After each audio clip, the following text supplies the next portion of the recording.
Gentlemen, tomorrow night at the Kingdom Arena, Riyadh, Saudi Arabia, it's 5 versus 5. Queensberry versus Matchroom Boxing. And something I was just informed of, and you will find very interesting. Ladies and gentlemen, the winning promoter, the winning promotion of the 5 versus 5, courtesy of Riyadh season, will be awarded $3 million. Like that? All right. 3 million additional dollars, like they both needed. Anyway, ladies and gentlemen, it's a great night of boxing tomorrow night as Frank Warren for Queensberry Promotions and Eddie Hearn for Matchroom Boxing proudly present 5 versus 5, presented in conjunction with Riyadh Season, National Events Center, the General Entertainment Authority, Gold Star Promotions, and Sela. They'll be presenting an evening of world-class professional boxing for your entertainment.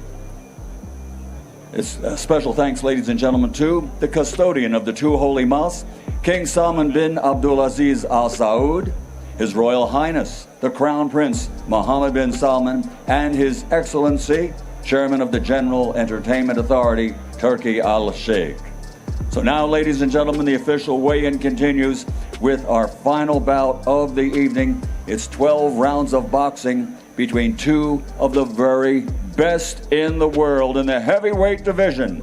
Coming out first to the stage, he has a record of 29 fights, 26 victories, 21 of his 26 victories by KO, 2 defeats, 1 draw, standing 6 feet 6, from Zhou, China, now living, training and fighting out of New Jersey, USA, former WBO interim heavyweight world champion, ZHILEI Big Bang Zhang! Hustle hard, hustle every single day. I'll be making moves till I'm buried in my grave. To the system, I don't wanna be a slave. I've been doing shit my way, or the highway. And in the driveway is a nice range. Cause I grind through the climb, I invite pain. You never hear me, bitch, nah, I don't complain. Just gotta flip the switch and you can go and obtain anything you want, anything you need. Your mind's got the key ingredients. And now making his way to the stage with a professional record of 47 fights, 43 victories, 42 of his wins coming by way of knockout, only 3 defeats with 1 draw, standing 6 feet 7. From Tuscaloosa, Alabama, USA, the former WBC heavyweight champion of the world, the Bronze Bomber, Deontay Wilder.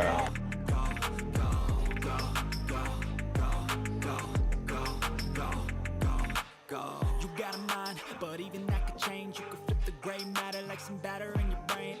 That's why I say, fake it till you make it A. And if you play that game, then you just might make a change. First onto the scales, ladies and gentlemen. He comes to us from Zhou, China, now living, training, and fighting out of New Jersey in the United States. 26 victories, 21 by KO.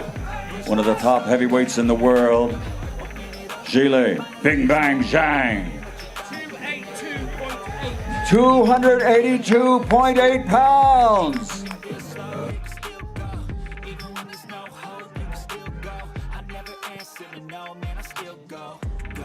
Next on to the scales, the former world champion, 43 victories, 42 wins by knockout, 6 feet 7 from Tuscaloosa, Alabama, USA, the Bronze Bomber, Deontay Wilder.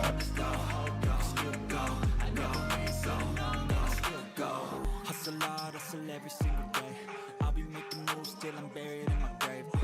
To the system, I don't wanna be 214.6 pounds, the Bronze Bomber, Deontay Wilder.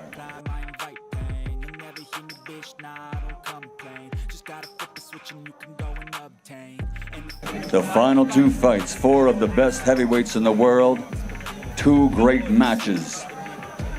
This contest, 2 of the big boys, 6'6" Zhang, 6'7" Wilder. All we need is a referee that knows how to count to 10, and who will it be?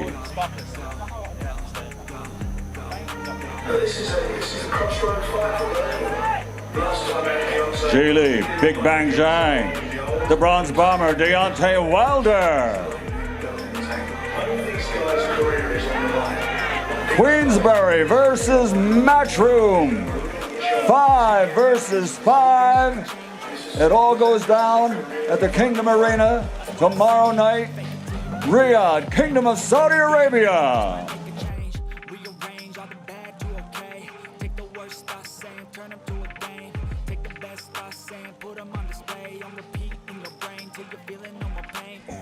Never slow yourself. Here they are, the main event and final bout of the evening tomorrow night. 2 weeks ago, we crowned an undisputed world champion, and now the division, looking grand, has 4 of the best in 2 final bouts here tomorrow night. I never answer to no, man, I still go. Go, go, go, go, go, go, go, go, go, go, go, go, go, go, go, go, go, go, still go, go, go, slow, go, still go, go, go, still go. Deontay, you yourself have called this do or die and have hinted that you might even retire if you lose this fight. Why are you putting so much pressure on yourself for tomorrow night? It's no pressure at all. You know, I've been successful inside of the ring. I'm more successful outside of the ring. So, you know, I have 7 kids that I love so much, and they love me back unconditionally. They say you don't know what love is until you have a child. So, you know, this could be the do or die moment for me. I've been so many different places. Boxing have took me around the world. It's been great to me. So, you know, this could be the very end if all don't go well for me. But I'm very confident in what I'm going to do Saturday night.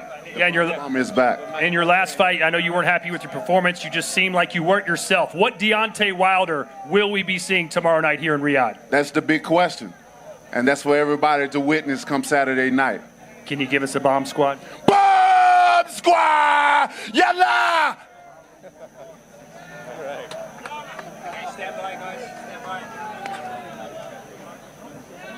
ZHILEI, what do we need to see you do differently that you didn't do in that fight with Joseph Parker? 跟帕克的比赛吸取了什么经验，会用到这场比赛上面？跟帕克的比赛结束之后，我们整个团队做了总结，然后在比赛之后，把那场比赛的失利，然后总结到这一场比赛中来。Well, I learned a lot. I sat down with my team. We went over everything. You will see. Are you fighting the Deontay Wilder of old, or is this a different Deontay Wilder now? 这个威尔德跟以前几年前的威尔德，觉得还是一样吗？不一样了，以前有饥饿感，现在没有了。现在就像一只老去的野兽，但是没有威力了。I think it's a different Deontay Wilder, to be honest with you. He was really hungry, destructive, but right now I see an old soldier. Zhang, Yeah, I appreciate can you give us a bang? Yes, I'm by him. Thank you very much. Good luck on Saturday night.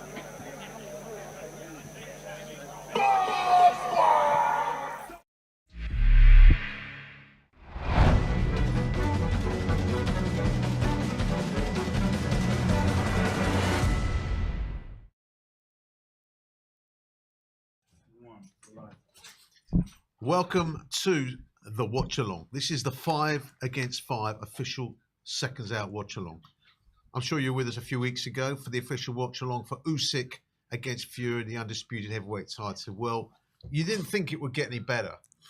Well, potentially it can tonight. It's the 5 against 5. It's Queensberry against Matchroom, 2 of the biggest promotional stables in the world, pitting their fighters against each other. It's a crazy night of boxing. It's a crazy, crazy lineup and card. And we're going to discuss that in a minute. But of course, let me introduce my 2 co-hosts, shall we say.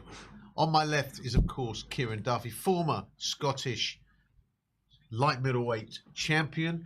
He is obviously the head of Duffy Boxing, which he runs with 2 other guys you may have heard of. Johnny Nelson, of course, and Spencer Oliver. Welcome, Kieran. Thank you very much. Welcome. I'm delighted to be here.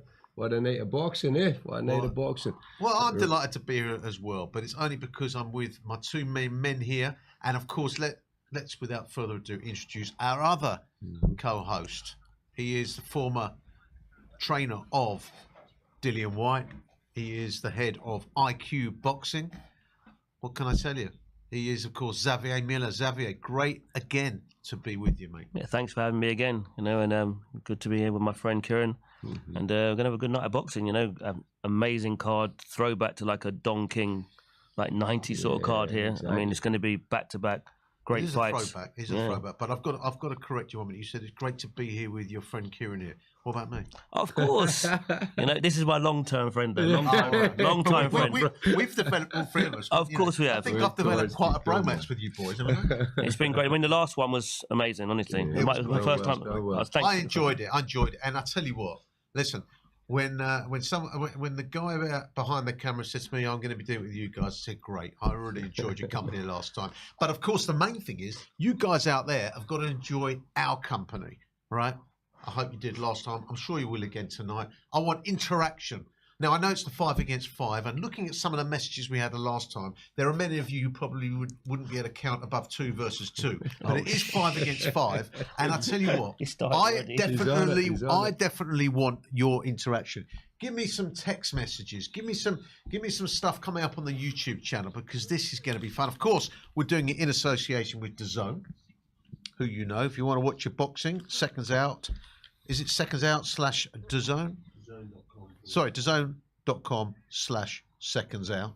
And Seconds Out, as you know, is the #1 YouTube channel in the boxing world, especially when I'm on it, and even more especially when these two guys are on it as well. Anyway, the 5 against 5. Before we go into the fights, this is Queensberry against Matchroom. It's never been done before. It's a fantastic concept. Let's look at the rules. Obviously, each promotional stable has 5 boxers at different weights. If one of the boxers wins on a points decision, they get 1 point for their team. If they win by a knockout or a stoppage, it's 2 points for the team. And I believe there's double points for the captains, who are Hamza Shiraz for Queensberry and Deontay Wilder for a Matchroom. Guys, how do you like this format? Look, for me, if I'm honest with you, the whole Queensberry Matchroom thing it's an interesting side. I'm just interested in these fights, the proper matchups, as you say. So I'm more interested in seeing who's going to win in each of those contests, the point system, etc., between the two sort of superpowers, if you like, in this country anyway. The superpowers of boxing is a side issue for me. Well, it's interesting. Come on, it's interesting. It's fun. It's banter, but it's not the most important thing. I want to see who's going to win these big fights. Well, it's interesting, because before tonight, I was, of course, looking forward to seeing you guys. But I have to say that the last time we were together, the Undisputed fight, not only was it a great fight, it was also a great card. It was. Wasn't it? Yeah. And look, first of all, we're going to go to each fight, but have you guys come to a decision yet? We're going to go on an individual fight basis, but on a macro level, which team is going to win? That's a good question. It's a good one, isn't it? Yeah. Because I have, by the way. Oh, you have? Yes, I have. Okay, well, I'm going for Queensberry. Oh, yeah. Oh, okay. Well, look, as I say, counting up the point system, as a lot of those fights are really 50-50 fights, So, and saying whether someone will win inside the distance, one of the points, it's hard, man. You need to really have what do you call that? One of those balls that you can look into the future, really, to be sure, Well, I'll tell you what.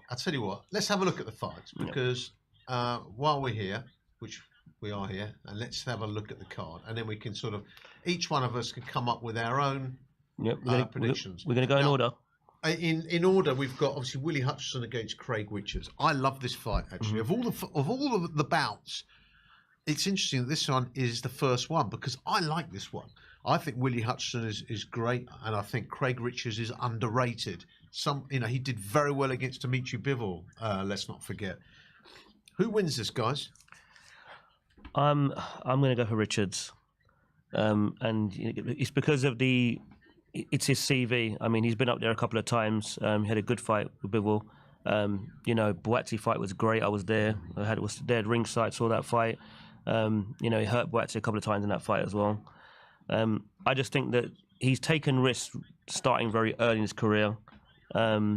he fought Frank Buglioni very early. I think it was a late notice as well. Put a really good effort in, and since then he's just, dominated domestic scene. And I think you have to be called a world-class fighter. You either have to have beaten one or been a world champion. So the fact he's been in at that level, he's right on the cusp. And I just don't think Hutchinson's been anywhere near that. So I'm going to go for Richards. Yeah, I agree for almost exactly the same reasons. You've got to look at the depth of opponents that he's fought, the performances he's had against those opponents. Willie Hutchinson, top class amateur, like elite fighter, as an amateur, hasn't really proven himself above domestic level. You know what I mean? So we're talking about, this is Riyadh, this is the top stage. I think Craig's going to be slightly more prepared for it.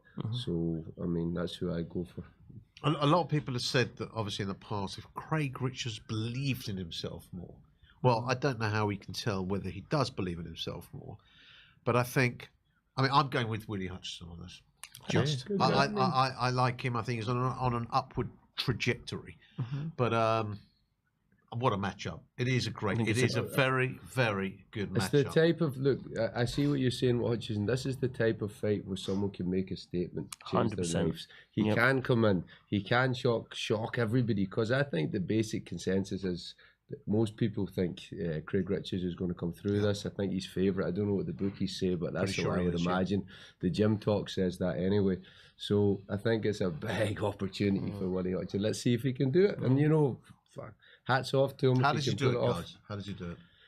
He's got to use all those skills that he's got. He's got to not miss a beat tonight. He's got to be on point from the beginning, and he's got to make sure that he implements his game plan early. And from that, I think that's his opportunity. Do I think he can do it? I don't. What do you say? By points or stoppage? I would say Craig Richardson has the potential to stop him late or one on points. What do you think? I think we talked about this in the last show. Obviously, if you do your homework and you've been involved in boxing long enough, usually 9 times out of 10, the guy with the greater amateur experience usually comes out on top. I only know Willie Hutchinson because people used to talk about it in the amateurs. As in the pros, he hasn't really taken off in the pros. It's Craig Richards who's the one that's really has produced more, been the more solid fighter. But Hutchinson does have that amateur pedigree, so that's what makes the fight a little bit more interesting. But not everybody converts from being an amateur to a good pro. So I'm still going to go with Craig Richards. I think he's the proven guy. Okay, by stoppage or by points? I think late stoppage or on points. Yeah, I think late stoppage. From what I've seen of Hutchinson, he does seem to switch off every now and then, whereas Craig, he seems to always be well balanced, and he's really durable. He's got a proven chin. Same as last time. He's copying me again. So I'm gonna go. I think what Craig. I'm going to do. I think for the rest of them, I think we're going to write them down on a piece of paper and reveal your picks. We're straight. We're going to. It's all right. It's okay. We're going to call it fair, definitely. All right. Well, the next one is Nick Bull. Oh, my favourite. Come on. It's my favourite fight of the card. Tell me a bit about. I'm not a so au fait with Mr. Ford, but I know he's, I think, the favourite, but it's also another 50-50 fight. Nick Bull was, I don't think he was unlucky in his last fight, because myself and Don, we both had it as the right result, a draw, against Ray Vargas. But he's like a pocket dynamo, that Nick Bull. I tell you, if he was a few inches taller, he'd be unstoppable. But he's like a pocket dynamo. He really is. He's like a little Rottweiler. Tell me how you see this fight, guys. Again, Raymond Ford. I know I think he was number one in his division as an amateur. Probably picked up the Golden Gloves and all the other tournaments you can pick up out there. Good amateur background. I don't know anything about Nick Bull's amateur background. He did fight a guy that I know, a boxer that used to be at my gym called Jerome Campbell, early in his career. But from what I mean, I've looked at the last 3 or 4 fights from Raymond Ford, and every time I watch him, he just seems to get better. I like his technique. I think the last fight he had to win the title, it was almost a throwback to 80s or 90s boxing. The fight was back and forth. The guy he boxed was really, really good level, but he got through it, stopped the guy late. It was almost like a Rocky movie the way it ended in the end. At the moment, he's one of my favourites, and this is the fight I'm most looking forward to.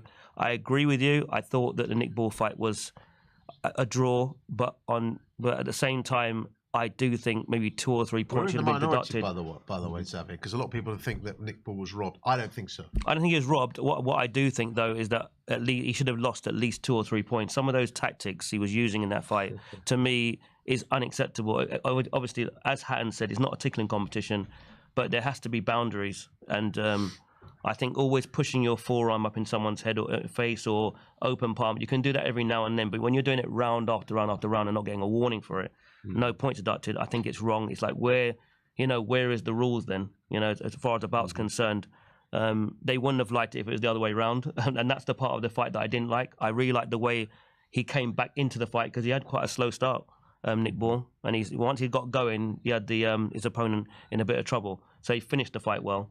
But yeah, I had it a draw as well. But I just think Raymond Ford is a class above him, and I think Raymond would either stop him late or win on points. Yeah, very interesting match. Nick Ball's a funny one because he's really captured the imaginations of people. People are talking about him all around the boxing community because I think his diminutive stature, he's a small guy.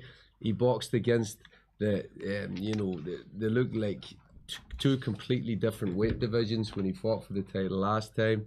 He, done very well. As I say, you're right. He did use his forearm. He did all those fouls, and the wrestling as well. How much time did he throw the guy on the floor? It was thing crazy. About it is you can't blame him because the referee wasn't allowed strong it enough. Yeah? Yes. So you're going to do what you can do. It's a Absolutely. fight, So yeah. If he was getting away with it, he's trying to play. take the opportunity of his life. So I couldn't hold that against him. I think he's become a bit of a cult figure. I think people really are into him because they, like everyone likes to see an underdog, and he's a small guy. He's like a lot smaller than these other people in terms of. What's the height difference, by the way, with these two? Nick Ball is 5'2", and Raymond Ford is 5'7". So Raymond Ford looks a lot bigger. Sorry, yeah. I mean, is he 5'2"? The reach at 69 will be a factor as well. Yeah. He's 5'2" on his tippy toes. Let's be real. So I don't even know that he is that height. He seems so much smaller, But physically very strong, very strong, and that's what's exciting to watch, isn't it? He gets close to people. Do you blame him for using his forearm? The guy, you know what I mean? So I get exactly what you're saying, but I want to see Nick Ball do himself proud, but not unlike you. I think the skills and the pedigree goes with the champ, So he do? He almost pulled off a miracle last time. Can he do it twice in a row? I don't know. Well, he almost pulled off a miracle. Maybe he would almost pull off a miracle this time, and like last time, won't actually get the miracle. And not to forget that even as good as Raymond Ford is, I think he was behind the cards in that fight when he stopped that guy in the last round. It was one of the best fights I've seen in years. So there are a few faults here and there, but he just looks so comfortable going forward, going back, under pressure. He changes his defense often. He's just beautiful body shots as well. It's just he's like a complete fighter to me at the moment. So yeah, got to go with him. I mean, my heart says Nick Ball. And the thing is that I do feel for the guy because he is a constant disadvantage because of his height and reach. But I think he's actually turned it into an advantage because a lot of boxers can't punch down, and he crouches so low. Why is that? Technically speaking, why do boxers find it difficult to hit down? I would have thought if you're fighting a small guy, it's a huge advantage. You keep them on the end of your jab. And you play the distance game. I don't get it. Why? I think it's when you explain the technical side. For me, When it's when that fighter closes the range and you're punching down, you actually leave yourself quite vulnerable. The shorter guy can be a lot more compact. The taller guy's punching down, and then he's kind of dropping his defenses to get at you. So in some aspects of boxing, you can leave yourself in a bad position. And it's also the smaller guys are a lot more nimble as well. They can use the angles, and then they'll appear behind you. It just depends on what you can use it. Once you come inside there, right? Once you come past it, sorry, interrupt. Yeah. Once you come past those long arms are no use. They're no use anymore. But it's not easy. You're to short get and past that fast long reach, hands. is it? I know, but this is what it's. If someone has perfected a style, like Tyson, they've done it against. Look, how often does a tall guy practice against someone that's 5 inches smaller than? Very rarely. Right? But how often does a 5'2" fighter practice against tall guys? Almost every fight. So it becomes second nature. If he can find a way in, he can cause you problems. How do you get a sparring partner for him? I remember Mike Tyson. Mike Tyson used to say that it was to his advantage. He goes because he's coming in low. And the shots used to go over the top of his head, and then he can come in, work the body, and then come up top. Yeah, and it's interesting. Supreme balance as well. The majority of people in the fight that we were covering a few weeks ago, Fury against Usyk, were saying a good big one beats a good little one. Not an exceptional one. Well, Usyk's exceptional. Okay. But if that is the old adage, that's the old saying. Of course, yeah. So because a good big one beats a good small one relates to different weight divisions. It doesn't relate to people in the same weight division because they're the same weight. It's just that their height's different. That's a good point. So it doesn't mean that a good tall person always beats a good smaller. You know what I mean? It's different. So you guys are both going for a stoppage win for Ford. Same with the Craig Richard fight. It's either a late stoppage or points for me for Raymond Ford. Okay, so that will put Matchroom significantly ahead. We've then got Shiraz and Williams, WBC silver title. Another hard one to call, isn't it? What man? It's that fight. I am very excited to watch. Punches of it's such a close fight, because who can call that? You know what I mean? I know he's coming off a big one, but Williams is not the same as Ammo. His last Liam Williams is not the same level. I don't believe as Ammo. Not at this stage of his career anyway. So you go for Shiraz, yeah? I never said that. I promise you, we didn't communicate yeah. before. Seriously, we didn't talk before. But honestly, I feel it's a hard one for me to pick. Oh, I can't pick that. Yeah, it's a difficult one. Ask me after 2 rounds, right? And I'll have a far better idea. It goes that far.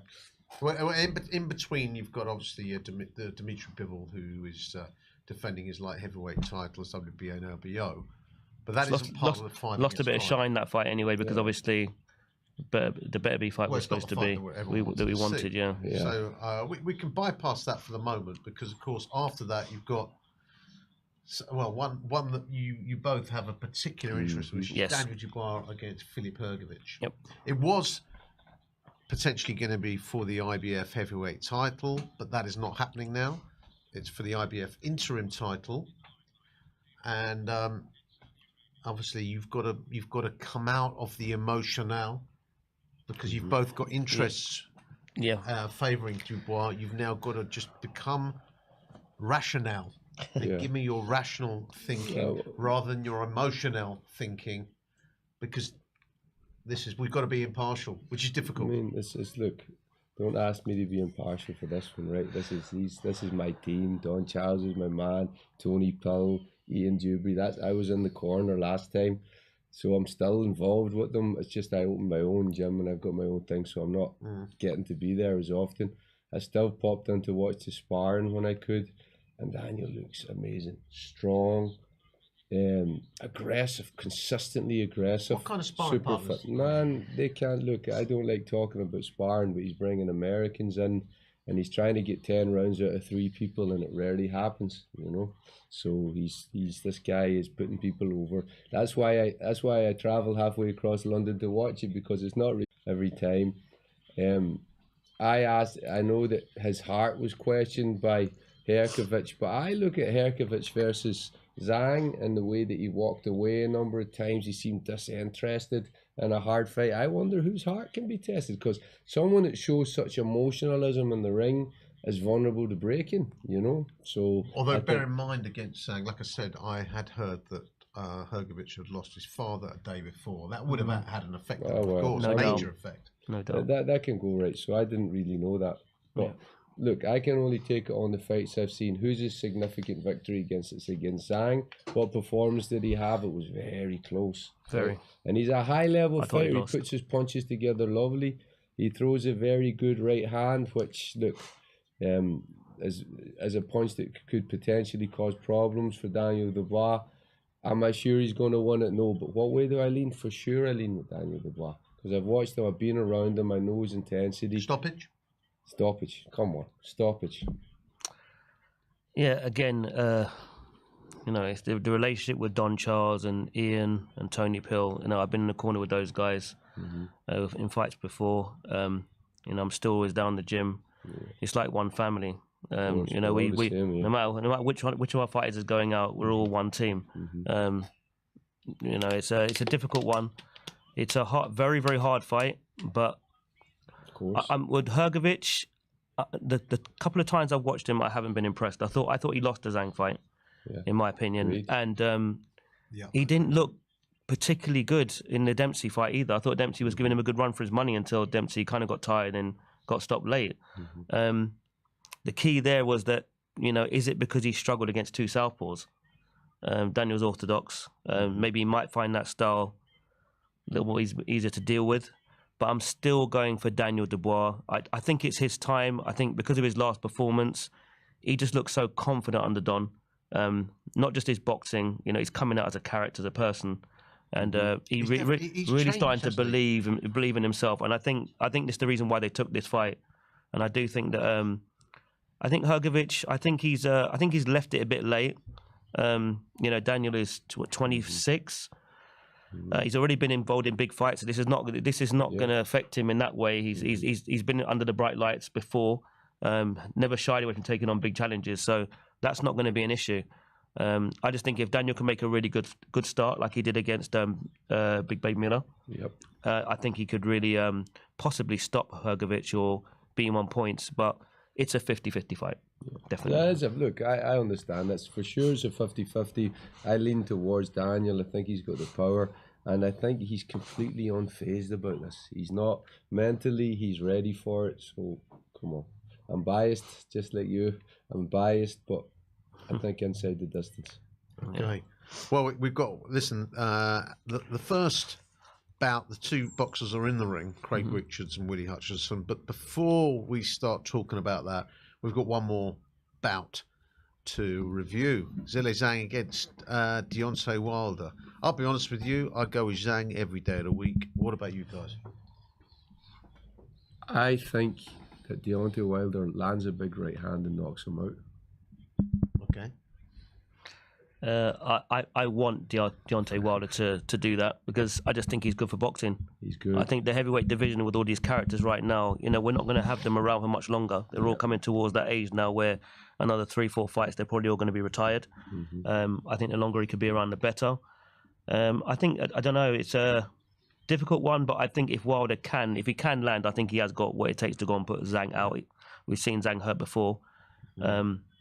But I don't think I've seen him drop though. I'm not sure. I can't remember if in a fight he's been dropped. Because he's that size, I think if he goes down, he won't get up. Maybe, possibly. I also think that someone like Deontay Wilder is very proud. I spent a lot of time with him in Riyadh the last time. Gentleman, nicest guy you could meet. He's a warrior, man. He can't accept it even when he loses. He never accepts anything. I think he's hungry. He's going to come back and he's going to put those big shots on him. Quick question though.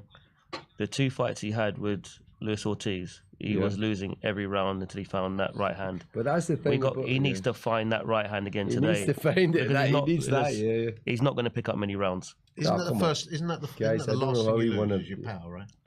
Yes, but you got. But it's like, but with him, you know, as we spoke about earlier, this fight's on now, the Craig Richards fight, but as we spoke about earlier, it's a mindset, and just what you were saying, if he comes in, if he's mentally sharp, and if he can get the shots off, I think he's got the potential to knock him out. Could also go the other way. He might just not have it anymore. Maybe the Parker fight is just where he is now, and that's it. You're not going to see the old Wilder again. We'll wait and see. The other look is, can Zhang walk him down the way that Tyson Fury is? Very possibly, if he can hold his shots. He's slow though, isn't he? This is actually a good fight for Wilder, to be honest with you, because Zhang is slow.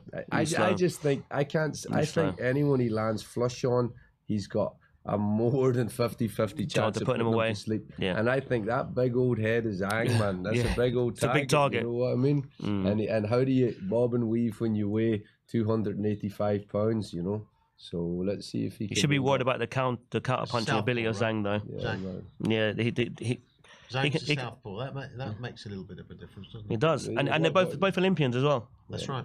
What punch is the southpaw most vulnerable to?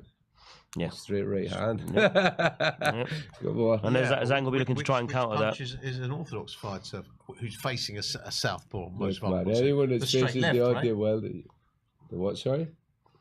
Deontay Wilder will be vulnerable to the straight left. Of course, Cool, but that's what I'm saying. It's interesting. This is why it's a classic build, because we really can't be sure on any of the some of the making, you know, we're trying to make calls and just trying to find something. I could see everything I said there. I could see it getting turned on its head, if I'm honest. So, well, listen, guys. The Willie Hutchinson against Spider Richards is in the first round, and we're going to talk about that in a second. I know that we're going to be talking about one of our sponsors, Fair Play. I will come back to you on that very shortly. You remember last time? I hope you were watching last time. Fair Play, which is the proper app that you can use to have a bet with your mate and not lose them as your mate because they don't pay up. Believe me, I've had many bets with people who don't pay up. But anyway, you won't have that problem with Fair Play because it is fair play. But anyway, we will talk about that in a second. We are now towards the latter part of the round, first round, Willie Hutchinson against Craig Richards. Now, I do want some interaction from you guys out there. Come on, let's have a look. Danny. He says the 1-2 is going to hurt Wilder. Okay, but let's talk about this fight for the moment. Anyone got anything interesting to say about this particular fight? Not at the moment. Okay, let's go to some of your texts because we're at the end of the first round. We've got let's have a look here. Ara saying, anyone got free streaming link? Ara, you don't need a free streaming link. This is Seconds Out official watch along. You don't get better than that, mate, and it's for free. What do you get for free these days? Not a lot. Okay. Nothing's for free, apart from this.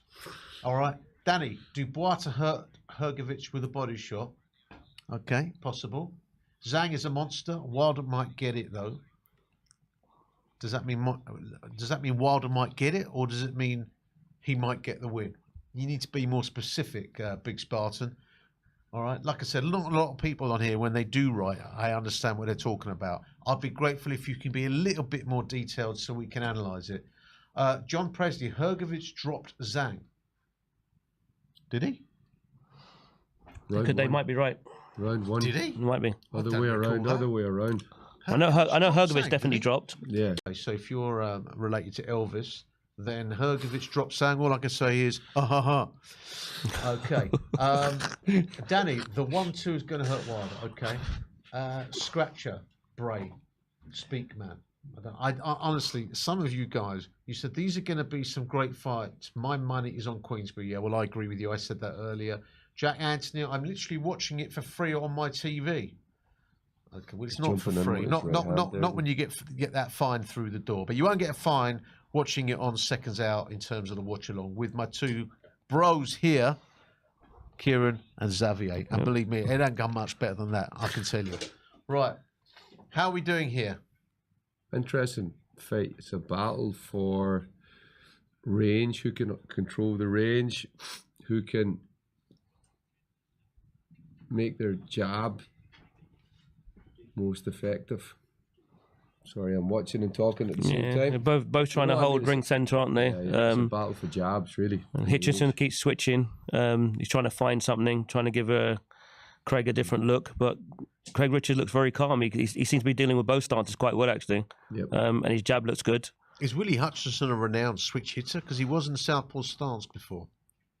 Yeah, I think he did that to the amateurs as well. Yeah. He's lunging with his punches. Oh, shot. Falling, and that's a good right hand. So far, he's been lunging. He's trying to. I think Craig will be a lot more effective when he starts going forward. Yeah. Rod Brown says Hrgovic may be overconfident. Things change. Yeah, I think he was. He did come across very confident. I think he perhaps does underestimate Danny Dubois. That's the impression I got, actually, Rod. He keeps going on about the sparring, doesn't he? Yeah, I mean, look, that means very little. Very little, you know. Boxing Meta says, tell Zav. Coach Jay Boogie says good evening. Ah, legend. Good guy. That's an insight. He's part of Shannon Ryan's team. Okay. Jay Boogie with Nick Prempe and head coach, Coach G, head coach. So Top boy, good trainer. Roberto Guevara. Zhang is too old at 41 years old. Tell that to Mike Tyson. He's 57. Oh. Okay. Banjo Baby. Wilder is a crispy fried duck. And as soon as he faces a top 10 fights, he loses. Wow. Wilder going to get Zhang banged. Okay. Right. Fair enough. Make what you will of that. Anyway, we've got Craig Richards at the moment. Spider. He's got a spider on his pants. The other one's got a willy. How about that? There you go. We are now at the end of the second round, I believe. How do you score those rounds? You've been studying it enough. It's hard. The hard, I think, Willie Hutchison came into that round more, although I think Craig Richardson seems to have more control of the range, getting his jab off more. There's Nick Ball. Nick Ball, obviously, there in the picture. Wrapped in the up, change ready room. to go. I think he's. Oh, it's Craig Richards. He beat is it Jake Ball for the English title or British title a few years ago. Is that a relation? No. First cousins. No. Okay, it was a good fight that was. Meta says that Spider is 2-0 up in rounds. Okay, thanks, Spider. Sorry, thanks, Boxing Meta. Or should I just call you Boxing? We're on first name terms here, yeah? He knows his stuff. Spider says, he says that Spider's 2-0 up. That's helpful. Okay. I'll take your word for it. Charlie Baker said, anyone got a link? Yeah, just go to Seconds Out on YouTube. That's your link, mate, okay? Can't say fairer than that. Here we go, round 3. Promising start from Willie Hutchison. He does seem to be closing the range a little bit, doesn't he? I think he's made a good start, actually. Yeah, he did. I think Craig will settle. Maybe either this round or next round, he'll start settling down and holding his feet a bit more. He go back. He's going back quite high at times, Willie Hutchison. It makes me think that, as you say, if Richardson starts taking the centre more and pushing him back, he's going to have trouble, you know. Yeah, Jab definitely. to the body there from Hutchinson. Head up in the air, like.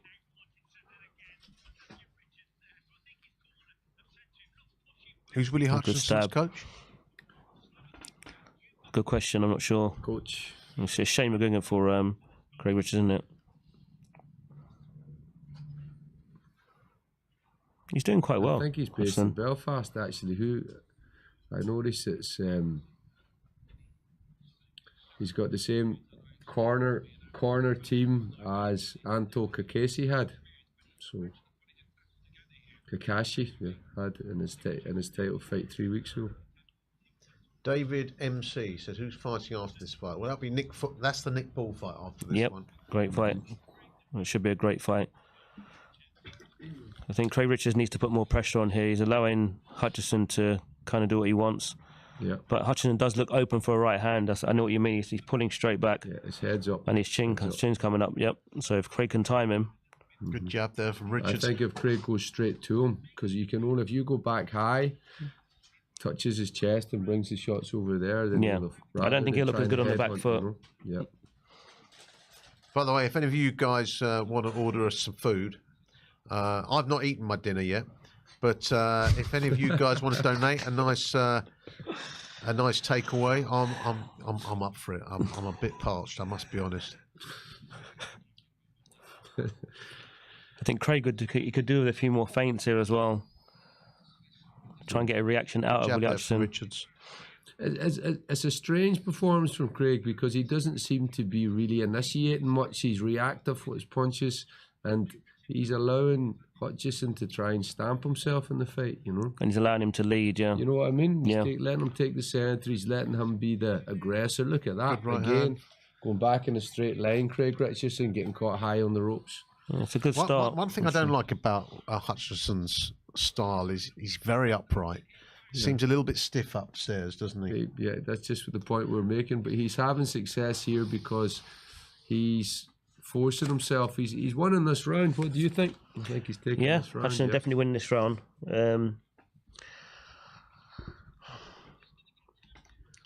By the way, Yeah. obviously this is strictly boxing, but if any of you want to keep us updated with the Champions League final, Yeah. then feel free to drop me a line. And actually, if you're like me, let's keep our fingers firmly crossed that Borussia Dortmund win tonight. Can't handle another Real Madrid victory. Don't know about you. But anyway, keep us posted on that. But of course, we're boxing fans here. We're not interested in football, are we? Well, okay, maybe just a little bit. But anyway. Lovely right Ivana hand, yeah. Holly. Yeah. Real beats Dortmund. Well, that was a brave prediction, wasn't it? Banjo Baby. I should have pointed out that I don't know what you're talking about. Oh, hold on. I should have pointed out until Wilder faced Tyson Fury, he had never fought a top 10 fighter. He ducked them. Then Zhang himself has been training for Wilder for years. Not sure about that one. I'm not sure about that. He was WBC champion for 10. Had 10 wins in a row. Won a bronze medal. Yeah, he was an Olympic bronze medalist. He was a decent fighter. I mean, Yeah. Craig Richards has got a habit of pulling his left shoulder back, leaves him a bit square. Maybe that's why he got caught a couple of times. I made a couple of notes before when I watched his couple of previous fights. yeah. But I think he's going to warm into this fight though. But Hutchins has definitely made the better start. Yeah, round 4 now. He needs to start. He needs to start working getting hard. going, yeah. I think he's got the worst of 2 out of the 3 rounds at least. You see, he looks a lot more. He looks a lot more effective now that he's coming forward. See, Craig. Yeah, he has It's where he to needs do to that. be. Has But he to needs do that. feints here, you know, so he can set up his attacks. There's He's a just guy waiting. here called Unknown Unknown. Interesting name. I'm just going to call you by your first name, Unknown. All right. He says that Zhang only weakness are 2 things. He is hittable and endurance. That's 2 pretty big They're weaknesses. 2 big I would say, things. wouldn't you? Yeah, they're 2 big issues. Against Good body Deontay shot Wilder, there. that is. Nice body shot. It's what he said. He's not been reactive this round. He's come in, Craig Richards. He's tried to take the centre of the ring and force his will. And as you say, he's warming into it later in this. Definitely, and starting to go down to the body. Yeah. And so this is where I think his experience is going to start to kick in now. Hutchins made a good start, but I noticed in 1 or 2 of his fights he does switch off. Whereas Craig, you know, he once he gets into his rhythm, he puts punches together really well.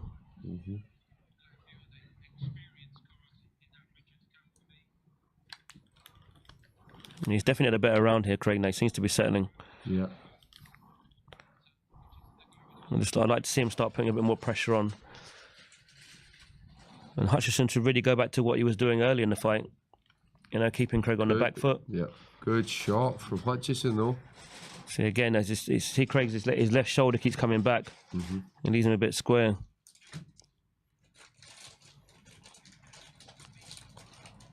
That's a better posture there. You'll get more length from his jab there now.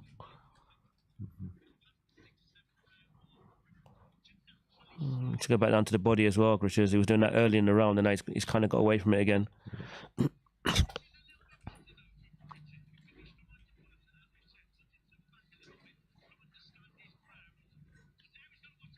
I mean, he's lunging a lot with that right hand, Hutchison. He lands it from time to time, but he's leaving himself So very really, few yeah, wide open opportunities. Yeah, good call. And that's what Craig wants to do is feint and get him to start get him to start reaching and making mistakes. Draw him onto those shots. And when he goes southpaw, definitely go out down to the body. Yeah. See when someone, Craig, when someone walks away and starts pulling shapes like that, they're usually running out of ideas. Well, exactly. I'm talking about. He's walking away. He's given up the centre of the ring completely now. And Craig Richardson, for me, won that round. Although Yep, I think Craig's... Hutchison held his hands up, Yeah. but I don't believe he won the round. I think he got a bit desperate towards the end. So are we scoring at 4-4? Or sorry, 2-2? Yeah, I think 2-2 is fair. David? I think Hutchison is starting to switch off. I mean, that's what I noticed in one or two of his other fights. He's, you know, it's that gamemanship now. That's not what he needs in this fight. He needs to conjure a 12-round fight. Yeah. He really needs to go back to what he was doing in the first 2 rounds. Of course. Because Craig now is, I think he started to read patterns on him. And that straight right into the body is really effective. So, yeah, it's going to be an interesting fight going forward. Now, it hasn't really caught fire yet, but I think now we'll see a bit more from both guys. More action, exactly. Well, we'll get to the nitty-gritty of the fight over the next few rounds. I think we'll see where it's going. It's interesting. It's, Craig Richards is nearly 10 years older, isn't he? Yeah. And Hutchison's 25. Craig Richards is 34. Yeah. He's 34, Craig Richardson. Yeah. Yeah, man. Well, he's been around. He's been around. Yeah, I remember him from the amateurs as well. Yeah, do you remember him? I think he fought for Badham. I can remember. So we're into the 5th round here. 5 of 12. I'd say we could be in for a long night here, guys, because you know, imagine having 5 12-rounders on top of the Bivol fight. Daniel Dubois. Can't see the 2 heavyweight fights doing that though. Wilder. Some big punches as well, though. I know. Come on. Okay, so just while you guys watch this, I can see, is that Anthony Joshua there in the front? Sitting next to Frank Warren?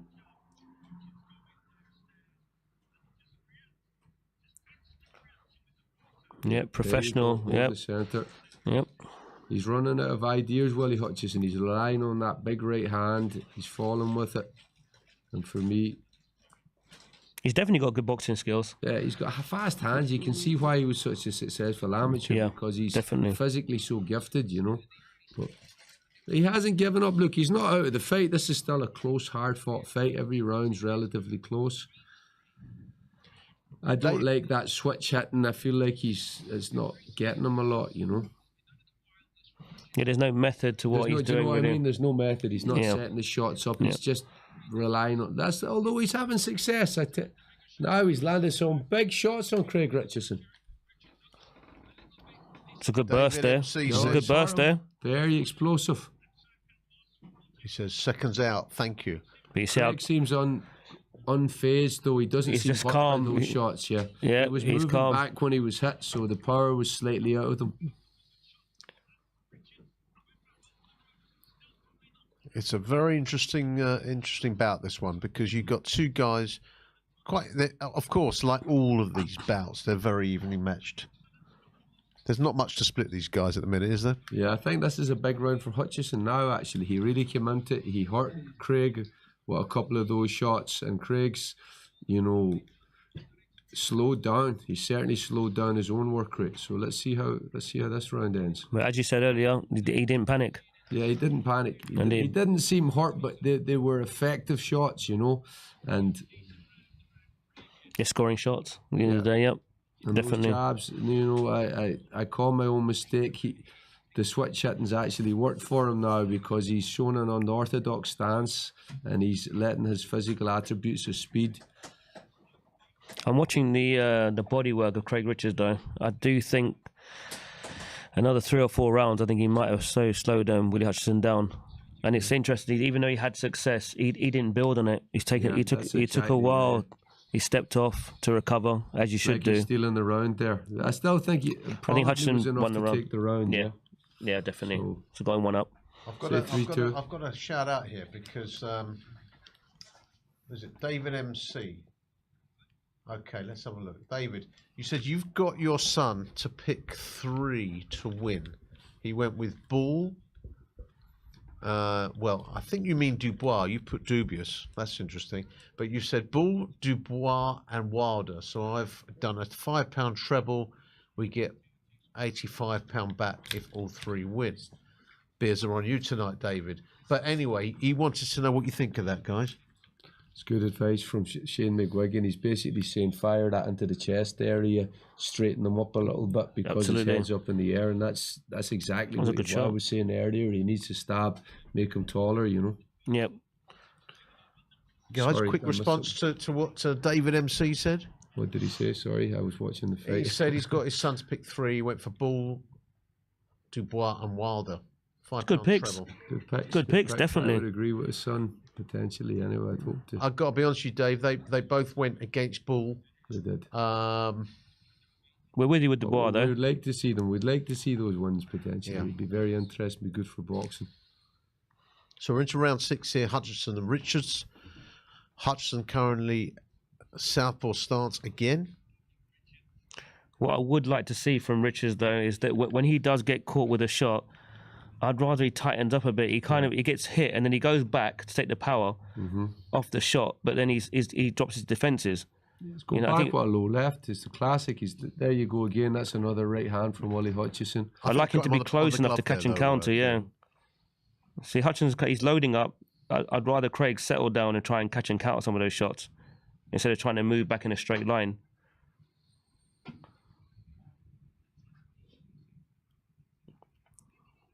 So Hutchison back into... Good round from Hutchison again. At the end of the day, I think he's landing the cleaner shots. He looks less vulnerable, you know. How are you scoring this round? I think Craig's made a decent start, but I don't think there's anything in it at this stage. I think it's what happens in the last minute will probably decide the round. I think I would call this Willie Hutchison round. And Craig needs to focus on the body now and take some of that movement away. I think he's consistently missing, though, the last couple of rounds. He's not having success with his long-range work. No. He had that one round where he made a real difference, and then since then he's got away from it again. He's sort of flicking, pecking, but he's landing, and Craig Richardson is allowing Willie Hutchison to move freely, basically. He's letting him set the pace of the fight, which is a mistake, you know. It's one thing holding the centre. You got to work. That's good. Good work. Bring something. I'm quite surprised Willie Hutchison is not using that pull counter as well. In a couple of other fights, he was really effective with it. He hasn't used it in this fight, and Craig's got a low left hand. So that's a good straight left right through the pipe there. Scratcher Bray Speakman saying Wilder is a good pick after his last few fights, being outweighed by 60 pounds. It's a lot of weight. I'm sorry. Yes, I can't read you. I can't read what you're saying. Scratcher, please rewrite that, because then I might be able to understand what you're saying, and then we can have a chat about it. Okay. Well done, Willie Hutchison. They're lovely shots. Come on. They are. We've got to give it to him. It's interesting. It's the headshots of Willie Hutchison getting the body work of Craig Richards. Yeah, I think that's 4-2 up on my book. Yeah, this is getting interesting now. I think Craig Richardson needs to change something. He needs to step in behind his shots and a bit more desperate. A bit more urgency about his work. Yeah. Lost the sound. Did you as well? Yeah. So we're now in the halfway point of the first bout of the night. And we've all got Willie Hutchison slightly ahead.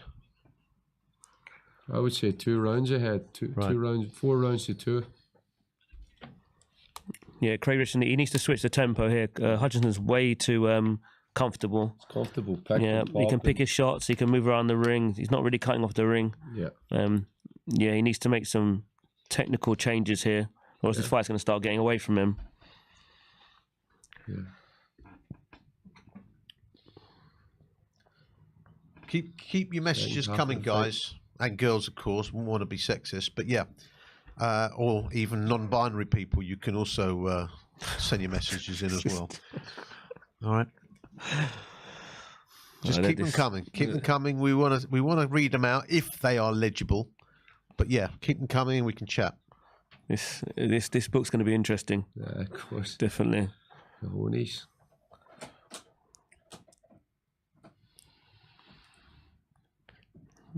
Good jab from Spider Richards there. Definitely. I mean, yeah. He's looking for that pull counter there now. But why is he not letting numbers again off that? He's finding his range and then backing up straight away. I don't understand, you know. He might actually have been hit early.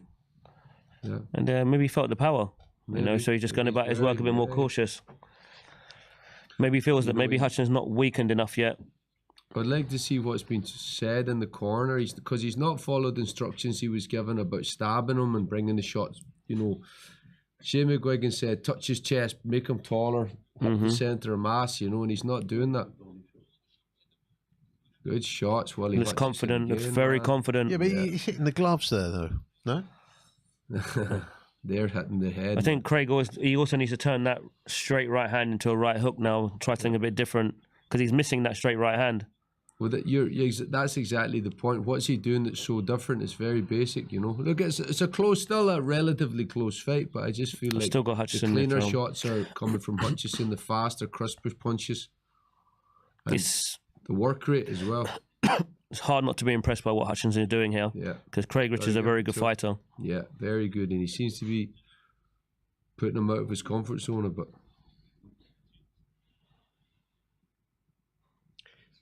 Keep the messages coming, please. You know we love to read them out. And Willie Hutchison doesn't seem under pressure. He's literally picking shots, using his eyes, avoiding the single and double counters, and coming back with his own singles and doubles. So it's not a grueling fight, if you know what I mean. It's just it's good shots. It's like a battle of speed and accuracy rather than I think he's just giving him too much room. Yeah, exactly. I think on the outside, Hutchison looks just a lot sharper. You've got which means Craig numbers against. He needs to turn it into a fight. Yeah, Craig needs to turn it into a fight now. You've got to throw numbers against Willie Hutchison. You've got to hit the centre and then work off there. If you try and headhunt him, it's not going to work. You know? Definitely. He's a world-class amateur for a reason. On such a high level, you can see why. See, he needs more. If he follows up with 3 or 4, then he's got a problem. And that's what Hutchison is doing. When he lands, he goes next phase, second, third phase. Yeah. I mean, it's a dominant round for Hutchison. I don't think this is not a good range for Craig Richards. I think he needs to turn this into a physical fight. Craig Richards looks confused. He's looked like he's run out of ideas of what to do with him, you know. So I think the switching definitely playing a part. Yeah. It's awkward. It's hard for him to deal with. According to Sam Jones, he's saying that Willie Hutchison is 6 rounds up, and according to Dave Caldwell, 5-1. Interesting. Many rounds you're way into now. This is the 8th round coming. Can't really go against what they said to us. They're not far off at all. If I'm honest, I was listening to what you were saying. In the first 2 rounds, I didn't study in depth, but I think he's certainly pulling away now, you know.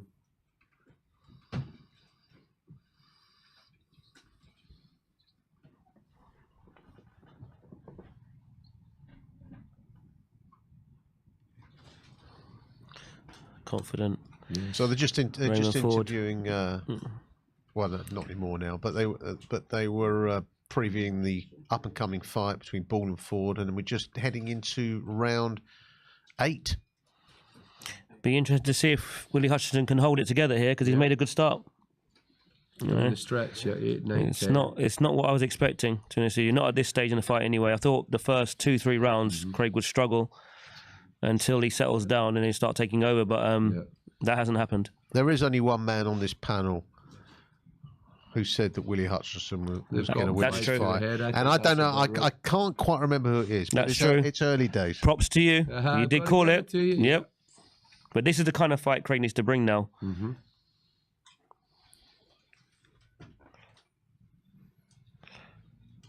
He's not bothered by the power of Craig Richards either at this stage.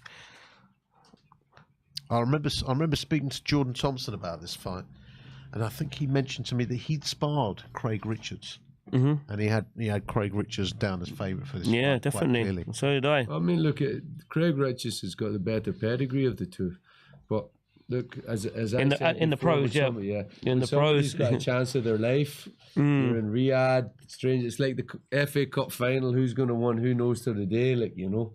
And it's a bit like that when you go to Riyadh. You make the big money, the big stage. It's your time. It's your time. You know? So, but you know, it makes it exciting. But you know, as boxing goes, Willie Hutchison, because of his amateur experience, is supposed to look like this. Yeah, lovely little counter from Hutchison on the probably the age that he started boxing, the amount of amateur fights that he's had, the things he's won as amateur, he's supposed to look like this when you get onto this stage. And he's arguably coming into his prime now, 25, 26, with all the fights he's had. So, you know, he's an interesting addition to the weight if he can come through and hold this together, you know. Yeah, I mean, and obviously you've had Buatsi against Aziz recently, and you've still got, of course, Callum Smith in the division. You've got Anthony Yard in the division, and of course you've got Ben Whittaker coming up as well, and good fighter, my buddy, who's also coming up, Ezra the Cannon Taylor. Another good fighter, yeah.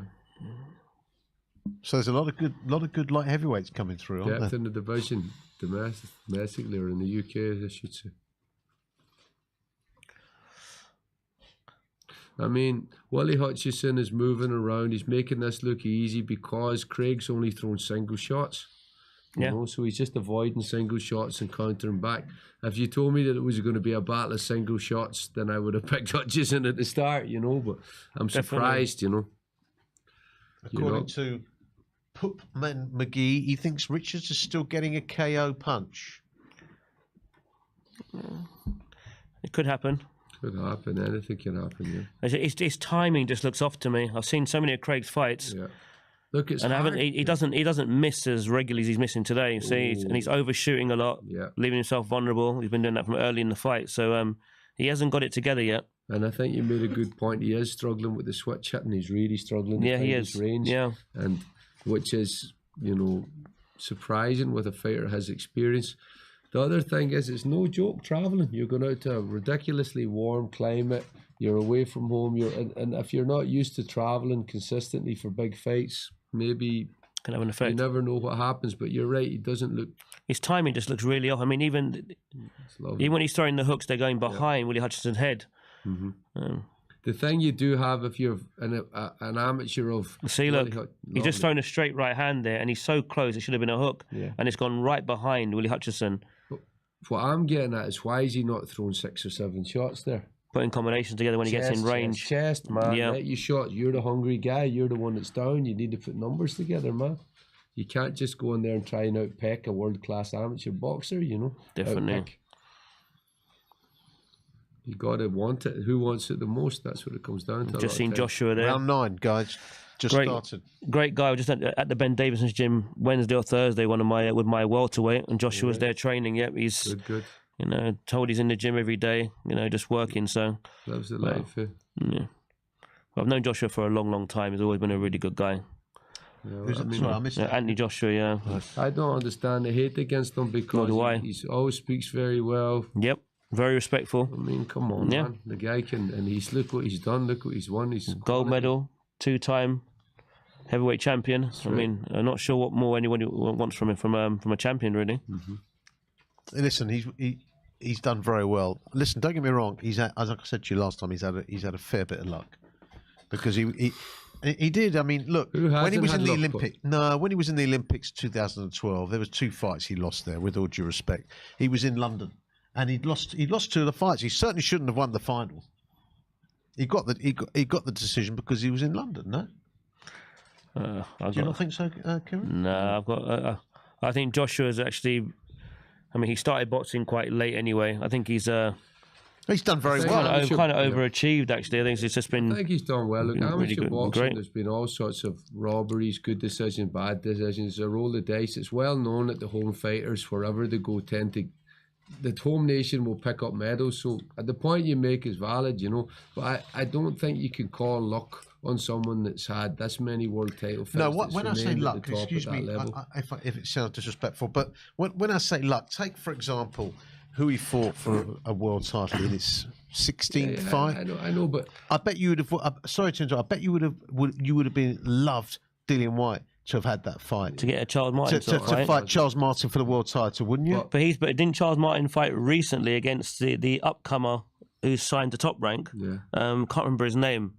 I'll remember it a bit later.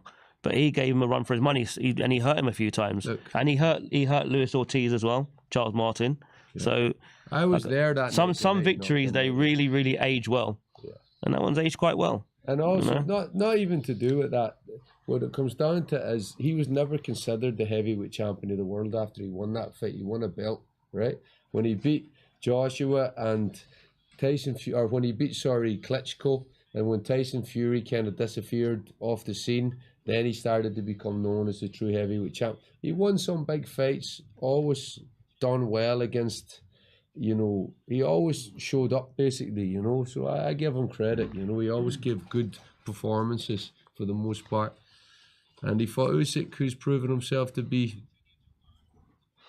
Yeah, and I think you have to talk more about what he's done after the Charles Martin fight. He's been consistent. Look who he's beating Parker. He's got one of the best out of the top 4. He's got one of the best CVs. Anthony Joshua, definitely. You know, he's fought more top guys than Wilder has, more than Fury. How did you score that round? But Craig came back into it. I'm talking. I think Craig's definitely come back into it because he's been physical now, but he's throwing really wide and he's leaving himself open. I'm just hoping that the body shots he was throwing earlier might change the fight. But yeah, Hutchinson looked a bit tired in that round, but at the same time, Craig, his output was quite high, so we'll see how he recovers going out for the next round. Well, but this is what he needs to do. Double, but 24-12 on punches. Yeah. So, but this is more of what he needs to be doing now. They're starting to be a little bit more physical, leaning on Hutchinson. Yep. How many rounds has he got left? He's got 4 rounds, 3 rounds. So.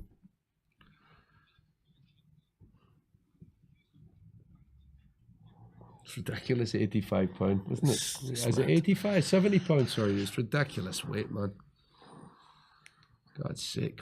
Yep, I think we're going to see something happen in this round for either fighter. Either Hutchinson's going to start slowing down and become vulnerable, or Craig is going to overshoot, trying hard to change the fight and leave himself open.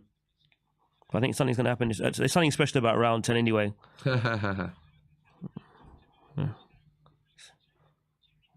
There's so many great round 10s in history, like the Mayweather Hatton.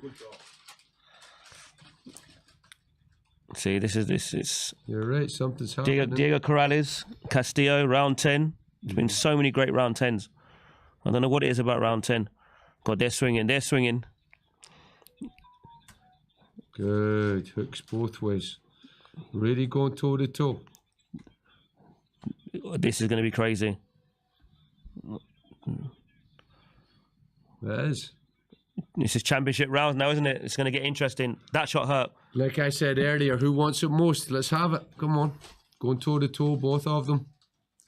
Craig Richardson's come out with a new energy this round. You know, he really clearly wants this fight, you know.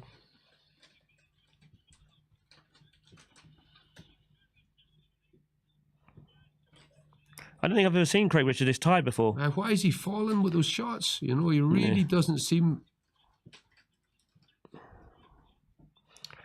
Hutchinson's still landing good shots, but Craig is he's coming on. Oh, yep, he's coming on from Craig Richardson.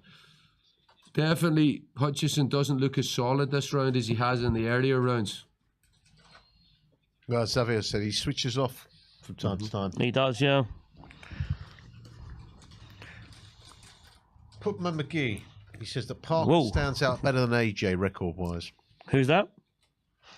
Parker. He thinks Parker's got a better record. Parker's had some run of late, yeah. Apart from he lost to Joshua, you know. Xavier, were you in the corner when Parker fought Dillian White? No. I met Dillian after that fight. Good shot. What a fight this has turned into. This is the round 10 is special. You're right, round 10. You must have read the script, my man. You know this round 10 is a good round. There we go. They're both going for it. Good fight. Hutchinson is fight from Hutchinson. Big punches. Whoa. Craig Richardson looks hurt. He's wobbly. He's ready to go with a couple of clean shots, I think. Because he's so tired. Yeah. He's given so much. His work's looking ragged. Needs to tighten up here, he knows it. Hutchinson knows it. He's working. As I was saying, brilliant match. Like I said at the beginning of the round, because I think something's going to happen this round because Craig's got to go for it, and he is leaving himself a bit open doing that. He doesn't seem to be compact yet. He's not thinking about after his punches. Yep. Keeping defence is tight. Will be both very fighters. Interesting to see who comes out of this for the championship rounds. One of the best rounds I've seen in a while. Yes, it's a good round. Excellent round. Who wants it most? I said it earlier in the fight. Who wants it Definitely. most? The old classic. I think we'll see who recovers best going out for this next round. I think it's going to decide the fight. I actually think the next round, I think someone's going to get stopped. Yeah, how many times has Hutchison been 12 rounds? Never. That's what I'm saying. So here we go. We're in the championship rounds. This is very interesting. Can he keep? I think someone goes this round, definitely. Yeah. Late round stoppage, we could be called right yet. Who knows which way it'll go? He's motivated. Willie Hutchison, he's motivated. They both are. They both came out like warriors that round. But you're right, there's a lack of sharpness in Craig Richardson that's surprising. I don't know why. Maybe it's the movement. Maybe, yeah. I think the skill set. And you see what I was saying earlier about when he gets hit with one shot, I'd like him to be to tied up a little bit, to tighten up, but he doesn't do that. He gets hit with a shot and then he gets loose. He looks almost amateurishly vulnerable after he punches. And that's not Craig. I think a sharp version of Craig would start to look purposeful here. You know, he needs to really start putting pressure on now and seeing if he can change the fight because he's way behind the cards. They're both tired, but the fact is that Craig Richards is backing Hutchison up onto the ropes straight away. It's actually the first time I've ever seen Craig Richards look vulnerable. Yeah. You know, he always looks so durable. Last round, yeah. But they both look vulnerable. They both look ready to go with 2 or 3 heavy shots at this stage. I think Hutchison looks fresher, actually, believe it or not. I know he's got he's I don't think he's got a cut. What's he got? A nosebleed or something like that? Oh, big shots from Richardson. Big shots from Hutchison. This fight's interesting. Hutchison seems to have lost all form on his feet. There was a good body shot there. Yeah, he's hurt. There was a good body shot there. Exhausted. Yeah, he's going back down there again now. Yeah, that hurt. I think Shane will probably be telling him now, put the pressure on, work downstairs. No, man, he needs to let his hands go. But Hutchison looks very vulnerable, like he's ready to go. Can he pull out a second one this late? Good question. Nice fast hands. He seems to be recovering. I get a feeling 2 or 3 heavy shots either way could change this fight. You know? Yeah, I think this fight might end this round. Yeah. Look how slow Hutchison's become. He's plodding around, walking. He's got a fight shots. Big shot from Richardson. Lovely shots. Oh. No, because you need to go down to the body there, really. Coming. Oh, almost walked onto a shot there. This is an entertaining fight.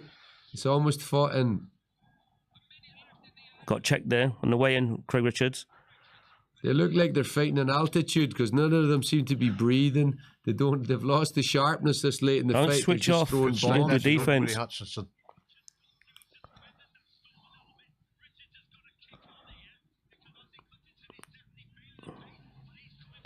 Oh, we both got caught there. Big punches both ways. Yeah, what a fight, man. It's because Craig's missed so much in this fight that's made him tired. Oh, good counter. He's just falling into those shots, man. He's got to be careful. Hutchinson, he's still holding it together. He is. I thought Craig would spend more time. A sustained attack would have changed things, but he's not. I don't think he's got it. Richardson's not been able to sustain 3, 4, 5 shots in a row. Oh, it's over. I think he's got through it. Well, they both got through it. They both got through it. But which way do you score that round? Heavy leather both ways, wasn't it? Yeah, I've got to go with Craig in that round, but I think if Craig doesn't stop him in this last round, I think he's lost this fight. I think the last round, you come out for the last round in a long fight, it's different. You know, you get through the second last round, you usually can get through that last 3 minutes, you know. So I think Craig Richards won that round. That round, yeah. Oh, yeah, big time. But Willie Hutchison's done amazing this fight, you know, and it's his first time going 12 rounds on the big stage with the big nerves.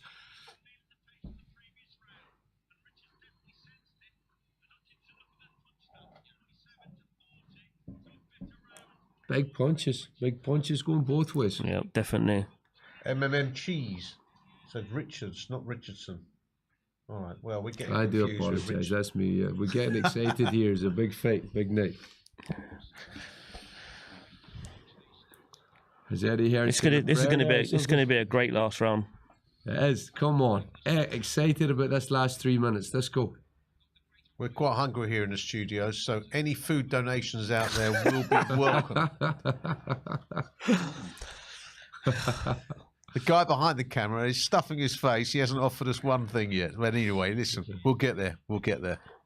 I think you're right. It looks like Hutchinson's found a bit of it. He found an energy burst here because he knows it's the last round. So he's he was caught with a stiff shot there himself. That's a dangerous tactic. He wants to try and get through the round rather than.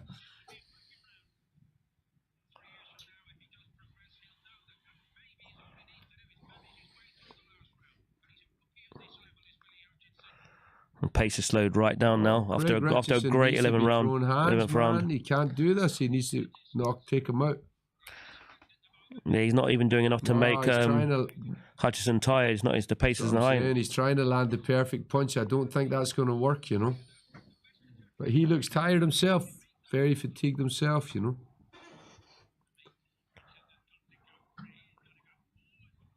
Yeah, Richards looks really tired.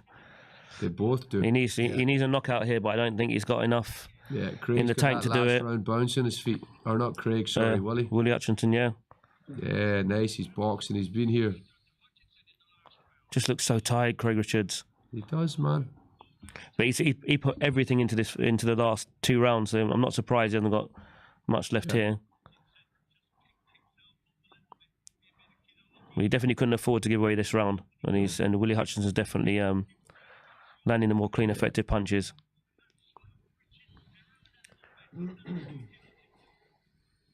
Just like we said, he started the round very slow, Richards, and he just didn't look like he had enough left to sustain long attacks, you know. Yeah, that's the way it's proven. He's got 1 minute to change to get us. And he usually looks so fit. The sharpness is just not there tonight for Craig Richards.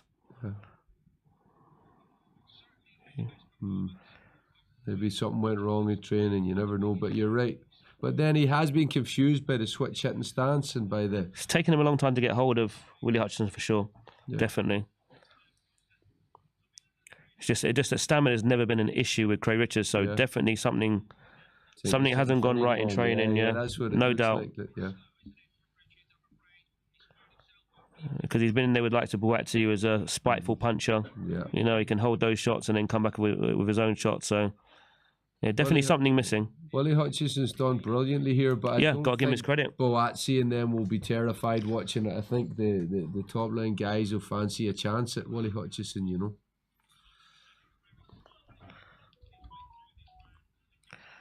So that's 1-0 to Queensberry, isn't it? Come on. Yeah, it deserves that win. Definitely. He does. That's what I said before, wasn't it? I said he was going to win, so. Well, we have to give up to the main man here. We're the two experts, and we didn't pick that one right. So we've got to give up to you. You did. I'm 1-0 up on you boys. Fist pump. You done well. You done well. Push. I think maybe 117, 111, or 116, 112. Yeah. Although he did look vulnerable in parts, Willie Hutchinson, didn't he? He's in with a good operator, though. I think it's a really good performance. As I said, I think he's still not. I think Buatsi doesn't have a lot to worry about for the next couple of fights. It'd be an interesting match. But I think it would be an interesting match is Dan Aziz. Dan Aziz would be a great fight, wouldn't it? Yeah, a great good fight. Well, Willie Hutchinson. Yeah. Big what about him against Buatsi? What were you saying? I think Buatsi's looking up really at maybe a yard fight, but Dan Aziz obviously going to be coming back from the. He's Buatsi in the mix fight. though. Willie Hutchinson amongst those guys. That's why I think the Dan Aziz fight would be perfect. It'd be a great match for both of them, actually. Yep. High profile. Good call. He's exhausted. He is. Richard, something's definitely missing. Sometimes it can just all go wrong in fight week. Of course it can. You know, whether it's making the weight or any number of things, you know, and your diet. Yes. Yep. You know, it's a lot of fighters. They make the weight, but it's how you made that weight. It's how you make the weight is the key. They can have had, you know, when your immune system's run down, anything you can pick up infections, this, that, and that. When there's a lot of money on the line, you're still going to fight. Definitely. You know, they're fighters, they're prize fighters. So, but yeah, you could be right. But then maybe we're doing a discredit to Willie Hutchinson because he boxed tremendously, broke him up, and I think he performed brilliantly. Didn't he? He really did. Clean Put shots. the earphones on so I can know what the. I think an early, an early loss doesn't define your career. Oh, of course. What is an early loss at that stage? 25 years of age. Young. Nothing. Yeah, I'm not sure how old he was when he actually lost that fight, but he's only 25 ago, now. It must be 2-3 years ago. Yeah. What year was it?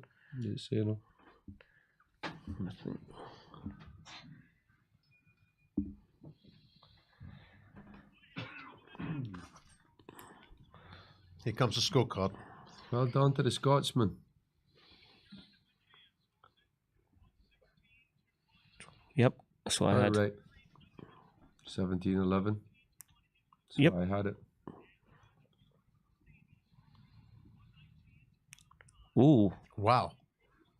It's too much. That one is, strange. That's a strange card. Yep, Willie Hutchinson got it. Yep. Congratulations, Well, Willie definitely. Hutchinson wins by unanimous great decision. performance. In fact, one of the scorecards was enormously wide. Yeah, it was wasn't crazy. Yeah, I don't think that was right. Listen, ladies and gentlemen, or anyone who, as I said, is non-binary, we're going to go off and we're going to play some highlights now. I think of Deontay Wilder and ZHILEI ZHANG, and we're going to be back with you shortly. Don't.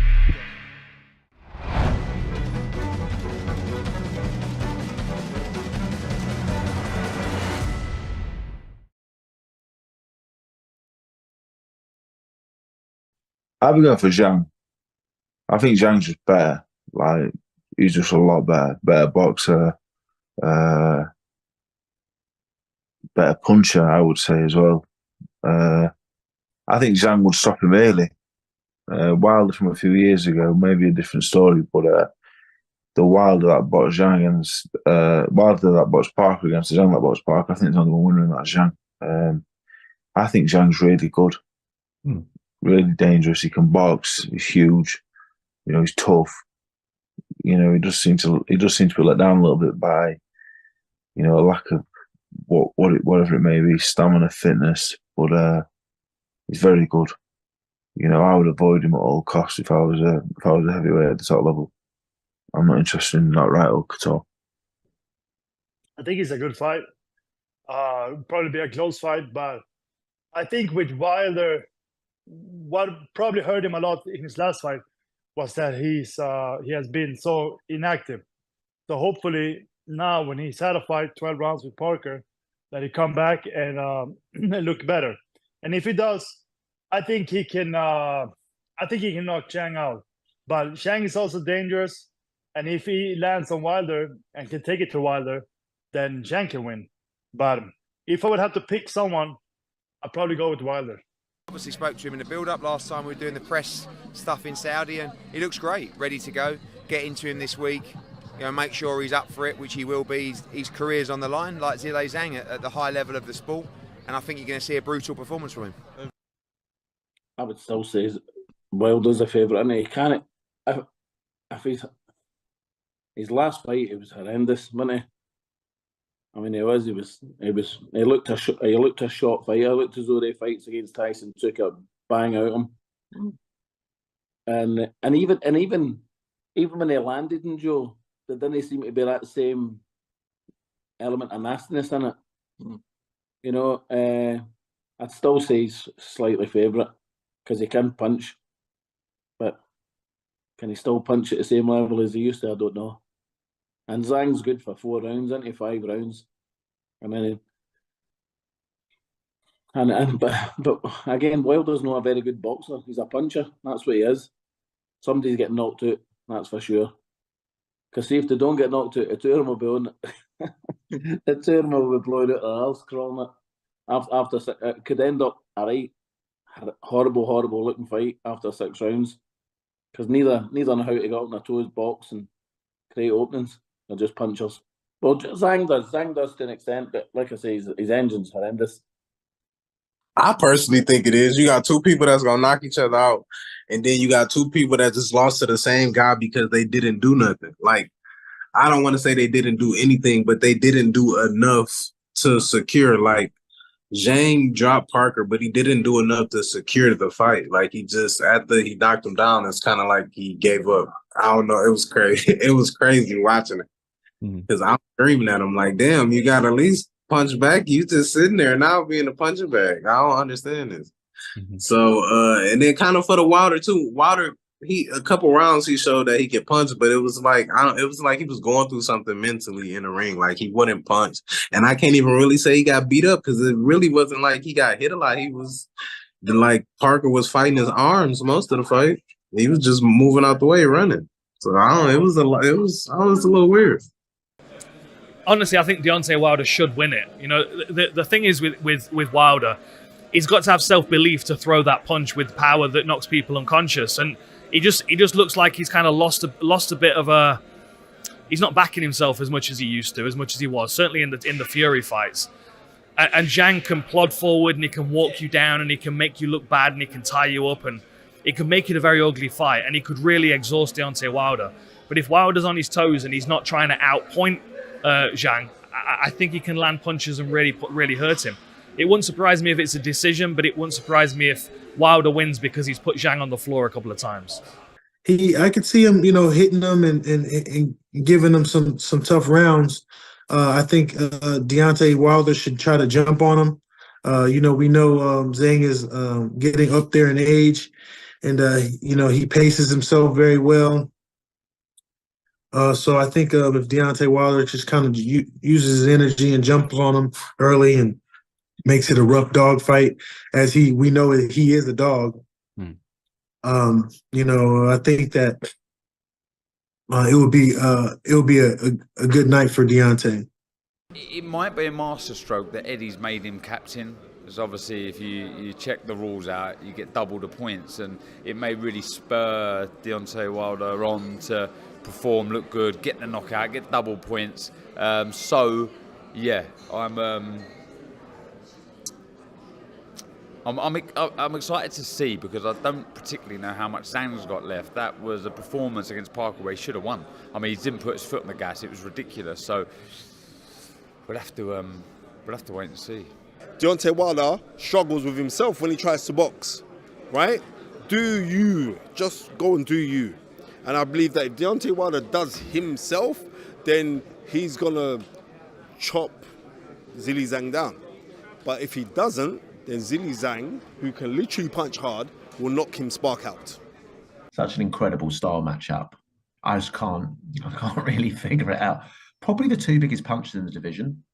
Probably the two biggest punchers going against each other.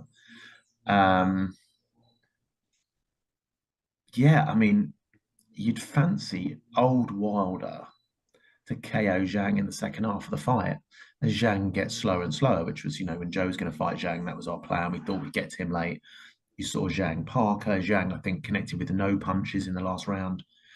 His fitness, his resilience dropped off towards the end of the fight. So I'd say old Wilder v Zhang ends this late as Zhang tends to tire. What's Wilder's chin like? Well, we know he's been dropped by Tyson Fury, but I don't know. With the current Zhang we've got, I'm not sure about Wilder. Zhang could end it early. So it's a phenomenal fight. It's an absolutely phenomenal fight to watch. And yeah, I hate to be on the fence here, but it's very, very difficult. I'd probably move towards Zhang, actually. I'd move towards Zhang in that fight. I think Zhang gets beaten. The boxer that beat Zhang is a good technical boxer. That's why Parker won. He can box to instructions. That's why Parker beat Wilder. He's a tremendous technical boxer under Andy Lee. I don't think Wilder's that guy. I think probably Zhang gets to him. BC heavyweight champion of the world, the Bronze Bomber, Deontay Wilder. The savagery, the savage of the bronze Bomber is back. I was at peace. I was at too much peace. And war and peace don't mix. The only time war and peace mix is when the war is over, and victory has been claimed. Many times I was crucified. I was drugged. My name was drugged in the dirt for how savage my mind was, what I did to people, what I said to people. But people, they like I said, drug my name in the dirt, so I found peace. So when I found peace, they didn't want that. They said I was too peaceful. So now I'm in an environment full with people that want the peace. They said no more Mr. Nice Guy. Former WBO interim heavyweight world champion, ZHILEI Big Bang ZHANG! Big Bang ZHANG. You know, these two guys, they're at a crossroads, both of them. Neither of them can afford to lose. They cannot afford to lose this fight. They're both coming off of losses. The winner goes on, the loser, I don't know where he goes. So that, again's a great fight. And we are up for this in a big way. My guys are up for it. Are we up for it, fellas? Sure am. Are we going to win this? Well, let's have a bit of enthusiasm. Don't sound too confident, Frank, to be fair. It's Queensberry 5 versus Matchroom 5. The fighter you face in Deontay Wilder is kind of the opposite personality. He's going to come screaming bomb squad and, you know, expecting the big one-punch knockout with intimidation as a factor. Is this the first time you faced a fighter like Deontay Wilder? It's not the first time. Actually, a lot of fighters before, they're talking shit, they're yelling, they're screaming, shouting, I'm going to kill you. I have all this. But at the end of the day, I put all of them to sleep. What were the mistakes that you feel Wilder made against Joseph Parker? I don't think he made any specific mistakes. I just thought that Parker's controlling the rhythm of that fight, and Wilder's couldn't find him. He couldn't let his punches go. Both guys can bang, but I will have to favor. I mean, Zhang performed a lot better against myself than Wilder did, but for some reason I'm leaning towards Wilder. Zhang dropped me twice, but I did feel, I felt Wilder's power, but nothing really landed clean. I just knew that, with that fight, I had to be perfect for every second, every minute of every round, and I did catch a few on the gloves, but I was just thankful that my hands were up, because I don't want to catch any of that in the face. Do you think that either Zhang or Wilder, if they lose Saturday night, are done in boxing? I think that it's a crossroads fight for them. I think it's what common sense tells you it should be. One guy is 41, Zhang, and Wilder's 38, and they've been in a lot of tough fights. The window for this business, like anything, is only open for so long, so much, and I think that it's a reasonable thought that they've both made good money. Wilder's made a lot of money. God bless him. He's earned it. He had the heavyweight title. He had a good run. They did a really good job promoting him and letting him. I never ever poo-poo a fighter or say, a fighter's making too much money. They can't make enough for me. For me, no fighter can make enough when I know what they put on the line every time they get in that ring. So he's in a position, we should celebrate, really? Not the negativity. We should celebrate the positive, that he's in a position he could retire if he wanted to. Y'all already know how I feel as a warrior. I'm a warrior. I got a warrior mentality. I got a warrior mindset. I got a warrior heart. And I'll die for what I believe in. I'm willing to die in the ring for what I believe in. And if a man ain't willing to step in there and die like me, he better step out of that bitch, because I'm ready. Deontay said he wants to stand over you after he knocks you out on Saturday. How do you feel about that, ZHILEI? Okay, come on. Please don't. What are his weaknesses? What have you seen from Deontay Wilder that you can capitalise on? He's a veteran, and he's the bronze bomber for a reason. But I think the bomber is out of ammo now, because he's fighting Big Bang right now. Deontay Wilder told me that this could be the last time you see Wilder in the ring if he loses on Saturday night. This could be the end of the career. This could be the final goodbyes, the farewell of Deontay Wilder. I mean, do you agree that if he's can't be successful Saturday night, he's done? He needs to win. No doubt about it. A lot of these guys, they want to perform at the top level. And if he don't win on Saturday night, he ain't fighting for world titles. He ain't fighting AJ. He's not in those big fights. So it's absolutely must win for both Wilder and Zhang on Saturday night. What kind of conversation have you had with Wilder about the potential future? You've said all these things are in the mix. This is like we're getting on very well. Let's enjoy the moment on Saturday night. I think sometimes a lot of people get told certain things you know, about Eddie Hearn and actually when they start working with us, they realise we're very good at what we do. We promote you very well. We get behind you, you know, as a team, and they enjoy it. It's been good, you know. Times bring about changes, and I'm all about changes. I love being able to be a part of change. I think the world could learn from this situation, you know. The thing that keeps human beings so distant and separated from each other because we don't understand each other. But when we have an understanding of each other, it brings us together. And today, as of now, we are together. So after this fight, we'll see that we remain the same. Could you possibly continue fighting with Matchroom?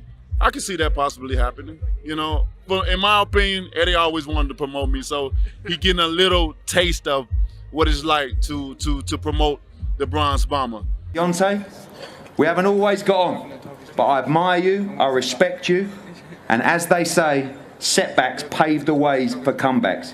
You are one dangerous, dangerous man. And when you destroy this man to my right, ZHILEI ZHANG, on Saturday, the whole world is going to take notice that you are back. Money never thought I would see this. All problems. You know what I'm saying? And we're talking to millionaires already. Yeah. Like, it's not like these guys are hurting in the pockets, but you start putting more stacks and racks on the table, and a lot of beef goes out the window. Yeah. I think Eddie needed Wilder to make this team, like, really competitive and have an opportunity to win with a double score knockout potential for his captain. And Wilder needed him for comeback on a big stage in Riyadh, particularly where he can, if he is successful, you know, for the first time, it'll be successful on Saturday night, establish himself as still a player in the major heavyweight events here. So yeah, they needed each other, and in a heartbeat, I think that made, you know, strange bedfellows of former enemies.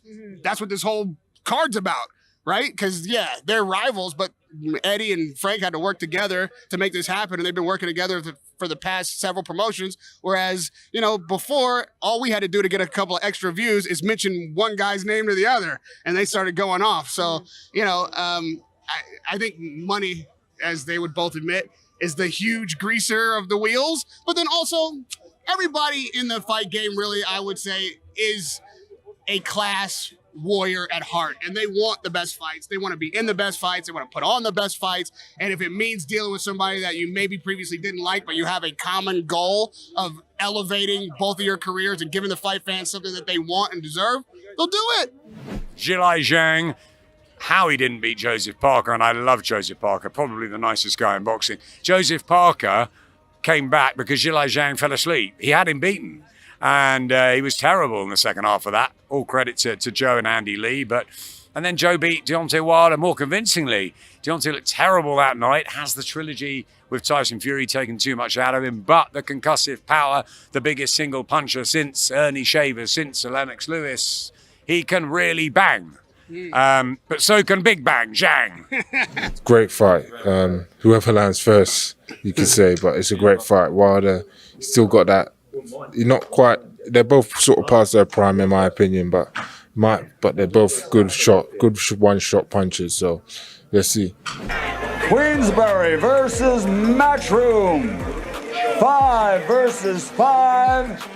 It all goes down at the Kingdom Arena tomorrow night. Riyadh, Kingdom of Saudi Arabia. Welcome back to this live watch-along. As you know, I'm with my two buddies here, Kieran Duffy and Xavier Miller. Well, we're one fight in, 1-0 to Queensberry. 1-0 to you. First one right. 1-0 to you. But I'm not going to get all cocky because there's a long way to go. And of course, that was a tremendous performance by Willie Hutchinson. And we're now just literally not far away from the second fight. Lead us in, guys. Second fight. Give me your take on it, because obviously it's Nick Bull. It's just about to be introduced. What do you make of this fight again? I think this is the fight I was most looking forward to. Right. To be honest with you, I like the style of both fighters. I think the styles are going to gel really well. Nick Bull likes to put pressure on, obviously because of his lack of height. But Raymond Ford, he doesn't give up too much ground either. So I think it's going to be a great fight, and it's the one I've been looking forward to. And yep, they're doing their ring walks now. So yeah, not long. Yeah, it's quite an exciting matchup. You know what I mean? Everyone loves Nick Ball. He's really hit the headline since his last performance, where a lot of people think he was unlucky not to win the world title that night. So this is what it's all about. Huge fight, huge opportunity for both men on the biggest stage. So let's go. I'm excited about this one. Am I calling a winner? I told you. I'll tell you after the first 2 rounds. Well, okay. Well, very close. And it's 1-0 to Eddie. Sorry, 1-0 to Frank for Queensberry. Frank, yeah. So Eddie needs this one. He needs this win. He needs Raymond to win. So who are you going for? In this fight, Raymond Ford. He's one of my favourite fighters at the moment. Look, at a push, I'm going Raymond Ford as well. Okay, well, I haven't seen enough of Raymond Ford to make a decision, but I'm gonna just take a pot shot, and the reason is because I think Nick Ball is a tremendous pressure fighter, he is. and I think he's like a pocket Rottweiler. We need to swap places if you win this one as well, though. What's that? We're gonna have to swap places. Yeah, I'm going with Nick Ball. I'm going to say he's going to surprise us. He's going to spring a shock. How about that? I wouldn't be surprised either. Yep. But it's about to start. By the way, before the fight starts, I don't know about it. I'm sure you must know, but did you know that the main boxing website out there is the newly revamped SecondsOut.com? Number one website anyway, but it's just been revamped. So check it out. All your boxing news, everything you wanted to know about this fantastic sport.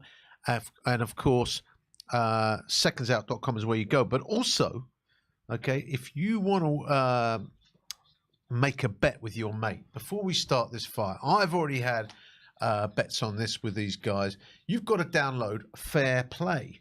Okay, now the way to do that, if you want to do it online, you can go to onelink.to/SecondsOut Fair Play, FAIR Play.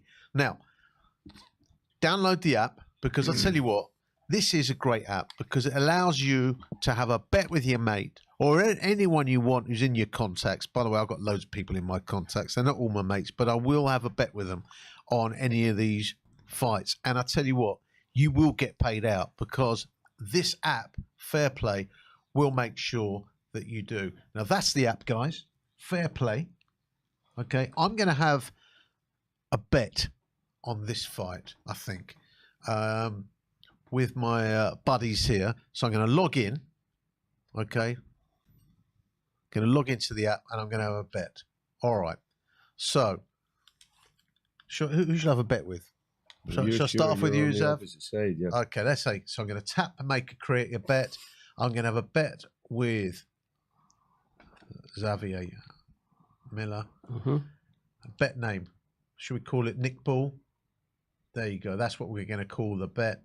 And I'm going to say Nick Ball to win.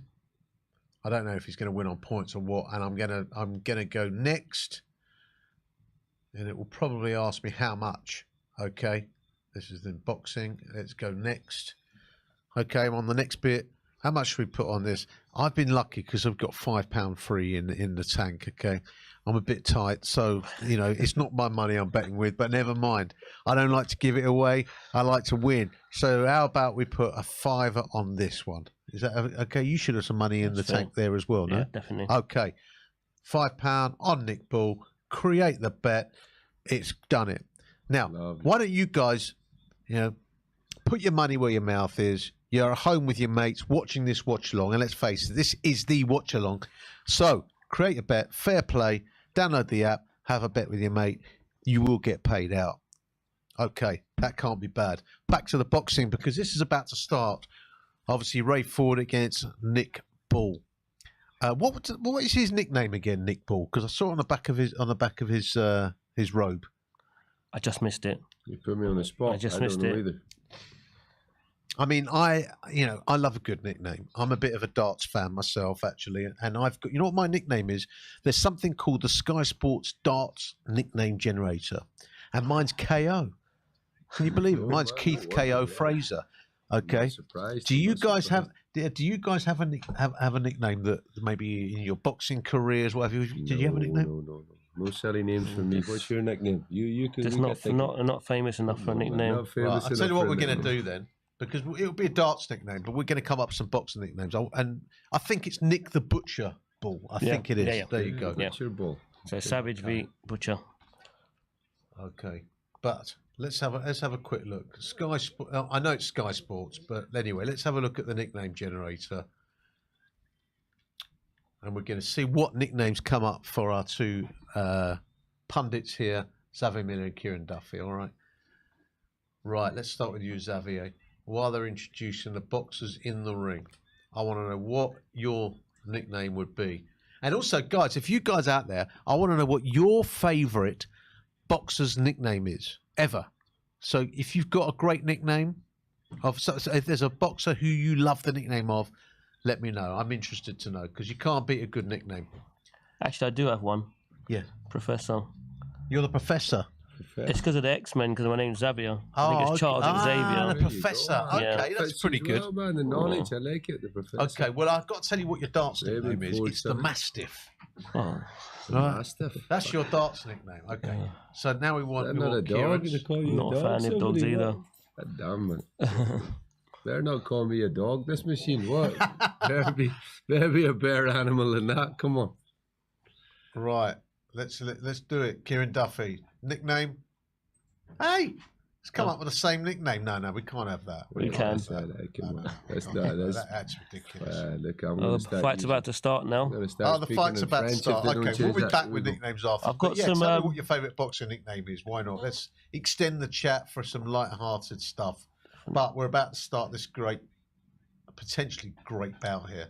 I've got some. I've got some predictions from some professional boxers. Okay. Chris Congo, who just recently won his fight against Florian Marku.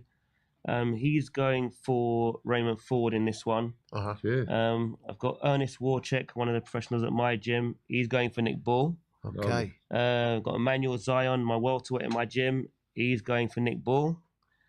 My heavyweight, Ergo Elizaj, he's going for Raymond Ford. Alfie Clegg, who just recently won his youth title with the IBO, he's going for Raymond Ford. And Ahmed Hatim, who's boxing next week, is going for Nick Bull. Amar Kiani from the Kiani gym, he's going for Nick Bull. Adrian Redman, super middleweight, is going for, actually he's not sure, he's got a question mark on his. Kasim Kiani is going for Raymond Ford, and Youssef Kamari, my lightweight, is going for Raymond Ford. Excellent. Pretty even now. I think maybe Nick Bull wins it on consensus a little bit there, but. And anyway, the two coaches of my gym are split as well. My business partner Nick Prempe, he's gone for Raymond Ford, and the head coach for the amateurs at my gym has gone for Nick Bull. Well, we're into the first round. Nick Paul is looking very powerful this round. He's throwing a lot of heavy leather. Ford is definitely not as quick to counter, although that's a good job he's showing. If he can establish those distance shots like that. He's very compact, isn't he, Nick Bull? He looks confident. He doesn't look... He doesn't unravel when he's under pressure. Oh. Yeah, he is very compact. Although we were talking in the break about head movement, upper body movement. Shots. Look at this. Very interesting. I think the only problem Nick Bull's making here is his shots look really, really wide, and Raymond Ford is already digging down to the body, which is smart. He also sees them coming. He's not getting caught with those shots. He's catching, blocking, and he's countering at long range with those distance jabs and crosses. Lovely. Definitely. Very silky, isn't he? Yeah, his head movement's there. He's calm enough to use his eyes, and he's not that much taller that it's a huge advantage, the height difference, you know. So it'd be interesting to see how Nick Bull deals with the southpaw stance as well. I don't know how many southpaws he's boxed as a pro. Lovely body work from Ford there. Lovely shots. Really good match. What an interesting clash of styles we've got here. Lovely. I do like Raymond Ford's defense. He changes the look often. Sometimes he's got a low lead hand. Sometimes he's got a high guard. Sometimes he blocks one punch and then comes off at an angle. A lot of variation with Raymond He's Ford. Fast-handed, lovely, fast hands from Ford. Raymond Ford. Yeah, the only Good problem for Nick start Ball. from ball, quality Who'd you finish give from that to? Raymond Ford. I've got Raymond Ford there. Sharper Well, work. in the second half of the round, I'd say Raymond Ford. The first half was Nick Ball. Yeah, Nick Ball made a really good start. I don't know.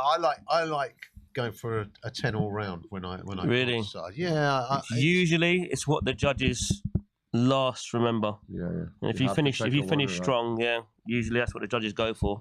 Because when they're about to write their card, it's what they remembered last. Yeah. They tend to It's forget a bit about the silly first in a minute. way, though, isn't it? Because You should make notes as you're going along when you're judging, really. I would You know? say neither fighter's actually established their style there. Neither fighter has really stamped it as their fight yet. So very interesting. You can see what they're both trying to implement: the aggression of Ball and the speed and counter punching and body attacks from Ford. So interesting match. I'd like to see. I'd like to see Ball try and use angles. He's coming in straight lines on the railway lines, and that's why Raymond Ford is picking up on the way in. I think because of his height, if he was to step off to the side and get Raymond to miss sometimes, then have more success. Look how wide his feet are. So he's jumping with his punching, he's swinging. It's very hard to have angles when you're so side on from the ground. Do you see what I mean? It's good shots from Ford. Lovely. And you see where Raymond Ford is now, that range that he's got, he should maintain that. When Ball attacks, he should just take half a step out or come off on an angle. The difference is he's not giving his like hips what he's up doing forward. there. He's getting his back foot behind him. Good. He's working. Balls. That's what Ball's world is. On the ropes, he put Raymond Ford to the ropes. And I think that's going to be the story of the fight. In the middle of the ring, it's going to be all Raymond Ford, and then against the ropes, Nick Ball. That's a good shot by Ball. Ball's be outside range or inside range. He can't sit at the end of Raymond Ford's punches. A lot of crisp punches, a lot of powerful punches going very early from both men. I think Nick Ball has made a good start in this round, actually. Yep. Yep, good counter punch.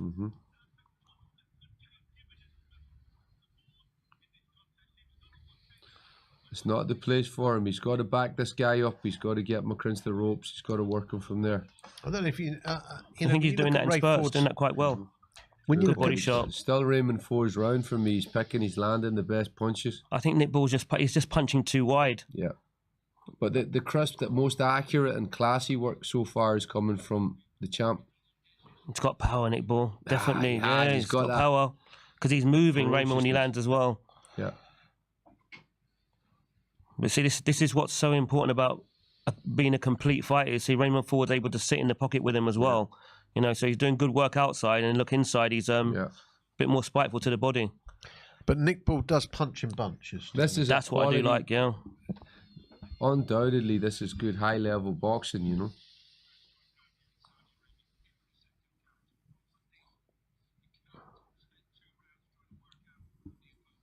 Good stab. Good stab.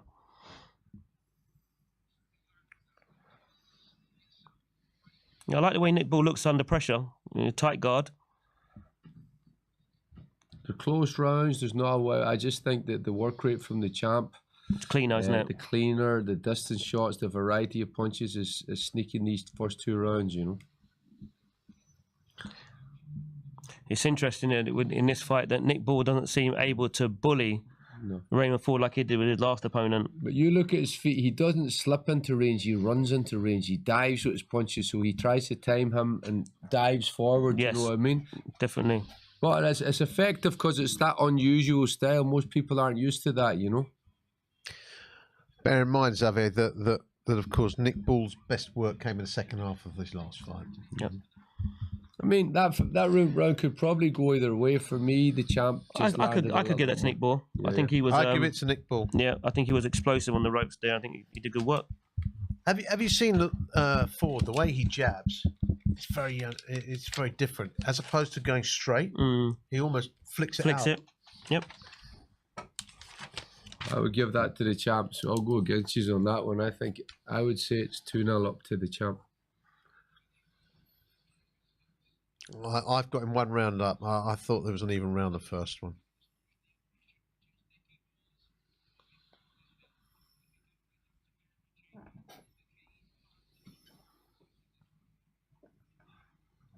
It's interesting with the post-fight interview.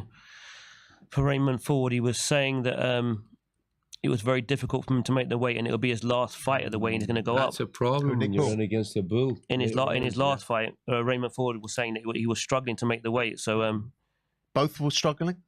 No, it wasn't. It wasn't Nick Ball saying. It was Raymond Ford that said when he won the title, he said he's going to move up. It's amazing what a couple of $1 million will do. You make the weight all right. So, but it's a really good counter punch at the in that last round by Nick Ball.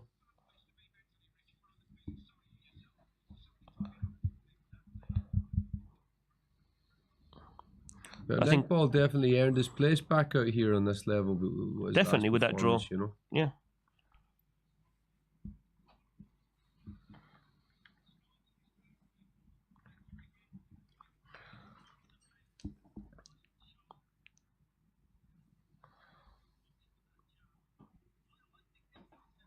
Good shot. Guys, keep those messages coming in. I think Raymond Ford needs to stop going back in straight lines. Yeah. And that's why Nick Ball's having success at the moment.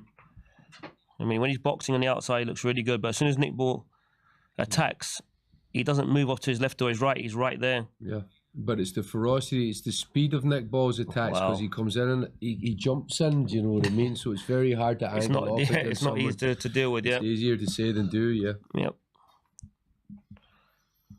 It's hard to contain these guys that could just keep coming forward in a straight line. Yeah, and he comes in with punches, Mike Tyson-like at times as well, you know.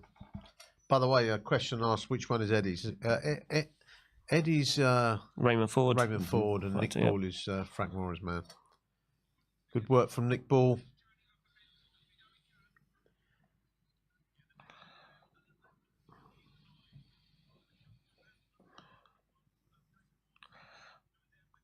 I actually think that Raymond Ford is spending a little bit too long in a high guard here. I think he should be rolling one or two of those shots and then coming back like that. Body shots, yep. Nothing wrong with those. It's very subjective. It's hard to score this, you know. When he won the title, he was using that high guard to draw a lead, so he's almost pulling back in the high guard or dropping the shoulder, and he's able to punch off of it. Now he's in the high guard a little bit too long. It's a good round for Nick Ball here. He's not landing a lot, but it's he's the one that's throwing. Again, I think it's a lot of quality from both of them. That was a bit better from Ford there. So he rolled the shoulder and then came back with a counter. And some nice body shots as well. I don't know. This is a close round for me. I want Nick Ball to win, but I'm. Ooh.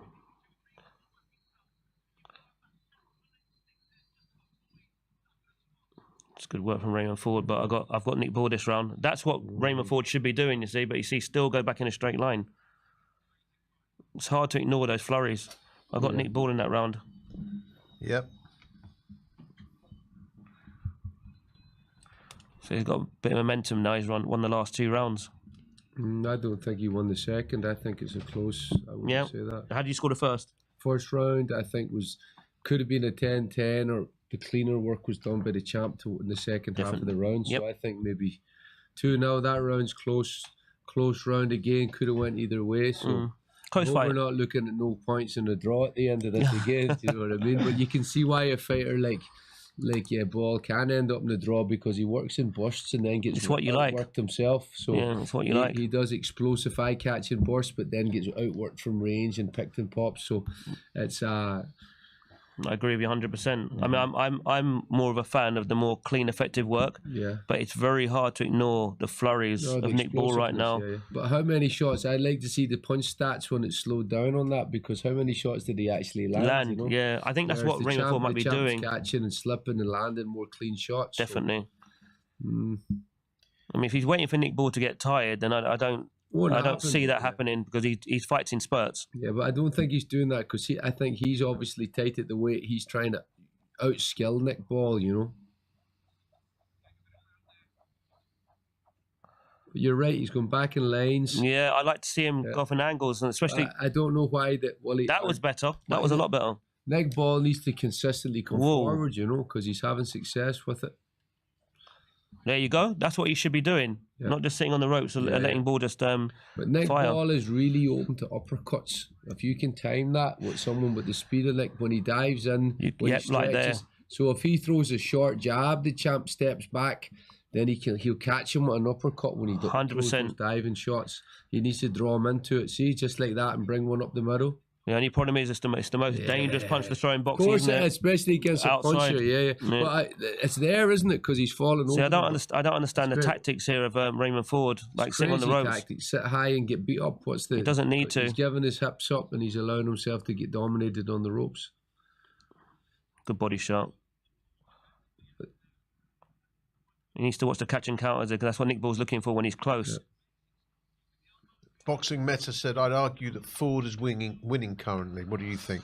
I have Nick Ball ahead, and I think you both do as well. No, I don't. You don't? Ford ahead, no. I have Ford ahead. But this round's a better round for Nick Ball, so I think this could bring us back to close to even, you know.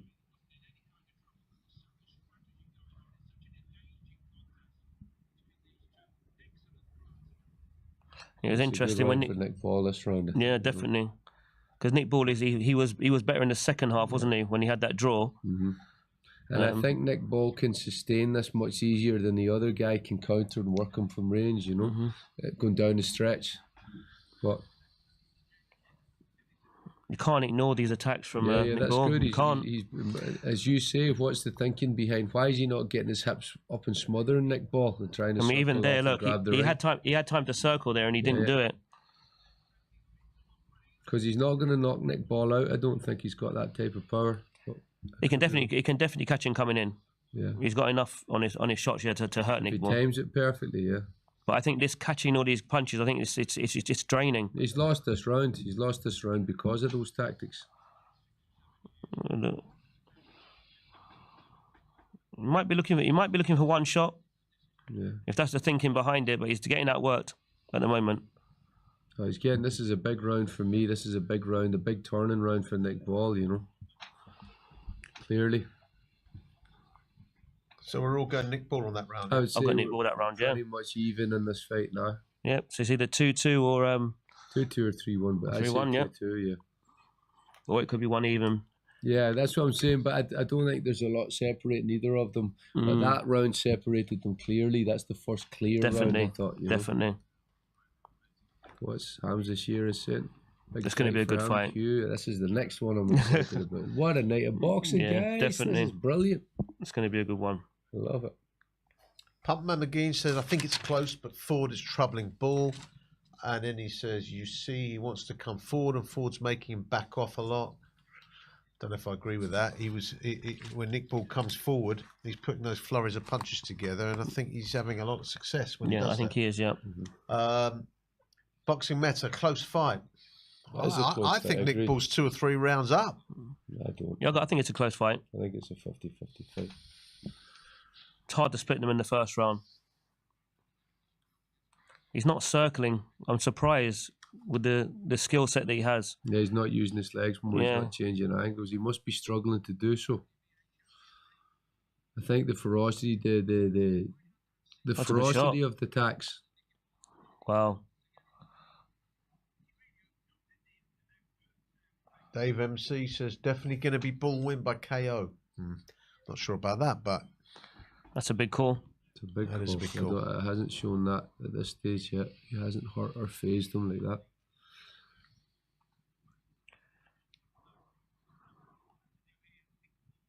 He's a handful, though. He's like Isaac Cruz, Pitbull Cruz. Yeah, He's that's a handful. right. Good call. It's not going to be easy. This is always going to be a good fight, though. So he's going straight back again. Like he's had. Look, Crazy then he's got giving time his to hips move. up and allowing himself to be outworked instead of smothering, getting his back foot behind him. We're starting to fall into a pattern that suits Ball now, you know. Good shots from Ball. That was better. Back to ring centre. I know, but he's taking shots on the way out and not coming back with anything. For he's losing those exchanges, you know. I think he was losing these middle rounds when he won the title as well, Raymond Ford. And then he started. Then he started switching gears. Yeah. Maybe he's trying. And he was hurt a couple of times in that fight as well. That tight at the weight, you know. Yeah. Yeah. It's a dangerous tactic at this level. Good uppercut. Shot. Good uppercut. Good shots, man. Good uppercut. Ball. This is the second dominant round for me for Ball. That's really separating them. Good work from Nick Paul.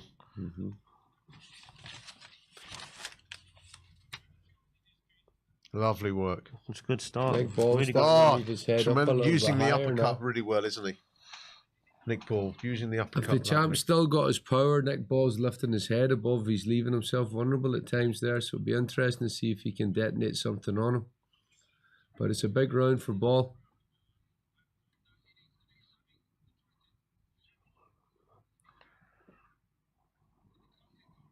You're right. The uppercut would be effective, but again, it's just timing it. It's timing it, yeah. Yeah. We'll step back, push again, step back, rip it up because it's easy from out Did he here. cut again? He was cutting the last fight, wasn't he, Raymond Ford? Okay. But that's when you want this close contact, that can happen. Yeah. He's not boxing. He's fighting. I don't think he's, yeah.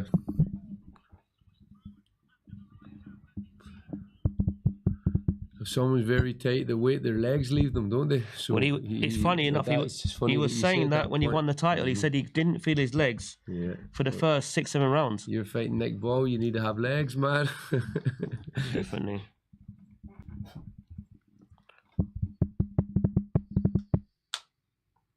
He doesn't sound very confident. Ahead. He won that round clearly. The corner just asked for me. The corner just asked Raymond Ford how he feels. He didn't sound confident. Yeah. He just said, "I'm all right. I'm all right." Who said it's that? It's not a good sign. Raymond Ford. You see, yeah. He's struggling.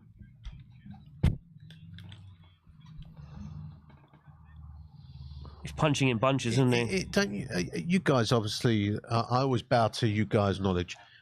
Do you not think the uppercut is an underused shot in boxing? It's just that it's the most dangerous punch to throw in boxing, especially from outside. But it's underused, isn't it? Yeah, but you just got to like there. Like, see, his head's offline. He's timed it well. You got to know when to throw it. Nick Ball threw it perfectly there.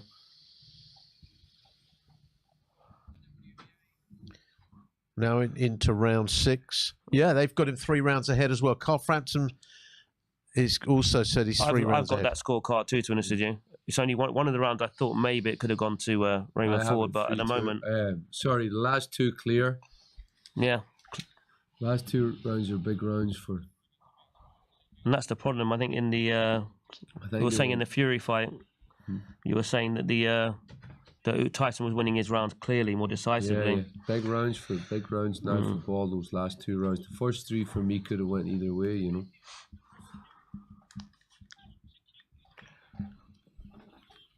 Well, Nick Ball's he's made a good start. It's if he can maintain it. You know, Raymond Ford is I hope he can. He's a spiteful punch picker, so if he starts slowing down, then Raymond Ford will maybe take over. It's just not very creative right now from Raymond Ford. Well, come on, great Ball. combination. Shot. The uppercut is working. Also, the cleaner shots are coming from Nick Paul, I think, no? The last 2-3 rounds, yes, definitely. Big time. It's the opposite first 3 rounds, but now these rounds, the champion looks like he's missing a beat. I think the weight might have something to do with it and the punishment he's taken from Ball. Yeah, that's why I don't like staying in a high guard too long. You see, it does take something out of you because the repercussions still go through the gloves. You know, it wears you down. You know, later in the fight, it's better when he uses. See, that's a better defense from Ford. Yeah. He doesn't need to block all those punches. He can ride them. Ford's defense is leaning back with his hands up, you know, so it's like he's got virtually no head movement.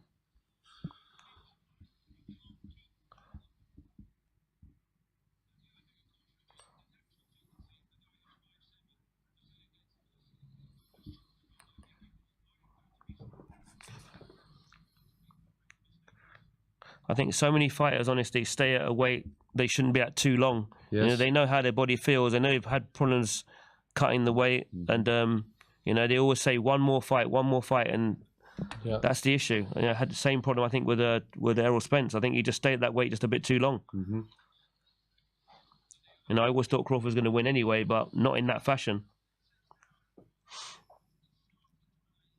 You talk about Errol Spence. You see, this is what we needed in the last fight. You know, a strict referee when he does start using, like, you know, wrestling tactics that.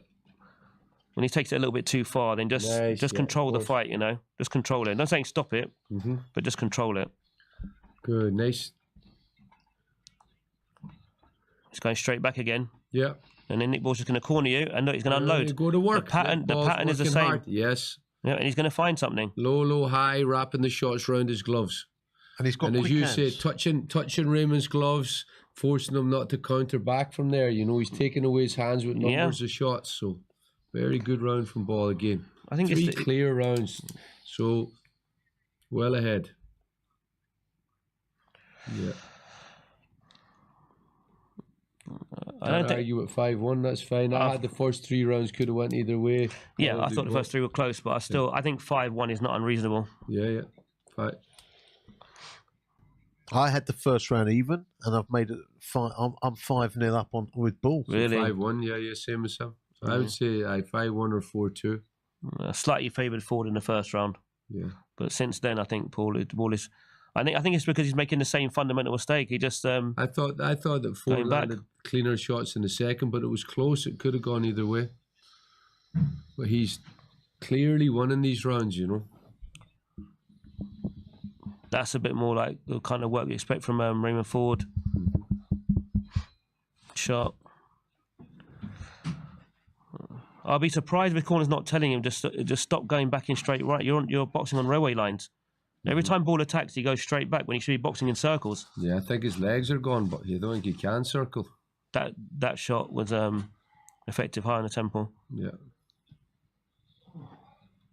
He seems to be able to hold Ball's power, but for how long? Let's see how long that goes later down the road. You can't keep taking heavy leather. He just picked the shot you talked about earlier, Raymond Ford. A short little uppercut inside. Got it. But they look like arm punches to me. There doesn't look like the same snap. Yeah, the power. Early, you know what I mean? Exactly. He's touching him, whereas Ball still looks ferocious in his attacks, you know? And Nick Ball's doing something quite clever here. He throws his backhand straight, and then every now and then he'll loop it. Yeah. And Nick Ball and Raymond Ford is having to change up his defense, and he's getting caught sometimes. He felt that body shot though. No. I think it's a slightly better round for Ford though. Definitely. But Ford's really working hard. He landed some good body shots, and I still think it's Ball's round though. See, he punched and turned there. Oh, great brilliant combination. But Nick Ball will like this. This is the range that he wants to fight. Yeah. He doesn't have to go and find him.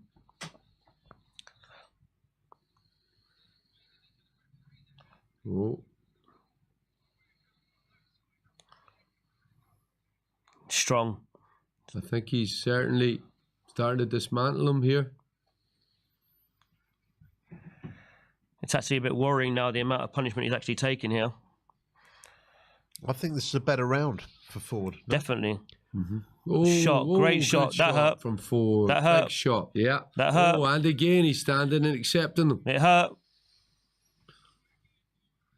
He's hurt. Yeah. And he knows it. The champ knows it. He's letting him go. He hasn't recovered yet. Good hook. He needs to bring them up. He's hurting. Big attack from champ. That uppercut is so effective though from You Nick see Ball. the power out of Ball's shots are not the same intensity. He's got to bring it up. I like that combination he's throwing though. Big round for Ford. He really changed the tempo in this round, I think.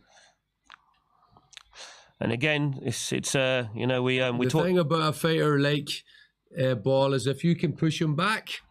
Well, we talk about this in the gym all the time. Guys that like to come forward, push them back. Push them back, man. Guys that like to throw good body shots, hit them to the body. Get them shot, exactly. Yeah. So he certainly, you were right in saying he's got that snap in his punches that can turn a fighter around. But I don't think he looked desperate. I just think he felt those shots, you know. Yeah, definitely. I'd give that round to Ford because of the damage he caused in those attacks. The Ford really needed that round. Yeah, he needed it 100%. He really needed that round. Not unlike Usyk, let's see if he can turn it into something now, you know. I mean, we're into the second half of the fight. And corner's telling him he won the round. I don't believe that. Sorry. They think the Ball won the round? Yeah, it's because corner are telling him he won the round. I think they're just trying to motivate him. Yeah. It's a good thing he didn't land that shot clean. Yeah. That second one. I like this combination he throws with this uppercut through the middle. But it's what I'm saying is when Ball punches, he's leaving his head up in the air now. You know, he is vulnerable to some big counters. You know, but see, I prefer Raymond Ford. He should really by now have read a pattern with Ball where he does finish with the uppercut. Yeah. You know, block a couple of shots on the high guard, and then take half a step out or an angle or change your defense. Oh, nice cross from We're into round 8. I think it all depends on Nick Ball's stamina, because he's putting in a lot of good work in the first half of the fight. Has he got the fitness and the stamina? Well, the difference between the two fighters is that Nick Ball has been really effective with his combination, especially against the ropes. Yeah. But you can't ignore the fact that Raymond Ball, from the beginning of the fight, has really targeted the body. Yeah. He's out of the two, he's the Good one that's point. really been focusing downstairs. So maybe at this stage in the fight, now he can change things. He can chop him down, exactly. But no, he's still got plenty of whip in his punches. Ball this round. He's still standing there for the uppercut. I don't understand why he's not wide moving. Open. He's wide open to over the top. Under and over that uppercut, he's wide open to, especially later in every round rather than early. But round his gloves, that's the shot. See? That uppercut. You've been calling that from the first round, that shot. Bring a hook off it or bring a hook to the body. Lovely. That's the one again, right up the middle. That hurt. Yeah, that hurt him. It stopped him in his tracks. Stopped Ball in his tracks. I mean, that happened because Nick Ball was trying to force his way on the outside leg. Shots, yeah. The champ's starting to get his timing more. Bring it up there from there. Raymond Ford is looking very dangerous here. He is. Suddenly he's got a second one. Oh, it's like when you won the title. It's the second half of the fight. You really started to look special. Oh, he's hurting Ball with these shots, big shots, head and body. Yeah, he's looking more effective. Don't go straight back. Don't go straight back. No, you see, you've gone straight back again. And okay, you finally tied him up this time. Yeah, but he hasn't the same ferocity this round, Ball. When he's got him on the ropes, he smothers his own. He's taking a rest rather than working. He's wide open to the left uppercut, though. I think Ford should go back down to the body. Yeah, agreed. The rounds have been clear. After the first 3 rounds, the rounds are clear. The last one was clearly the champ, and this one so far also. Definitely. It's not hard to score in that sense. See that spin? He looks so much better when he spins. Yeah. That's what you've been saying. He's got to get space, but that's what that ring generalship. He needs it in this fight. If he spins and then brings the uppercut and he's in perfect position, even better. He's got to square him up. Yep, agreed. But come on, you got to give it a ball. He's entertaining, isn't he? Like how can you not enjoy this guy fighting? Like he's like old school fight. Oh, there you go. It's a trap. Down goes the champ.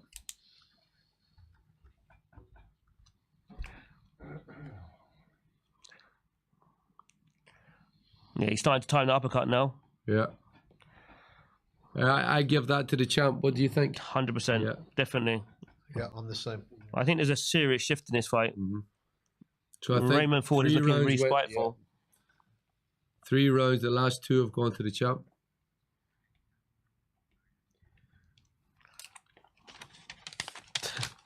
The tiger. I've still got 3 rounds ahead. You're the master, Phil. There you go. Professor will stick with us better. What do you guys think? Any feedback from you guys? I mean, look, obviously you're following us, and we've all got Nick Ball ahead, but the tide could be turning. I mean, yeah, I think the tide's turned in the last 2 rounds. There've been 2 clear rounds for the champ when he's actually hurt Ball. He's clearly hurt him a couple of times, so excellent fight. I think the last 5 rounds have been clear one way or the other. We had 3 in a row for Ball and we had 2 for the champ. So we're now moving into round 9. Yeah. Some of the notes I made on Raymond Ford and his look when he won the title. I've had so many positives to say about him, but the only negative was that it wasn't hard to find him. Yeah. You know, he is there. That was the only negative I could find. With Nick Ball, it was just sometimes he lunges in. He jumps in. That's the uppercut we're looking for. Yeah. Come on, Nick Ball. He's alone. That's the defense he should be using. Yep, not that high guard. You know, rolling the shots off his shoulders. Yep, and then moving and spinning. It's good boxing. It's good Boxing in from the circles now, champ. yep. Yeah. He's got to get his foot to the outside. It's old school, and I think he hurt. It's good round from Ball. That's a better attack. Ball. There we go. Big left hook from Ball. Excellent. Still finding the uppercut. Real ebbs and flows. I think this round's really we're going to. If they were the same weight, imagine a Nick Ball v a Pitbull Cruz. What a matchup. Be like David Tua versus Mike Tyson in their prime. That's one that got away. Dream matchup. That is. Two bulls. I've got Raymond Ford so far. We're halfway through the round. A few good attacks from Ball. But Ball is right there. He's right there. This is a much pretty even closer round, I round. think. Yeah, Ball's come back a lot this round. But good the jab. sheer aggression comes from Ball, but the classy work is still coming from the champ. yeah. You know, the eye-catching classy work. So He's turning. Lovely fight. He's That's starting to pure turn. entertainment. He's turning beautifully now, Raymond Ford. Good attack from Ball. There we go. When he's turning high, but he's spinning and staying high, and Ball's coming back at him. Up the middle. Why does he not throw? Oh, shot. There we go. He's a bit more compact in this round, Nick Ball. He's much than Raymond better Ford. round from him. He's back in it. This is hard to score this round. There's going to be an argument on the scorecard this one if it goes that way. Yeah, a draw. I'm telling Because, you, no points. Because Raymond Ford won the last two rounds, but now Nick Ball's coming back again. Oh, lovely shot. So he stopped the momentum. God, he's strong. Just pushed him back, one arm there, back to the ropes.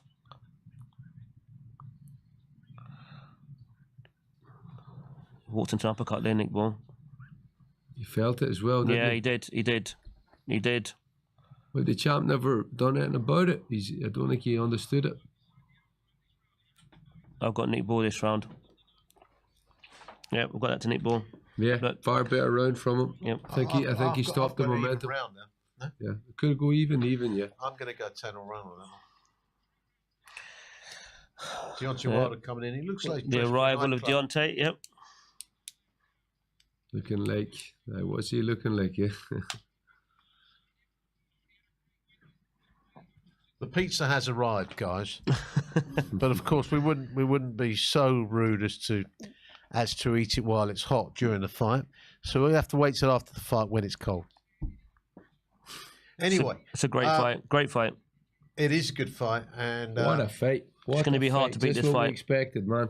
They've both been good fights, but this is it's pure as was entertainment. expected. Look, Nick Ball, you're going to get every time, but this is entertainment for me. I mean, worst case scenario for Raymond Ford, this could be 6-3 right now. Yeah, it could be.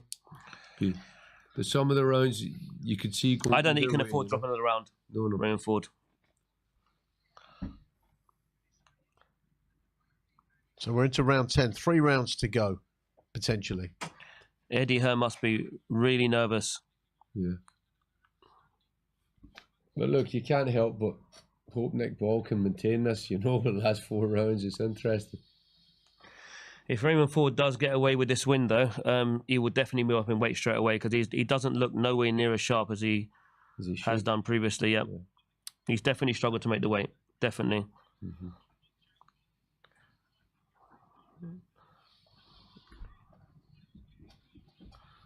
I think getting Nick Ball to use his feet just now was a really good idea. Yeah. Yep. Just moving off, making him fall short instead of just standing there blocking.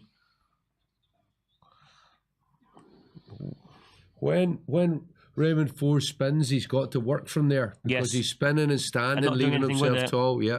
Yep, exactly. You spin out, you've got to work, otherwise there's no point. But this is the problem with fighting a short opponent. Yeah. Sometimes you've got to come down to their level so you don't stand up too tall. Of course. Especially if you're going to fight inside. Now, if you're going to fight tall, you fight long. Exactly. If you're going to sit inside, you've got to sit with him. But if you angle off, if he spins off like he does, you can't stay tall and let him turn around and definitely start not. throwing punches. No. You got to take advantage of turning him, you know, and that's what he's not. And it makes me think he's lacking something. He's lacking a little bit of stamina or snap at this late stage, you know.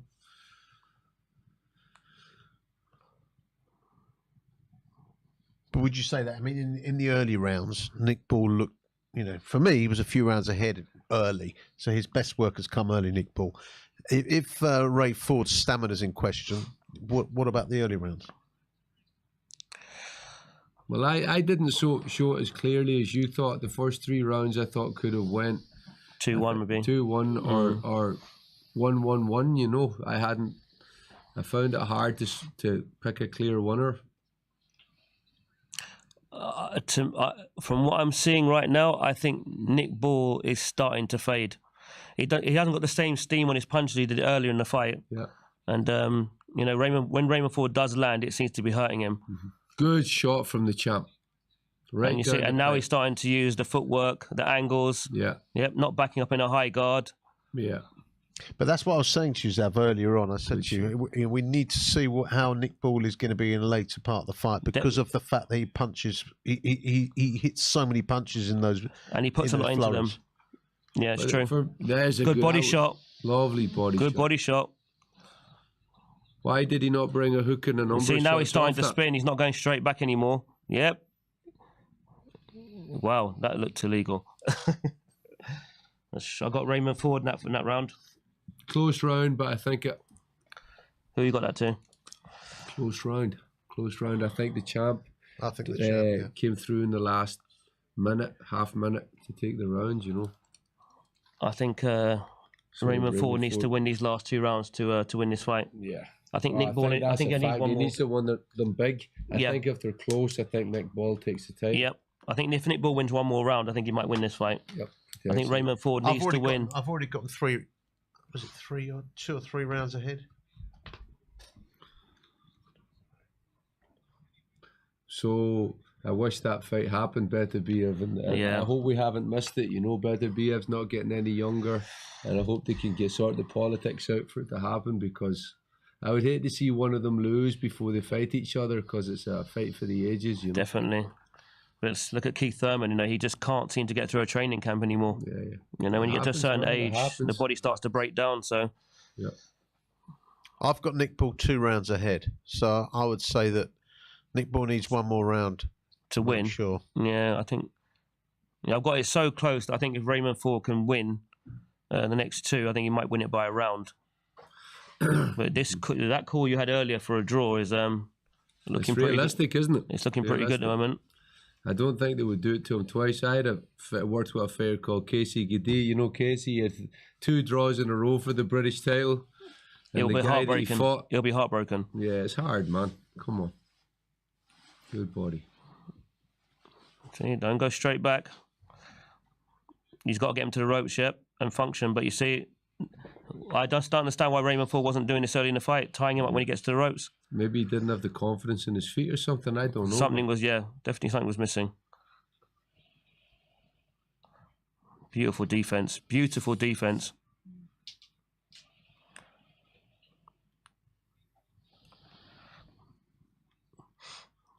He's reaching, but he's not landing those shots now. I've got Raymond Ford landing all the more clean, effective punches. Yeah, but I had him early in the fight doing that as well, but he definitely the first round. First, second round as well, I thought.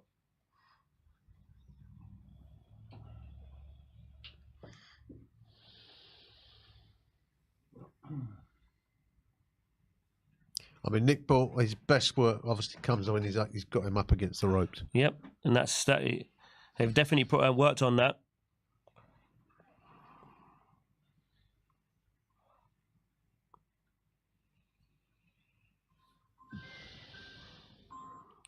He's just missing them by inches, the champ. He's just managing to slip his I like the defense of Raymond Ford right now, though. Good shots from Ford. Big cross.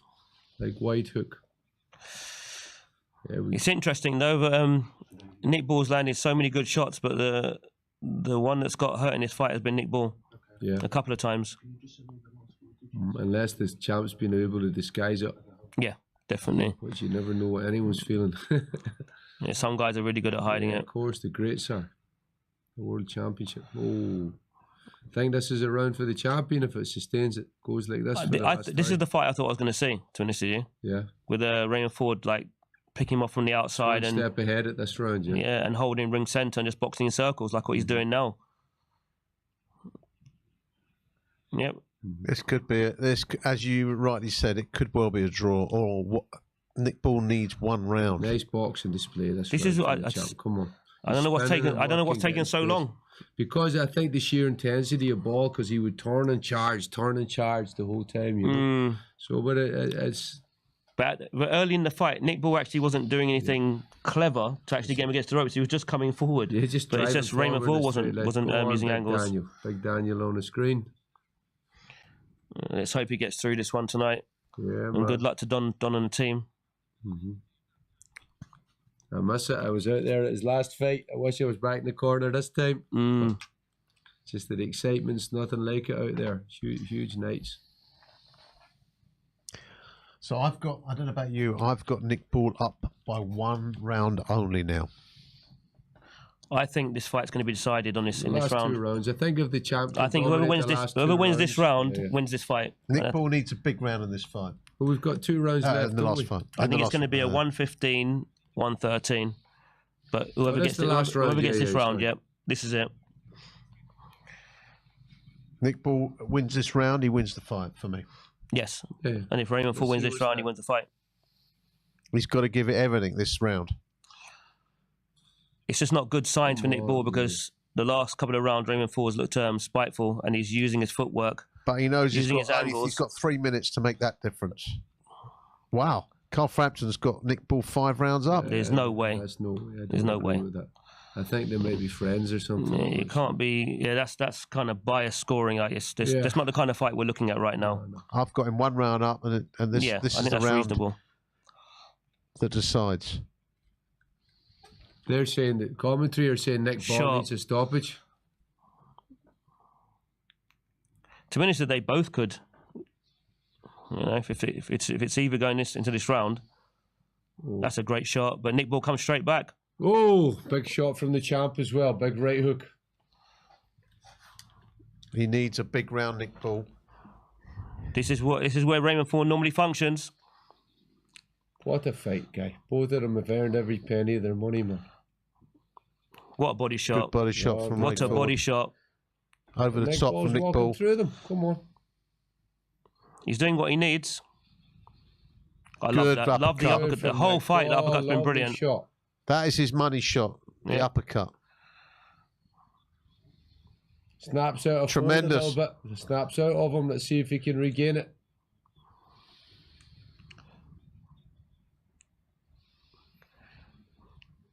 Is Nick Ball the better work for real? Yeah. But, he's going to do it, I think. Come on, champ. Let's see if he can get through this last round. Come on, he's good for boxing of ball ones, I think. He's just hitting the gloves, just running forward. I can see a shift. Yep, that one hurt. He got hurt there. Oh, he did get hurt. He got hurt there. But he's still going. I think he won't be denied still. There's nothing in those punches. But there's still punches. There's nothing coming back, you know. He's pushing them out, but there's nothing in them. This could be a dangerous period for Nick Ball. Because Raymond Ball is looking for something. I still think he's got enough to get through it. 45 minutes. 45 seconds, I should say. No, he's still there. He's still alive. He's putting everything into this fight, Nick Ball. Yeah, you know what? It's hard to beat a hungry man when a man's got his mindset on winning. Oh, the champ's hurting. Oh. Nick Ball comes back. No, he refuses to lose, man. He's refusing to lose. He's there. Nick Ball's going to do it. This is when Raymond Ford won that world title. It's this period right now. He's got 10 seconds to save his title, I think. Come on, he's fighting to the bell. Give it to Nick Ball. You've got to give this to Nick Ball. You've got to give this to Nick Ball. Come on. Well done, sir. Well, I've got him winning by 2 rounds, Nick Ball. That was the final round. That last round, I think that last round sealed it, you know. See, when a man refuses to lose, you know, that was just it. I've either got that one. I've either got that 115, 113 to Nick Ball or 114, 114 a draw. Well, I mean, I wouldn't rule out. It's what you like. I wouldn't rule out. It's what you like because Raymond Ford was doing a lot of good work on the outside. It was, I know. And even when he was under attack. My heart says I'd like to see Nick Ball after a close fight. It'd be horrible, but Nick Ball by 2 rounds. You got by 2. I think Nick Ball deserved it, yeah. Tremendous fight. What a fight. What a fight. Come on. I mean, Nick Ball is just, you know, How can you I not love like the way he him, man? operates. He comes in, he punches in bunches. Yeah. Exciting. The champ. Very exciting He fighter. looks to be the champ standing in the corner with an ice pack in his head, and he's walking around looking confident. His effort was unbelievable. I think it's time for us to maybe swap seats now. Yeah. Because if you get this victory again, we're in trouble. Come on. I'm only going along with you anyway, man. Frank, I'm going to start going along with him. Yeah, maybe it's best to do a switch.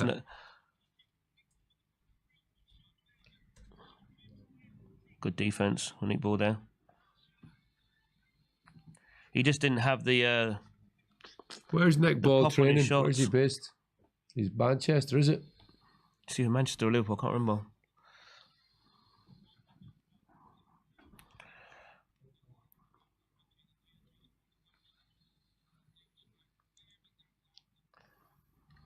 Yeah, come on.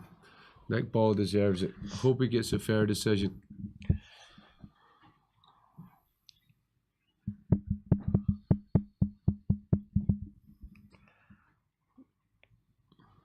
Yeah, Nick Ball looks like his the body language. I'm going with Nick Ball. Of course. I think Raymond Ford knows that's the last fight at that weight.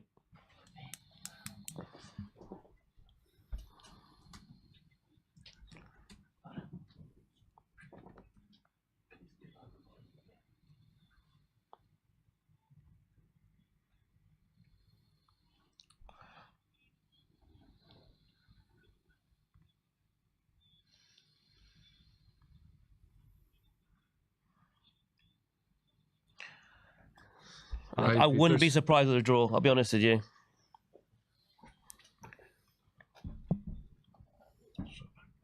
Because some of those early rounds that we were giving to Nick Ball, at that point Raymond Ford had a very good defense. It's just, I think it's from round 4 or 5 onwards. Then Nick Ball started getting through with the uppercut and landing a bit more against the rope. So it will depend what you like. Raymond Ford was coming back with a lot of clean shots. I'm out as well. Something's happened with our earphones here. Nobody can hear it. Can't read That's that. what, it's this one. This is what needs plugged in. Where does it need to go into? What's the one?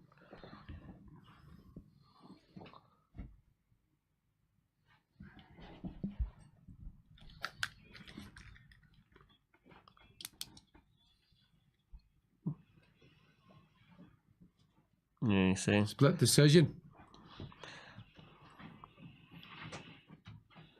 114. Oh. Yep. Nick. Yep, Nick Ball. Go on. 115, 113. Well done. I think he deserved it. 2-0. I'm 2-0 up here. Good, brilliant. Champ. 2-0 amateur up. against Come the on, pros. you have to be happy for him, but don't you? Well, that's nice to see after drawing last Nick time. Ball. Classic fight. Eddie is 2-0 down. Like us. 2-0. So, oh, yeah. my That was a tremendous bout. Great fight. Great fight. Nick Ball wins it by split decision, and we're now going to revert to some great highlights of ZHILEI ZHANG and DEONTAY Wilder. We'll be right back. Don't you go away.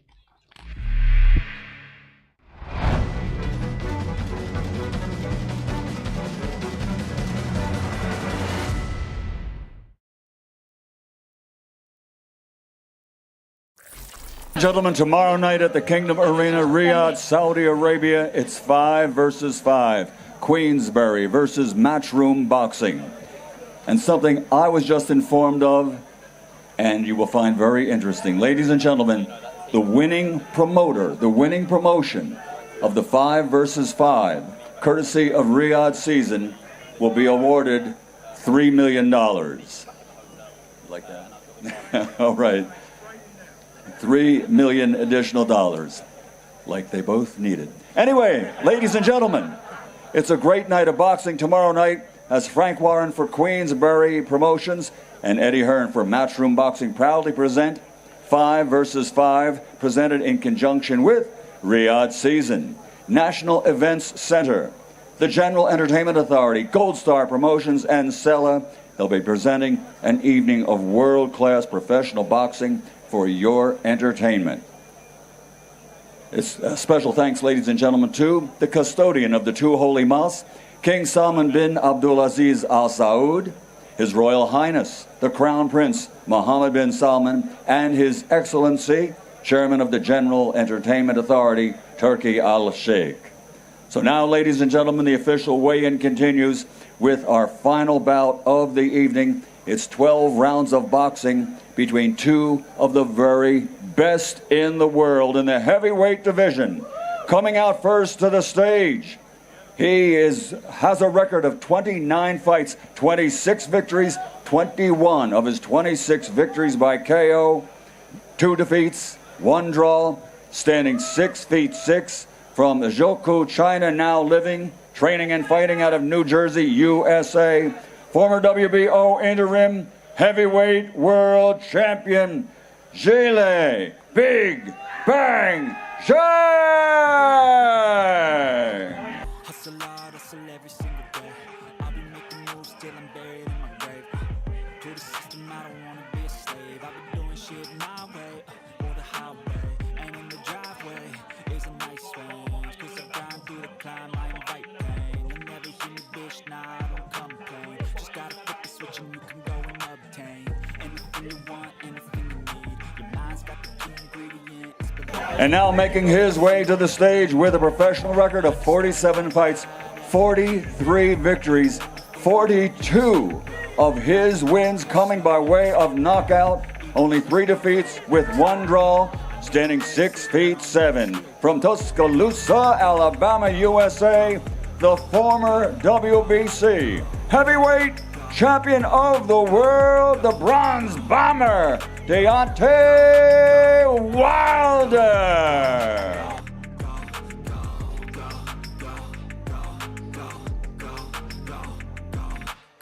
You got a mind, but even that could change. You could flip the gray matter like some batter in your brain. That's why I say, fake it till you make it A. And if you play that game, then you just might make a change. First onto the scales, ladies and gentlemen. He comes to us from Zhou, China, now living, training, and fighting out of New Jersey in the United States. 26 victories, 21 by KO. One of the top heavyweights in the world, ZHILEI Big Bang Zhang. 282.8 pounds.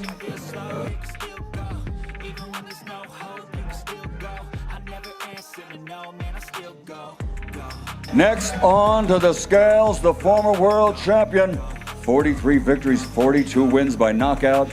6 feet 7 from Tuscaloosa, Alabama, USA. The Bronze Bomber, Deontay Wilder.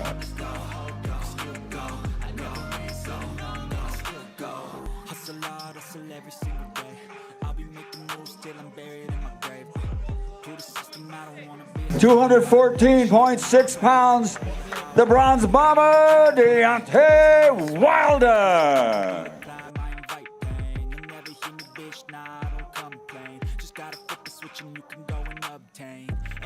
The final 2 fights, 4 of the best heavyweights in the world, 2 great matches. This contest, 2 of the big boys, 6'6" Zhang, 6'7" Wilder. All we need is a referee that knows how to count to 10, and who will it be?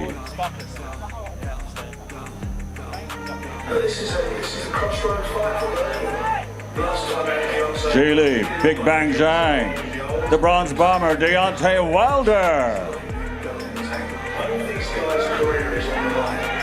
Queensberry versus Matchroom. 5 versus 5.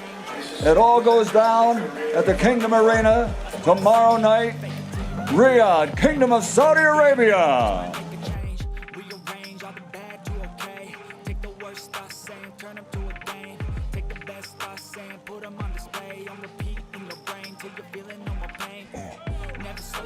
Here they are, the main event and final bout of the evening tomorrow night.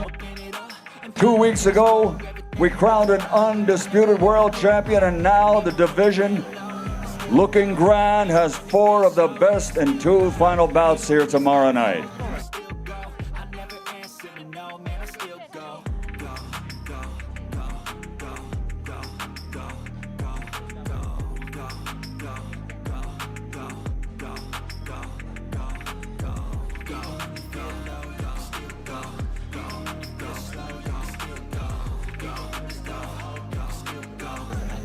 Deontay, you yourself have called this do or die and have hinted that you might even retire if you lose this fight. Why are you putting so much pressure on yourself for tomorrow night? It's no pressure at all. You know, I've been successful inside of the ring. I'm more successful outside of the ring. So, you know, I have 7 kids that I love so much, and they love me back unconditionally. They say you don't know what love is until you have a child. So, you know, this could be the do or die moment for me. I've been so many different places. Boxing have took me around the world. It's been great to me. So, you know, this could be the very end if all don't go well for me. But I'm very confident in what I'm going to do Saturday night. Yeah, and is back. In your last fight, I know you weren't happy with your performance. You just seemed like you weren't yourself. What Deontay Wilder will we be seeing tomorrow night here in Riyadh? That's the big question. And that's for everybody to witness come Saturday night. Can you give us a bomb squad? Bomb squad! Yalla!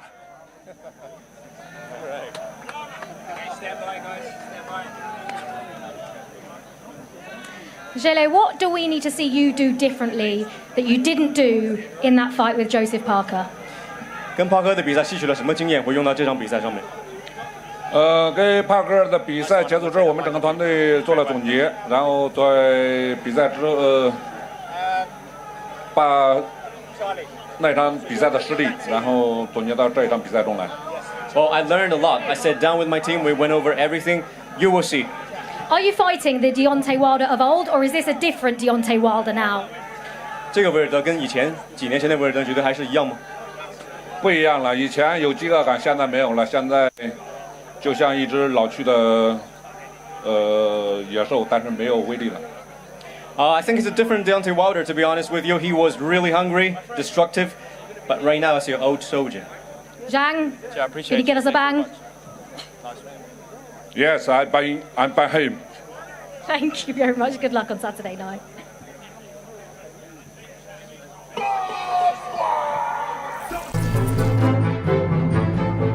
BC heavyweight champion of the world, the Bronze Bomber, Deontay Wilder. The savagery, the savage of the bronze bomber is back. You know, I was at peace, you know. I was at too much peace, you know, and war and peace don't mix, you know. The only time war and peace mix is when the war is over and victory has been claimed. You know, many times I was crucified. I was drugged, my name was drugged in the dirt for how savage my mind was, what I did to people, what I said to people. But people, you know, they like I said, drug my name in the dirt, so I found peace. So when I found peace, they didn't want that. They said I was too peaceful. So now I'm in an environment full with people that want the peace. They said no more Mr. Nice Guy. Former WBO interim heavyweight world champion, ZHILEI Big Bang Zhang! Big Bang Zhang. You know, these 2 guys, they're at a crossroads, both of them. Neither of them can afford to lose. They cannot afford to lose this fight. They're both coming off of losses. The winner goes on, the loser, I don't know where he goes. So that, again, is a great fight. And we are up for this in a big way. My guys are up for it. Are we up for it, fellas? Sure am. Are we going to win this? Well, let's have a bit of enthusiasm. Don't sound too confident, Frank, to be fair. It's Queensberry 5 versus Matchroom 5. The fighter you face in Deontay Wilder is kind of the opposite personality. He's going to come screaming bomb squad and, you know, expecting the big 1-punch knockout with intimidation as a factor. Is this the first time you faced a fighter like Deontay Wilder? It's not the first time. Actually, a lot of fighters before, they're talking shit, they're yelling, they're screaming, shouting, I'm going to kill you. I have all this I have all this. At the end of the day, I put all of them to sleep. What were the mistakes that you feel Wilder made against Joseph Parker? I don't think he made any specific mistakes. I just thought that Parker's controlling the rhythm of that fight, and Wilder's couldn't find him. He couldn't let his punches go. Both guys can bang, but I will have to favor. I mean, Zhang performed a lot better against myself than Wilder did, but for some reason I'm leaning towards Wilder. Zhang dropped me twice, but I did feel, I felt Wilder's power, but nothing really landed clean. I just knew, with that fight, I had to be perfect for every second, every minute of every round, and I did catch a few on the gloves, but I was just thankful that my hands were up, because I didn't want to catch any of that in the face. Do you think that either Zhang or Wilder, if they lose Saturday night, are done in boxing? I think that it's a crossroads fight for them. I think it's what common sense tells you it should be. One guy's 41, Zhang, and Wilder's 38, and they've been in a lot of tough fights. The window for this business, like anything, is only open for so long, so much, and I think that it's a reasonable thought that they've both made good money. Wilder's made a lot of money. God bless him. He's earned it. He had the heavyweight title. He had a good run. They did a really good job promoting him and letting him. I never ever poo-poo a fighter or say, a fighter's making too much money. They can't make enough for me. For me, no fighter can make enough when I know what they put on the line every time they get in that ring. So he's in a position. We should celebrate, really, not the negativity. We should celebrate the positive, that he's in a position he could retire if he wanted to. Y'all already know how I feel as a warrior. I'm a warrior. I got a warrior mentality. I got a warrior mindset. I got a warrior heart. And I'll die for what I believe in. I'm willing to die in the ring for what I believe in. And if a man ain't willing to step in there and die like me, he better step out of that bitch, because I'm ready. Deontay said he wants to stand over you after he knocks you out on Saturday. How do you feel about that, ZHILEI? Okay, come on. Please don't. What are his weaknesses? What have you seen from Deontay Wilder that you can capitalise on? He's a veteran, and he's the bronze bomber for a reason. But I think the bomber is out of ammo now, because he's fighting Big Bang right now. Deontay Wilder told me that this could be the last time you see Wilder in the ring if he loses on Saturday night. This could be the end of the career. This could be the final goodbyes, the farewell of Deontay Wilder. I mean, do you agree that if he's can't be successful Saturday night, he's done? He needs to win. No doubt about it. A lot of these guys, they want to perform at the top level. And if he don't win on Saturday night, he ain't fighting for world titles. He ain't fighting AJ. He's not in those big fights. So it's absolutely must win for both Wilder and Zhang on Saturday night. What kind of conversation have you had with Wilder about the potential future? You've said all these things are in the mix. This is like we're getting on very well. Let's enjoy the moment on Saturday night. I think sometimes a lot of people get told certain things, about Eddie Hearn and actually when they start working with us, they realise we're very good at what we do. We promote you very well. We get behind you, as a team, and they enjoy it. It's been good, times bring about changes, and I'm all about changes. I love being able to be a part of change. I think the world could learn from this situation, the thing that keeps human beings so distanced and separated from each other because we don't understand each other. But when we have an understanding of each other, it brings us together. And today, as of now, we are together. So after this fight, we'll see that we remain the same. Could you possibly continue fighting with Matchroom? I can see that possibly happening. But in my opinion, Eddie always wanted to promote me, so he getting a little taste of what it's like to promote the Bronze Bomber. Deontay, we haven't always got on, but I admire you, I respect you, and as they say, setbacks pave the ways for comebacks. You are one dangerous, dangerous man. And when you destroy this man to my right, ZHILEI ZHANG, on Saturday, the whole world is going to take notice that you are back. Never thought I would see this. All problems. You know what I'm saying? And we're talking to millionaires already. Like, it's not like these guys are hurting in the pockets, but you start putting more stacks and racks on the table, and a lot of beef goes out the window. I think Eddie needed Wilder to make this team, like, really competitive and have an opportunity to win with a double score knockout potential for his captain. And Wilder needed him for comeback on a big stage in Riyadh, particularly where he can, if he is successful, you know, for the first time, it'll be successful on Saturday night, establish himself as still a player in the major heavyweight events here. So yeah, they needed each other, and in a heartbeat, I think that made, you know, strange bedfellows of former enemies. That's what this whole card's about, right? Because yeah, they're rivals, but Eddie and Frank had to work together to make this happen, and they've been working together for the past several promotions. Whereas, you know, before, all we had to do to get a couple of extra views is mention one guy's name to the other, and they started going off. So, you know, I think money, as they would both admit, is the huge greaser of the wheels. But then also, everybody in the fight game, really, I would say, is a class warrior at heart, and they want the best fights. They want to be in the best fights. They want to put on the best fights. And if it means dealing with somebody that you maybe previously didn't like, but you have a common goal of elevating both of your careers and giving the fight fans something that they want and deserve, they'll do it. ZHILEI ZHANG, how he didn't beat Joseph Parker, and I love Joseph Parker, probably the nicest guy in boxing. Joseph Parker came back because ZHILEI ZHANG fell asleep. He had him beaten. And he was terrible in the second half of that. All credit to Joe and Andy Lee. And then Joe beat Deontay Wilder more convincingly. Deontay looked terrible that night. Has the trilogy with Tyson Fury taken too much out of him? But the concussive power, the biggest single puncher since Ernie Shaver, since Lennox Lewis, he can really bang. But so can Big Bang Zhang. Great fight.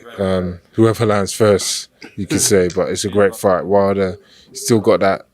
You're not quite. They're both sort of past their prime, in my opinion, but they're both good one-shot punches. So let's see. Queensberry versus Matchroom. 5 versus 5. It all goes down. Welcome back. We're in the 5v5, and for those of you who can't count higher than 2, we've had 2 out of 2, and there are a few of you. Let's face it, because I can see by some of your messages, you know, slightly unreadable. Anyway, thanks for the pizza. It wasn't given by any of our viewers, but never mind. I thank whoever it was who got it for us. It's Robert behind the camera. But anyway, that's beside the point. What a fight that was. Nick Ball, Ray Ford. I've got to say, that was exciting. But I've also got to say, I'm 2-0 up, boys. You've got to start making some gains here. Come on, that shows us what we're talking about. Even the experts, which obviously I'm an expert, even we can't get it right all of the time, because these fights are very close, man. And it's like they're pick'em fights, and that's what you got to give credit to the matchmaking. And you know, it's a big show. Everything changes when you're fighting under the lights in the biggest show of the year. You know. Well, it's interesting, isn't it? Because, like I said, I am very much the man. You guys are the fan. Sorry, I'm the fan. You guys are the man. And I'm winning at the moment. But listen, at the end of the day, we've still got a way to go. We've got Hamza Shiraz against Austin Williams coming up very shortly. And it's going to be a late night. We know that. Give me the lowdown on this fight, guys, while I munch my pizza. Well, the lowdown simple. We've got a classic match, another 50-50, very hard to call. Are you going for the southpaw speed, fluency of Amos? He really moves well. He puts his punches together lovely. His understanding of the range is excellent. Hamza Shiraz coming off this big win last time out. His size, his sheer size for the weight is unbelievable. 6'3", uses it well, has power, one punch power also. Come on, you can't get a better matchup than this. Brilliant. What do you say? This is the only fight where I couldn't pick a winner. You know, classic southpaw beat orthodox. You know, Austin Williams, 16-0. Hamza Shiraz, 19-0. I think it's going to be a great fight.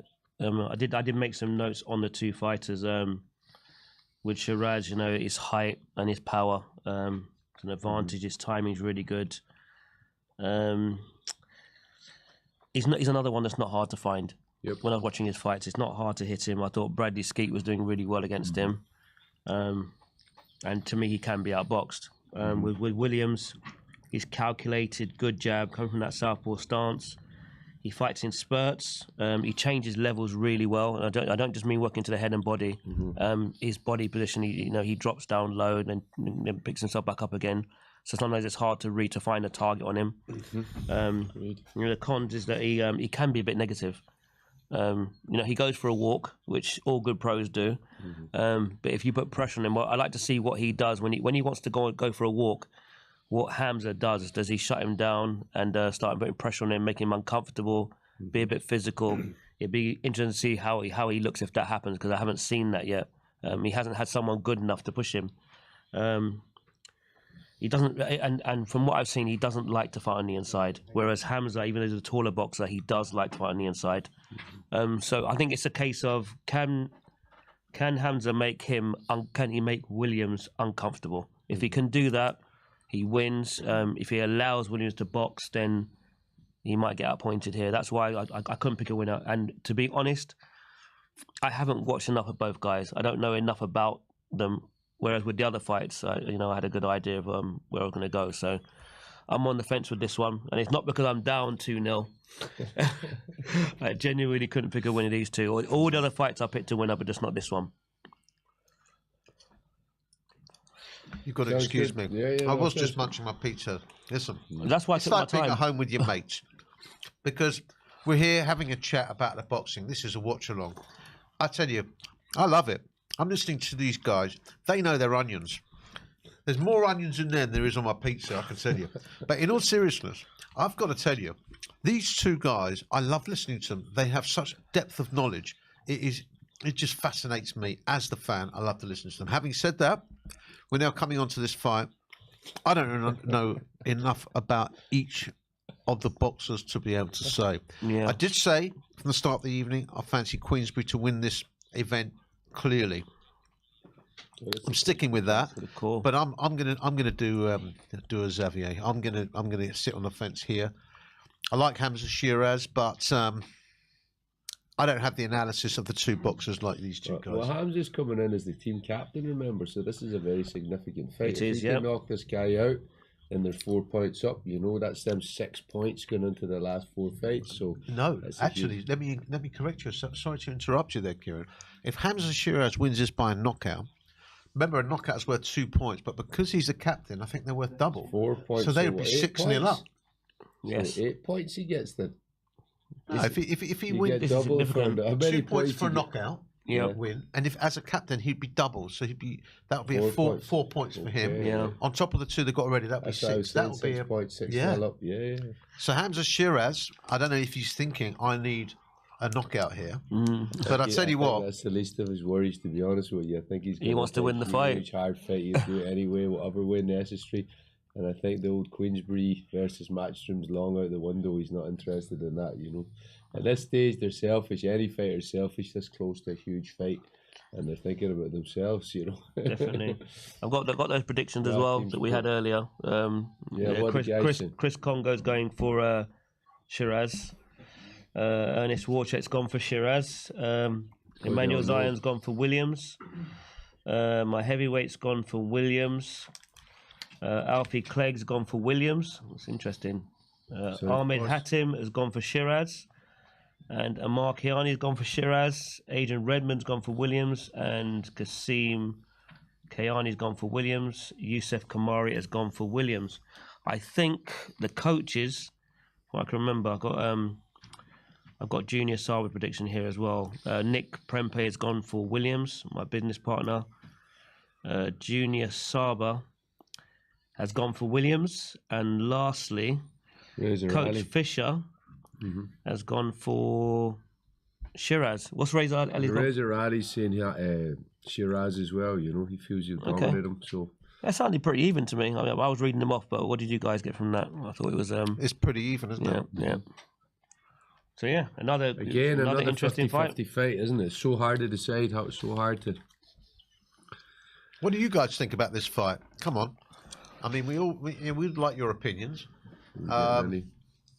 It's another great fight at the end of the day, another 50-50 fight. I mean, this is an unbelievable night of boxing. Probably a morning of boxing, actually, just looking at things, looking at the watch. It's 50-50. It is. We've got Nunes in the corner for Hamza Shiraz. Lot of experience, that coach. One thing I would say, guys. Guys, one thing I would say. Have you seen how many empty seats there are in that auditorium? I won't say you told me, but I was told that they were having problems selling out this event. Selling it? Yeah, it's smaller. I don't think it's a big sport out there. I took that from my time there that it's not. Boxing's big in UK, US. It's not big out there. But look at it; it's empty there. I wonder how much a ticket is out there. Who's in the corner for Williams? I thought I saw one of the coaches from either Broner or Tank's team, but I could be wrong. I think it is him.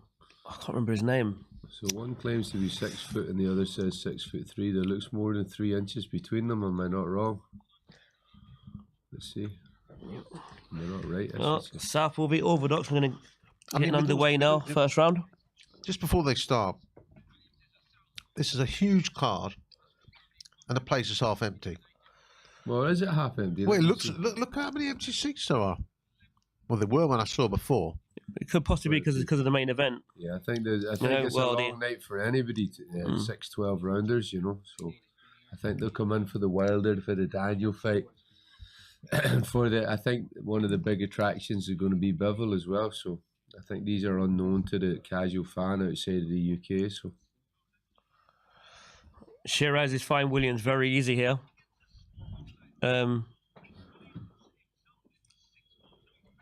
I was sparring with a really tall middleweight called Kingsley Akiki out in Los Angeles many years, 6'4". But this guy seems enormous for the weight, doesn't he? Does. But Hamza Shiraz, honestly, is finding Williams far too early here. And, this is not a good start. It looks like Williams is reaching. What he really needs to do is he needs to... Who are you supporting? Would you like to see Williams come through here? I don't know enough about either. I'm on the fence. I don't really mind which one of them wins, to be honest with you, but I'm just reading the fight, and it's just... Yeah. I think Williams needs to be on the back foot and maybe try and get Hamza to reach and give up his height, because at the moment, he's putting himself in very dangerous positions. I mean, he's trying to move on the outside, as a southpaw should do, but you see, he's just there for the receipt. Mm-hmm. Yeah, Hamza's very relaxed. And I don't like this bounce this early either. He hasn't found his rhythm yet, and he's getting caught between that rhythm. Is it me or do those gloves look enormous? This could be a nightmare for Eddie, to be honest with you.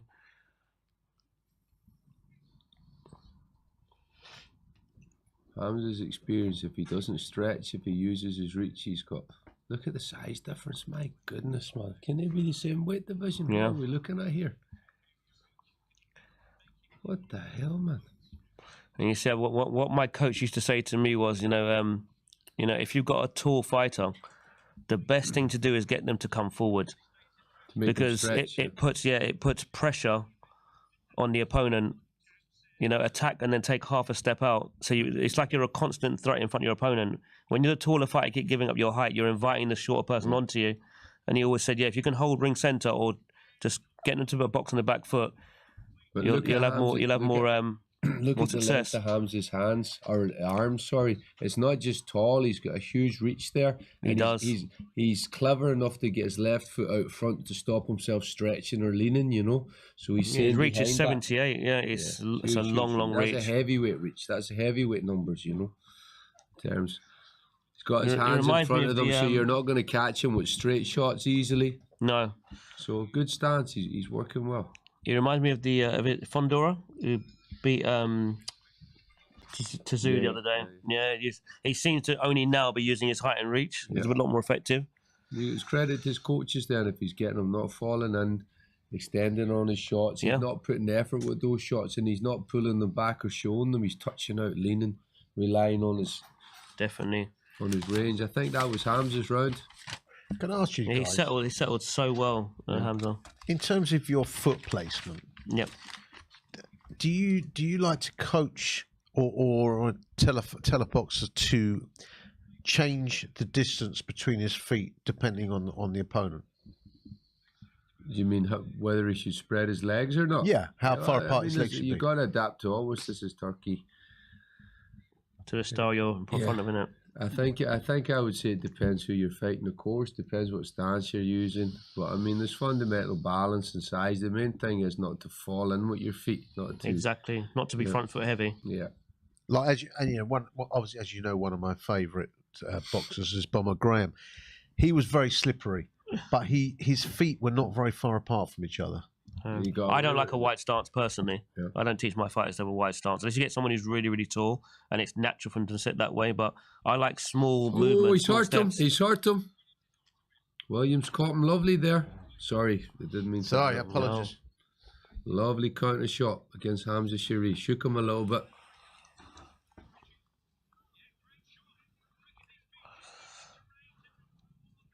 I think Hamza needs to be careful about going high and going back. At least he's circling when he moves back. So, what shot did he get caught with? The backhand? A right hook. Okay. Oh, sorry, a left hook over the top, backhand over the top, round the glove. I think it's hurting because he's earned his respect. He's not trying to hold the centre. Yeah, the only adjustment I think Hamza could make is, with all that height, he could slightly extend his lead hand instead of going with a high guard because he's inviting Williams in. Yeah.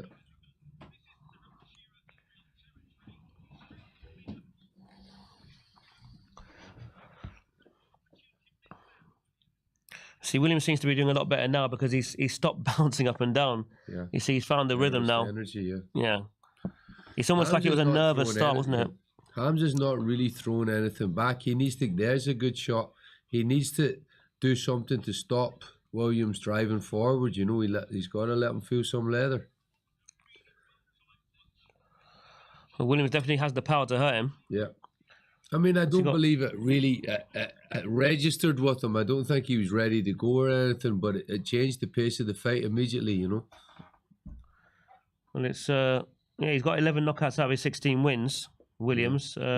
Hamza's 15 knockouts out of his 19, so pretty even. Mm-hmm.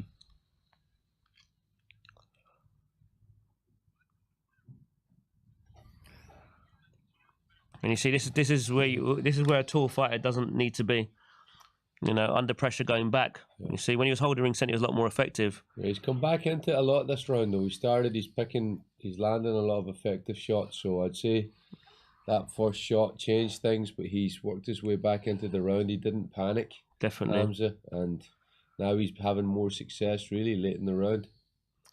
He's not putting a lot of work in. And he's not putting a lot of punches together, is he? Another problem is, you see, with Hamza, because he's got a high guard, he's not taking the front hand of the southpaw away. Yeah. You see, he should be controlling the lead hand of the southpaw with his hand out, you know. It's because he feels he's slower than him, that's why. Yeah, so he's worried about getting countered. If he reaches for it, he's going to get countered. Yeah.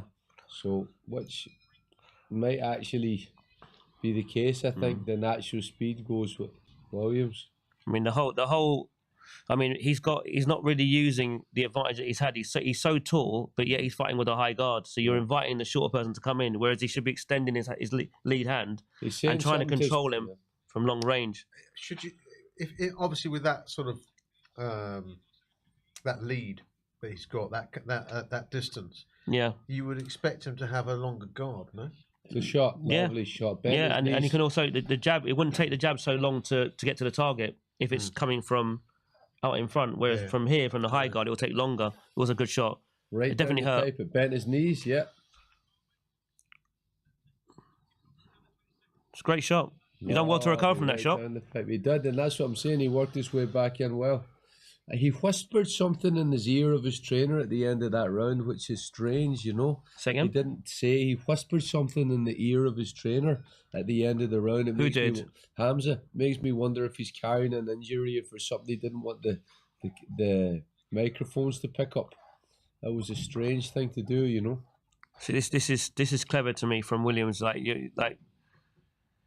I mean, the advantage that Hamza had with that height, that he should be boxing from there. That was a bit better. He started extending the lead hand a little bit there. There, you see. There you go. You see. Lovely.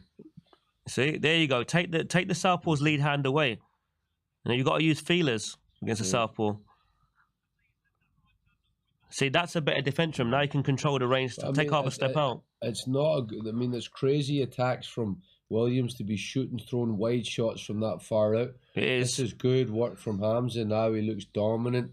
He looks a different weight division to me. I can't get over the size difference here. I feel like I'm looking like a light middleweight versus a light heavyweight or something. You know? True. It's crazy. And he's not just a height, is he? He just looks like a bigger fighter. Where's he? Like, he looks big, just a bigger man, bigger human being. Lovely crosses. You know, have you ever sparred with someone that's much bigger than you and you feel like you're out of range, but you're not, you know, and that's the situation. You get caught at the end of the shot. And that's exactly what's happening here, you know. See, he's got his hands at home again. He's inviting pressure. He doesn't need to. He's trying to pick him with those straight shots. It's a big round. He finished the last round well, and he's started this round well, Hamza. I can see if he boxes with discipline, he should be able to break this guy up, you know. He's quite erratic in his movement, Williams. He's relying on that, shows speed. How are you scoring this round? Oh, Hamza. Yeah. How are you scoring it? Yeah. I think he's hurt him. Lovely shot. And he's... I can't work out if that was the referee's fault or not there. I think it was it. I think wow. He's breaking him up. Hamza's looking good. Fair play, man. Oh, wow. Come on. There's a shift, definitely. He's an East London guy. I know his father, and I'm hoping he gets a good one here. He's still gone back to that high guard.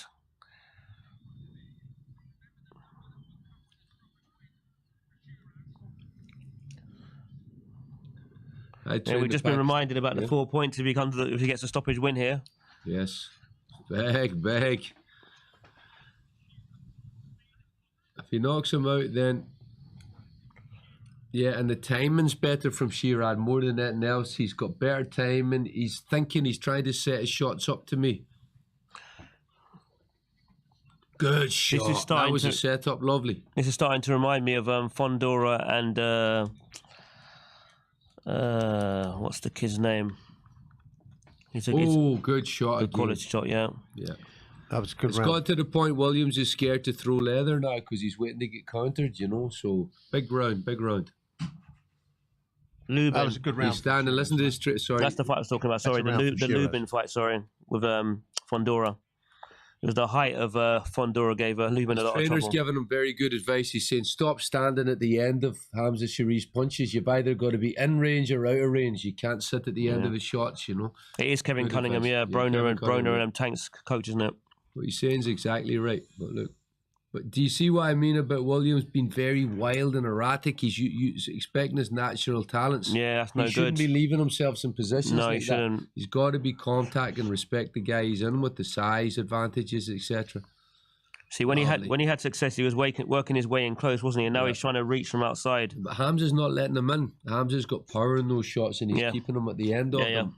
What's the difference in size between these two guys? It's supposedly 3 inches. It looks more like 6'3", 6 foot. Because the fight before that was more than 3 inches. It was, yeah. It was. That was what? Sorry. The fight before was more than 3 inch difference. Yeah, but it was different types of fighters. I think there's more than 3 inches. If you ask me, there's a head difference. Unless you're talking about a 3 inch head. Oh, he's hurt him with that right hook, did he? I think Hamza is so much more effective when he controls that southpaw lead hand. He looks vulnerable coming in, you're right. But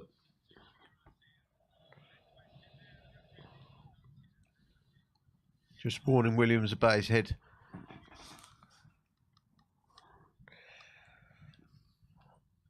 I mean, the 2 or 3 fights that I watched of Williams, he didn't look this ragged or this wild. He looked classy.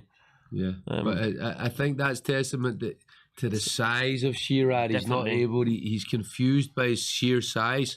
It must be hard to get into the ring with someone that's just 3 inches my foot. There's more than 3 inches between those two guys. Look at their shoulder height, you know. Definitely.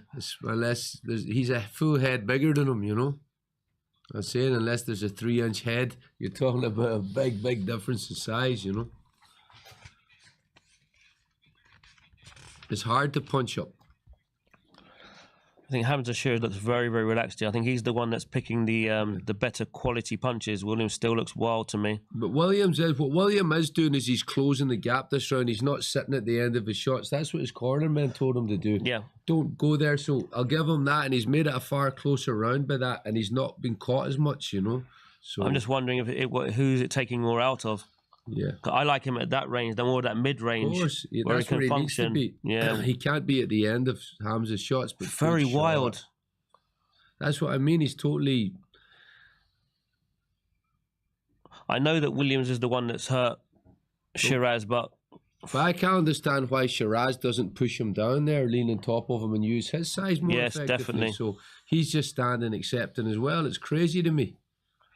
I think that Williams is going to get caught between a punch, you know. Yeah, because he's so wide. He's looking for. He's looking to take him out there, you know. It's strange. The fighter with the longer arms is actually throwing the more precise, short punches. Yes, but he's also starting to push his punches, Hamza, instead of snap them. So I think he's open to the counter as well. You know, do you know what I mean? He's pushing them out rather than snapping them. So much better round. Yep, that's what he should be Gonna doing. get a warning for that. You won't get away with that.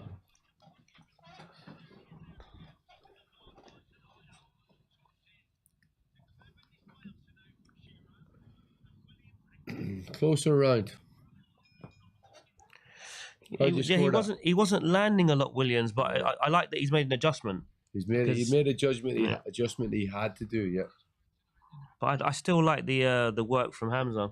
Yeah. Just slightly. The cleaner work. The cleaner work, yeah. Yeah, I mean, look, I know what you were saying before about closing down the distance, but this is an advantage. Yeah. In the fight, when the fight before, you had possibly a bigger height difference, range difference. Here, it's making a difference, even though it's lesser. Yeah, but the arm reach as well is a factor, isn't it? It's not just the height of Shiraz; it's the length of his arms. Yeah, yeah, and the fact that he's.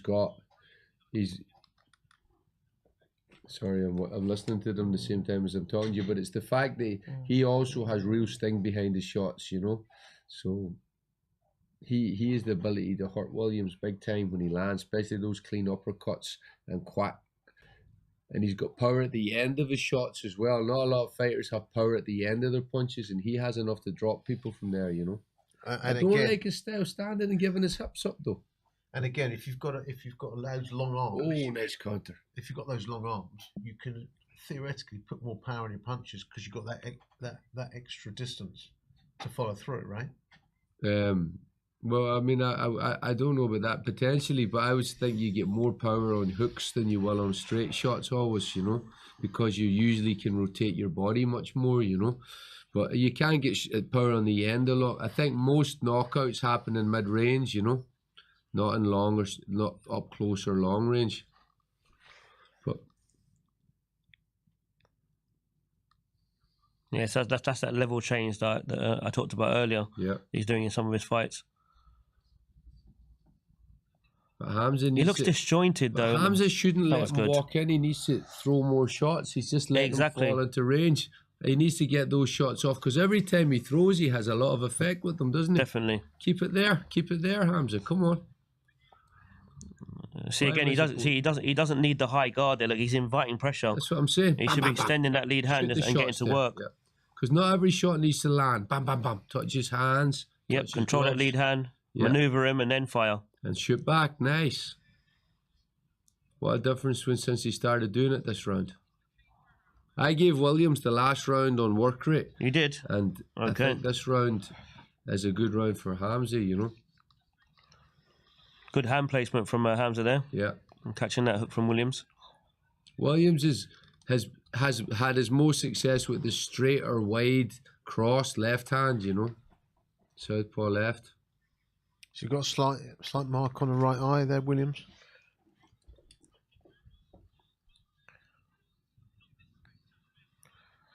Yes, this is what a tall fighter should be trying to do. Is well, he's dominating them. It's what he had to do. It's a good adjustment. I'd imagine his corner told him you can't let this guy inside you. Just like the opposite of what was said there. So they're both listening to their coaches, I think. Definitely, yeah. But it's effective.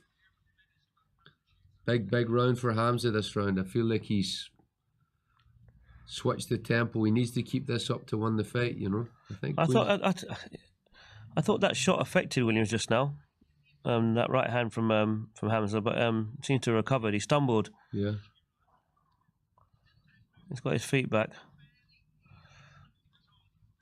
Doesn't look anywhere as smooth as the other fights I've seen. No, that's Williams. Big time. And his understanding of range isn't there. That's a crazy. He wasn't missing any of those kind of shots in the other fights I've seen. I mean, that's a crazy punch he's throwing, you know. Almost amateurish. Oh, But look, it has to be something to do with fighting someone of his level. You got to give credit that to light, Hamza. that height. If an elite fighter's struggling to do anything with you, then you got to give. Who are you giving credit to? To Hamza Shiri, because he's kind of shutting down the fluency and style of ammo, you know, of Williams. Well, that was what, the 5th? What's Larry Holmes got to say?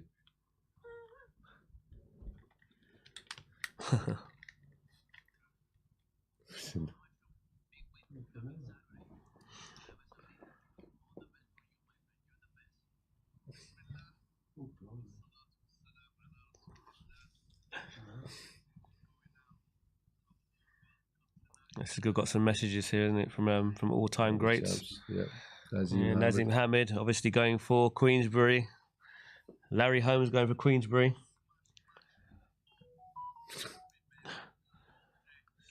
Canelo going for Matchroom. Nazim Hamid along the fence there as usual, screaming for Queensberry.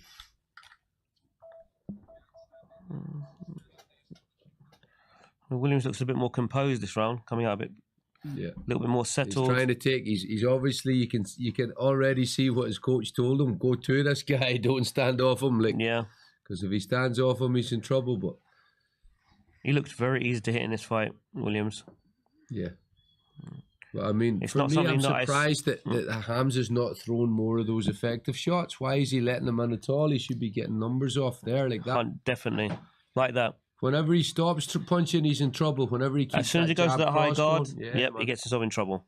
Gives his hips up, and he's relying on short counters. Then, good jab. Come on, he's picking him up.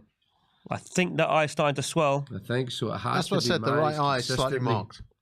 He's breaking. I don't think this fight's going to last another round or two. I think Hamza is going to.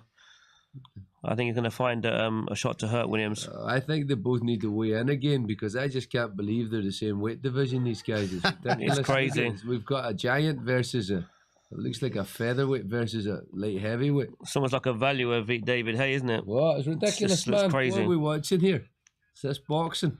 Yeah, I think that right hand from Hamza is going to hurt Williams. But I keep telling you, the last fight there was a bigger difference. I know you're talking about the reach, but the size. It didn't look like it to me because it's I don't know how completely different style, doesn't it? Nick Ball is a come forward brawler, isn't it? These two are more boxed fighters. Yeah.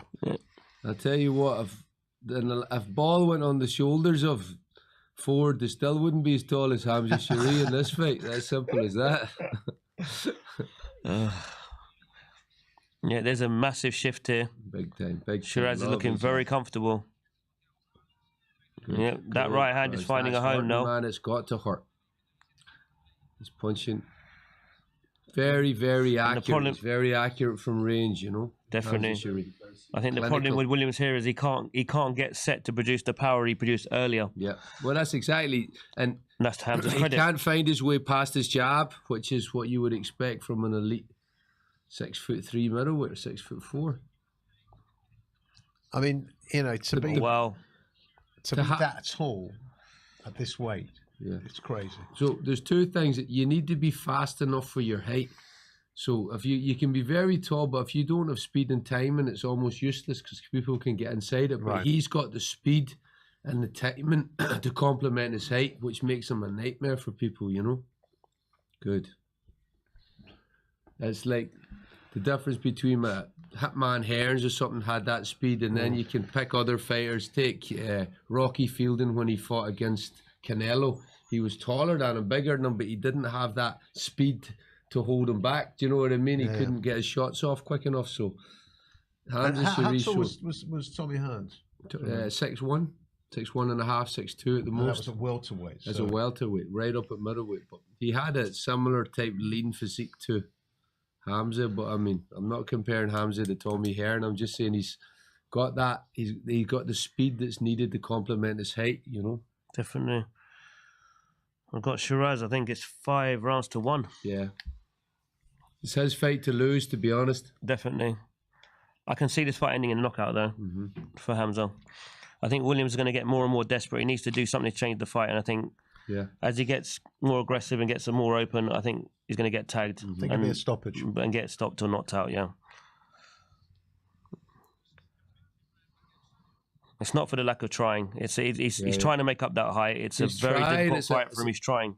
It's easy to say from out here. It's Definitely. a difficult task. You know? It is, yep. He's breaking. Oh, good counter.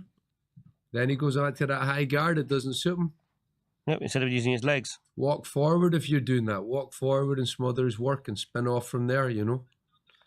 Do you know what I mean? But he looks with a high guard. He looks so comfortable there. It's like he's almost letting Williams expend a lot of energy. That's because his hands are wrapped around his head and they're covering his belly as well. Like his arms are so long, it's like a... What we all want to hear again from our main man Kieran is he cannot believe that the height difference between these two guys. I'm sorry, I know. But look, I've been known to repeat myself once or twice. But what I would say, I do it all the time, Kieran. Oh, lovely. Williams is starting to square himself up as he throws his backhand. Yes. Every time he throws that backhand, he ends up square. Yep. He's falling apart here. He is brave. He's very brave, Williams. But Hamza needs to stay consistent. He needs to punch those out consistent and not let them close. I think he'll do them in a couple of rounds if he can do that. It's been a better round for Williams because he's got close. He got picked apart in the last round. Does anyone know what is there a title on the line for this fight? The WBC silver, isn't it? Okay. Yeah. Final eliminator. Okay. Yeah.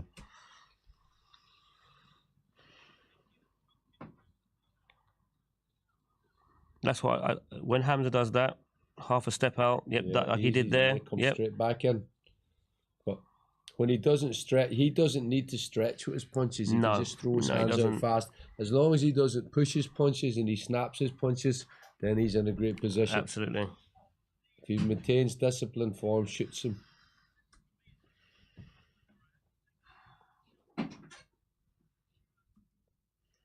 Oh wait, Shiraz, touch.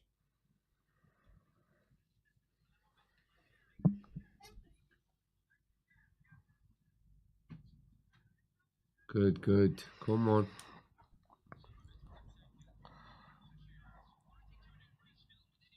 Lovely cross. Those punches are, I would imagine they've got that heavy-handedness with them, that wiriness when they're breaking people up. Yeah, that eye doesn't look good for Williams. That jab is effective. It's just over and over again, yeah. I mean, he can still find something. It's just that Hamza looking more and more comfortable. Yeah. No, he's not starting to drop his hands now, get into a rhythm. Yep. Yeah, he's growing in confidence. Hamza I'm guessing that he's starting to feel some of the power and snap going out of the punches of Williams, so it's giving him confidence to get his own shots off. That's why I didn't think he minded. He was sitting on the ropes, blocking those shots. There was nothing. There wasn't much in those shots. He's almost having a rest, but.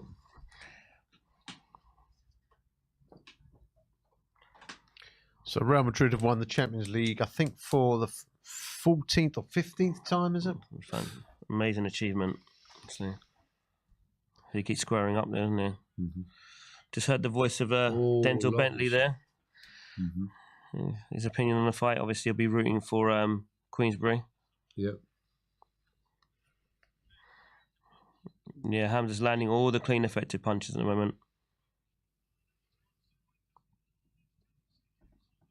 I think this is a huge one potentially for Hamza in Saudi Arabia. He's bound to be a big crowd favourite out there as well. Definitely. You know, he's going to be. I don't think it'll be his last trip to Saudi.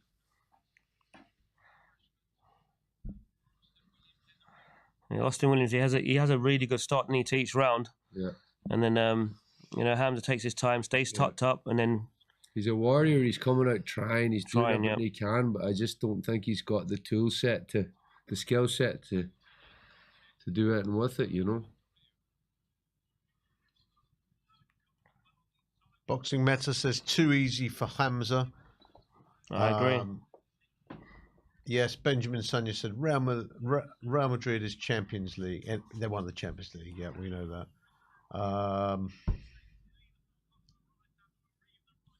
Putman McGee said, "What's your favourite Rocky movie?" Well, I'm sorry, there's only one.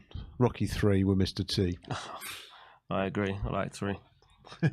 Classic. It's a classic. The first 4 were all good anyway. First 3 were all good. I'm too young. I like the Ivan Drago. Did you? Yeah, I liked it. It was okay. I just didn't like the 5th one. Before my time, I'm a bit young for that. Oh, good shot. He's a wee pup, this guy. But no, Rocky 3 can't beat it. Clubber Lang, Thunder Lips, can't go wrong. There's a pattern here, isn't it? See how the round starts where Williams makes a sharp start, it's Nice, aggressive. good. Yeah, I And don't then as the think- round goes on, as Hamza warms into it, and then it starts taking over. Hamza's no longer respects the power of Williams now, you know, so he's confident enough to start walking him down and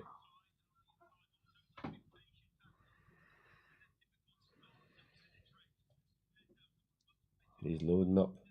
I think Hamza should still get back to discipline. I think he should stay behind his long shots. I don't know why he's letting him in there, but This is what you want to see from a fighter like Williams, though. He's up against it here, and he just keeps trying. yeah, he's a warrior. He's true putting warrior. everything into it. But he is lacking imagination in his attack, and his feet are all over the place, man. He's he's unraveling, definitely. But even from early, he's been bringing his back foot in with his cross. He seems to be crossing his feet. He's actually taking a lot now. I start to get worried in these sort of fights when one fighter is so dominant, the other fighter's starting to look weary. He's taking too many punches. I know what you Doesn't mean. look It's like up he's to- got what it takes to turn it around. Even though he is the one that's he actually landed the more hurtful punch in the fight so far. He did have Hamza in some trouble in that. Is it second round? He shook him, but Hamza recovered well and actually dominated later in the round. You know, the thing I would say is it's not enough for a referee to stop him, but his corner can have a look at him maybe. Good point, definitely. Because you see what I mean about his cross, though? He's crossing feet, he's diving in. Yeah. Even if he landed that punch, there's nothing else can come off it. He's not going to take 100%. him out with one punch. So it's like hitting Hail Mary punches rather than setting stuff up. He's like lost his Absolutely. imagination, you know. And that's why it's important for a referee to be watching, Yeah. the pattern of the fight and looking at the wear and tear of the fighter. When he starts crossing his feet and Yeah. swinging wild, and you've got the eye damage, eye starting to close. It's how much punch One or you two punch you're shots allowed to away. take. Yeah, of course. It's up to his corner to know him. They're the people that know him, you know. But then the biggest fight of his they're hard shots, aren't they, from Hamza? That's shaking your brain a little bit.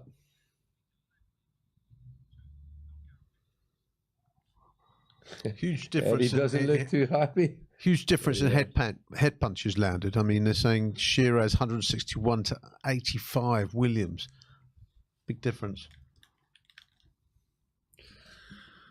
Putman McGee says Ivan Drago, one of the best. Definitely, that was a great movie, man.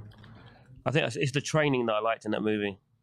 The training scenes. I'll still go with 3. I preferred Raging Bull. Still go That with was a better boxing film. Good See, fast. he starts so sharp. Good combinations there.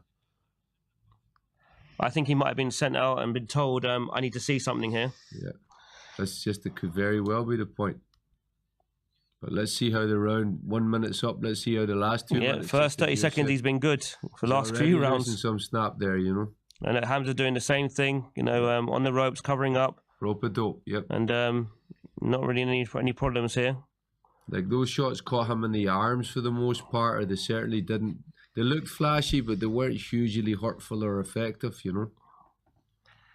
And then the rounds are starting to look very, very similar. A good start from Williams, and then Hamza picks up. But Williams has got bottle, man. You got to give it to him. He hasn't stopped trying, you know. Courage galore.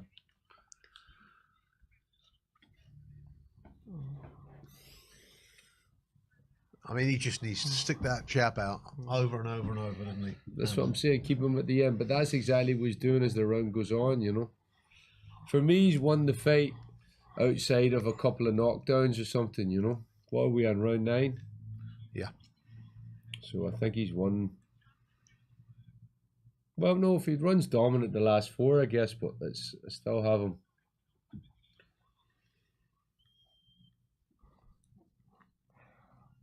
It's a better round for Better round for Williams, definitely. I was thinking that. It seems to me, like I said earlier, it's sure. I don't understand why Hamza doesn't just keep in range. Yeah, well, it's Hamza's fight to lose. That's what I mean. If he just stays disciplined, keeps the shots going off from there. Good cross. He's hurt him. A lovely timed cross. Best shot of the round for sure. And Williams was actually having a good round up until that point. Yeah, he was, but that's also he's just put a lot of energy out with those punches. Won't let your hands go, Hamza. And that's been the pattern of the fight, isn't it? It's just he has a good spell, and then Hamza will land something clean and effective, and then just the fight changes. He's still trying though.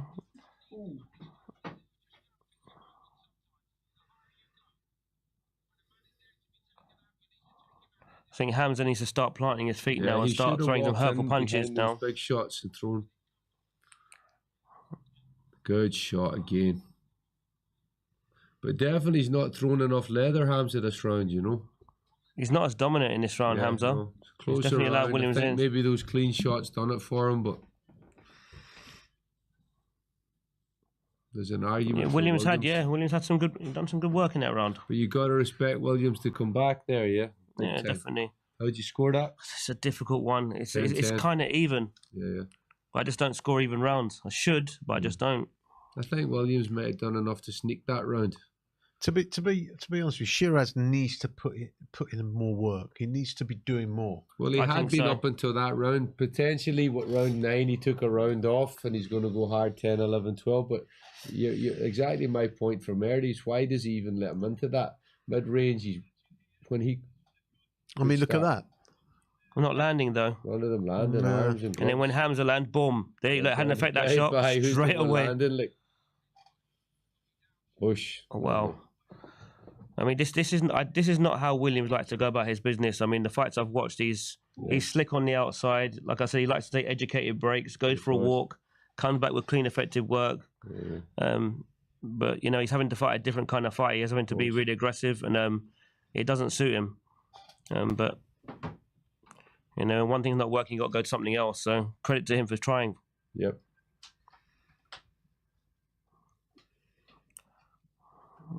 Most of them. But Hamza shouldn't be allowing this to happen. No, though. 100%. Crazy. He's letting the rounds appear a lot closer than they need to. Push him off, keep him at lean on him, yeah. But who's the person actually landing the more quality punches? There's only one man for me. Yeah, it's Hamza, all the way. Good job. He just looks so loose in this fight. Yeah. Good body shot from Hamza. It's strange. The guys who are expected to look the smoother and the cleaner, that's not been the pattern tonight at all. I thought Craig would have been far too experienced and too elusive and smooth for Hutchison, and same with the Ford fight. 3 here. You're going to wind up 0-3, man. What? Say again? You're going to wind up 0-3 at the end of this fight. Yeah, I know. I would have rather picked a winner in this one though, because I think it's sitting on the fence as a cop out to this with you. But come on, I don't want it. I picked Hamza. I'm going to get my first. I think in terms of the competition, it probably would have been better if of course if they could have pulled something out the bag, but can't see it. If I'm honest, the competition, I just want to see good fights. You know, I don't think. Williams a warrior, man. He's coming fighting his way back in this round. Hamza's allowing him, but it's his fight to lose, you know. He's allowing again, him. you know. Oh, good shots from Hamza. Again, these kind of fights, they take miles off your career. Yes, for Williams. This it's a lot of damage. Williams, yep. You don't want to have too many of them.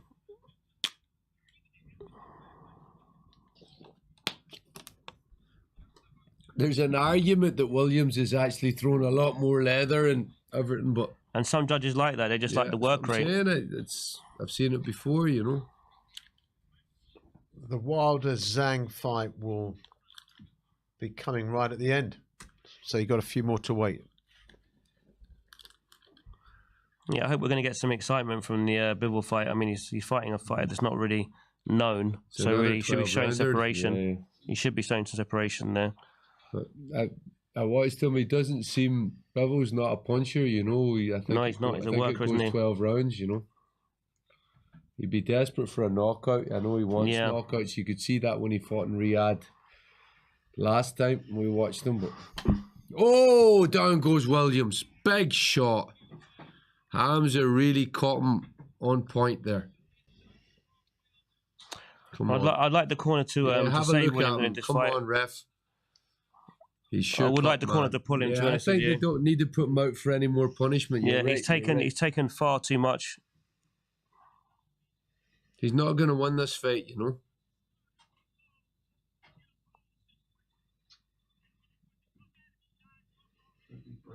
He's telling him what happened, but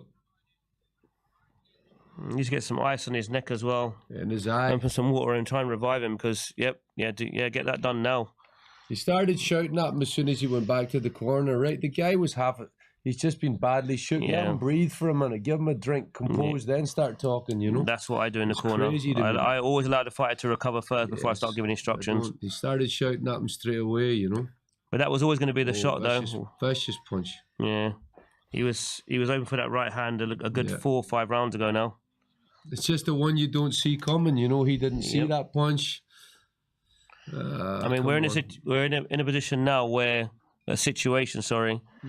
where Williams needs a knockout, and he hasn't shown that he's got that. It doesn't look like he can hurt him this late. You know, he's throwing numbers that are fast, but he's hurt him again with that cross.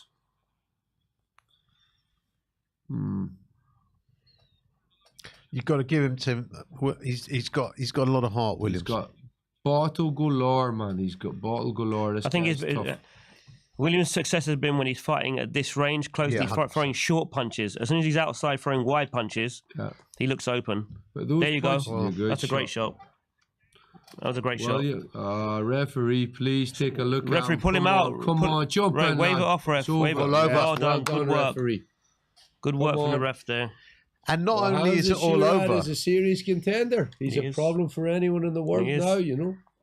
And not only that, Queensberry is 6-0 up. 6-0, yeah.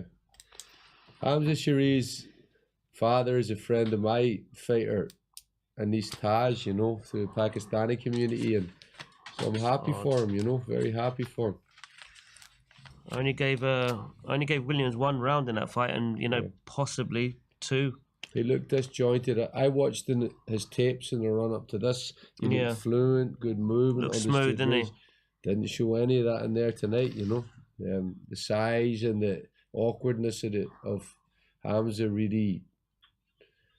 It's a really good stoppage from the ref. We need. That's why we need experienced referees in this game to save these fighters, because they'll fight all night long. Frank Warren's going crazy and trying to jump into the ring. I think they're. Come on. My God. What are we, 3-0 in? 3-0? 6. Yeah, 6 points to 0, yeah. Yep. Now, I didn't put a winner down for that fight, did I?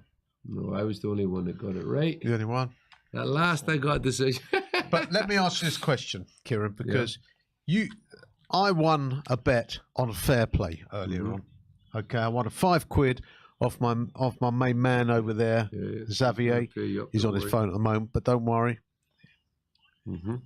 But what I wanted to ask you is, why didn't you put a bet on with one of us on that fight via fair play? Because I was just going to put it on with one of my mates, and I messaged him privately, and I sorted out a bet with him. So I got. Well, you could have both done I it used through my fair play. £5 for that, so I think I got £10 coming back. Yeah, come on. Well, look. You think I didn't know that Hamza was going to win that fight? I knew listen, that was going to you happen. nailed it. You I nailed put it. my money where my mouth is. Come on, everything. Ooh. Lovely finish. And the next fight, of course, is Dimitri Bivol, which is not part of the 5 versus 5 challenge. Before the 2 big ones, then the big men. That's this right. is getting exciting. It's getting exciting. Queensberry 6, Matchroom 0. Come on. What happens if we get a Matchroom? What happens if we get a Queensberry clean sweep? This will be. Well, here's the thing. I've got to tell you. Be something to talk about. That would have been a bet. That would have been. What would the odds have been exactly on that? Let me show you this, because Look, here this I was. guy's 6'3". Eddie Hearn's 6'5". I rest my case. He's bigger than Eddie Hearn and that. Come on. Wow. Am I wrong? I'm going to let you into a private text I had with a friend of mine, because we were talking the tennis and then we were talking boxing. So he said to me, "Who you got for tonight?" So I said, Zhang, Dubois, Nick Ball, Willie Hutchinson. I've got here Queensberry win. And that was yesterday. Wow. Okay. You're on it. It's not happened yet. Did you do the fair bet with him? No. No. I should have said to him yesterday, get on fair play. Fair but play listen, bet. fair Fair play is play one of the sponsors for this watch along. So I Fair say play use bet, I'd fair love to play. see you. So- Bet with your mates and know you're going to get paid. You don't fall out with your mates if you use fair play. Fair play is the way to do it, yep. Exactly. Where does he go from now? He's now the silver champion, or it's an eliminator. So that means he's going to be fighting for a world title. You would have hoped. WBC champ, the Charlo brothers, isn't it? Is it one of the Charlo brothers? Yeah. Yeah. I wonder who the next fight is. Is it the Bivol fight? Bivol's next. Okay. It's Bivol. Excellent. Bivol, then the Dubois fight, and then Zhang and Wilder. We're going straight into it now. Yeah, the referee did a really good job there. So is that a silver, or is that a WBC silver belt? Yeah. Yeah. Carries a lot of weight, actually. Gives you a world ranking. Of course, that belt. man. Yeah. Any of the belts, any of those ranking belts, the people mug them off, but you get into the world rankings, you've got an opportunity to. Yeah. You know, So Charlo was stripped of his world title. I don't know how they've held on to those titles so long. They don't So fight. Carlos Adames was promoted to champion. He's been Could elevated. that be He's been an elevated. interesting match, Carlos. You know what? I could see Hamza giving any of those guys problems. That was a very interesting match.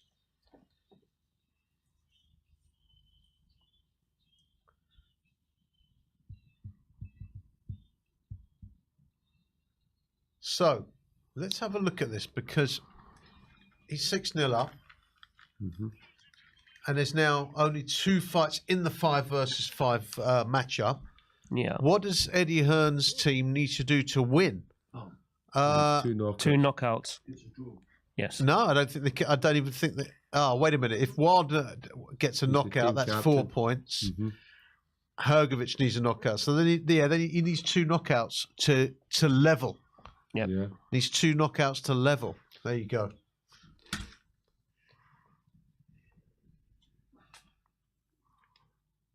And then but it was So still dominating 3-2 in fights, but 2 knockouts. Yeah. Let me ask you, boys. This whole team challenge is an interesting concept. I mean, could you have following on from this, situations where you may have England versus America, I think they're all like the Ryder Cup of boxing, something like that? Well, funny enough, we had. I mean, I did I teamed up with a company called The Box Off last year, and we did a tournament. It was like Manchester beat Birmingham, London beat Leeds, and we had I think it was 5 different weight categories, 1 female category, and you got a point for your victory, and then I think in the end London won by a point, but the concept was amazing. But they kind of run out of funds towards the end, because they're supposed to have the finals, and it hasn't happened yet. So I think it could be something. I would say big. it's the start of something. I mean, look, everyone loves team sports, Let's face it. Everyone, you know, obviously boxing fans like boxing matches, but if it's a team sport and you've got the situations like England versus America or similar, like a Ryder Cup of boxing, that would have, if you've got the array of fighters, that would be a great tournament, wouldn't it? Yeah, I think you embrace more than just boxing by doing that as well. Well, I think Turkey Al-Shalik or whatever. He's talking about an England v USA at the moment. That's what they're looking at, you know. So what? And this in Riyadh. Different types of teams, yeah. Yeah. England v USA. England v the UK. Yeah. England v UK versus the USA. Yeah. But what I'm saying is you could possibly create a whole team angle in terms of the fans. You know, one thing individual sports don't really have is that fervent support for a team. Whereas if you create a team environment, maybe for boxing, maybe you can create an additional layer of, you know, fervor, and therefore you're creating greater interest. I think boxing's not a team sport.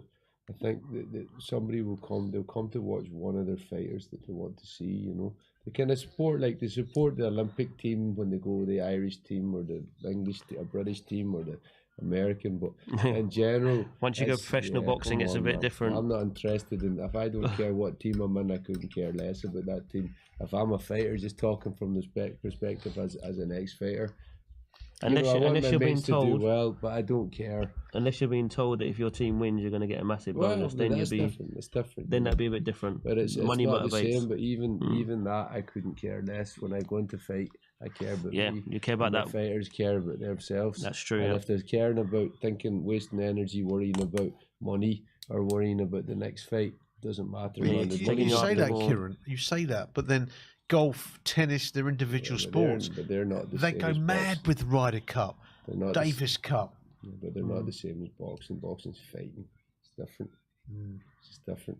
I think you'd look at that situation as a bonus. Kick the ball into the field, playing the tennis racket. All of that. This is boxing. Man. This is fighting. I get that. This is what people want. Let's see how many people get knocked out cold in the tennis court or get their face. We know that. But what I'm saying is that there is different. I think the concept could work. I'm talking about for the fans, not maybe for the fighters, but for the fans. I come from the perspective of, obviously not as a fighter anymore, but as I'm in about it on the scene. So I'm interested in my guy winning the fight. I don't care about a team sport. If the fans can do it, if it works, fair play. If it makes more opportunities for the fighters to make a living, let's go for it. You know? I'm saying it could enhance the popularity of the sport if you're creating some sort of team angle. Yeah, I mean they try to do that with MMA. I think they've done like teams of the Contender series. There's people fighting whatever. I think people want to see A fight B. Dubois fight Hergovich. They want to see Wilder fight Zhang rather than teams fight teams, you know. But that's just my guess. I could be wrong. I could be wrong. That's my. I just think it adds. I think it could work definitely because I saw because of the response from the box off.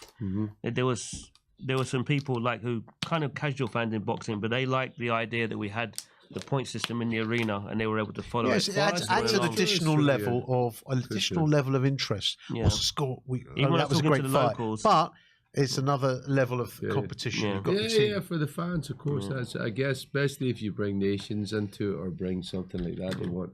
I think that's why tank fights are so successful, is because it's more of an event, you know, than just a boxing match. That's why all the fans come out and, you know, everyone dresses up and you've got all the cars and so on and so forth. It's more for Tank Davis. Right. Yeah, it's a different, like, you know, atmosphere. Well, here's another thing.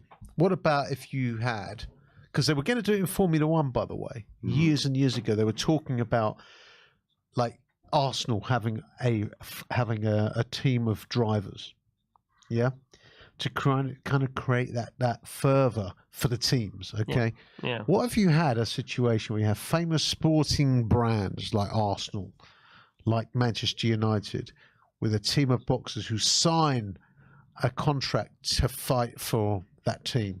That's what they do in the amateur boxing, the World Boxing Series, isn't it? So you've got the Los Angeles Lions, isn't it, and all of the different countries. So they had that set. So what do you think? What do you think about that I idea? mean, it's entertaining. You know, it's entertaining. It's certainly good, and if it draws crowds, because if you know that you're going to get a certain level of fight like you would get at the World Boxing Series, which was the elite amateurs, you go and watch them. But your idea, honestly, it's the concept of it is it was very effective for ours because we had for Birmingham we had JK, you know, for Sheffield we had Johnny Nelson, Manchester we had Ricky Hatton. Brilliant. You know, so they were professional amateur. They were the team. No, this was professional. They were the team leaders, and then they had the boxers, and we did different. You know, meetups, different interviews, training. The build up was amazing. And when we went to Telford, like when we were speaking to people outside about it, they were interested in the team aspect of it. You know, they liked the idea of the individuals that they'd heard of before. They didn't know the boxers, but they knew all the team leaders. Yeah, and then they were fascinated by it. That's why that's why the viewership was so good for it. Right, you know, so but it was and we paid and every boxer every boxer that was on in the tournament they actually got paid. They got paid a purse, whereas a lot of times now these small boxers they have to sell tickets to get to make a purse. So that's great. Yeah, you know, it's good for the concept was great, but they needed more backing behind it because it was expensive. You know, so you know they're still talking about doing the final, but they need the backing. But the concept was amazing. Ricky Hatton and Johnny Nelson they loved the idea of it. You know, and yeah, the night was really good, really good. Yeah, nice. So definitely something there. I think it'll be great if the box off could get 2 or 3 more investors. They were heavily invested the first time round, but if they can get investment again and do the final, because you know there were some channels that were interested in it. They said they were going to host the final, but it was they just run out of money. Yeah, and I mean, look, this is a situation where you've got the 2 promoters going up against each other. And the teams. Works. It works. Yeah. Incidentally, it seems that our box is about to go into standby mode, but do stand by because we're still here.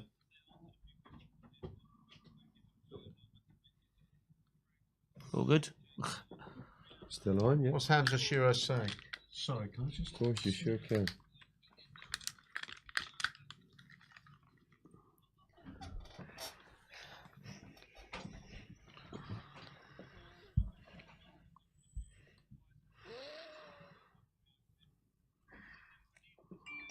Very honest assessment from Hamza, isn't it?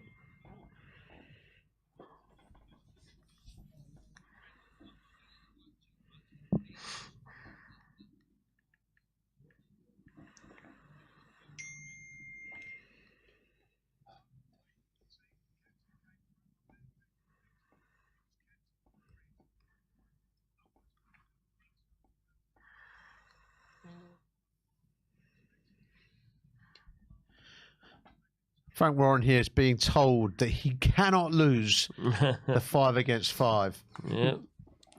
And Eddie Hearn's team cannot win.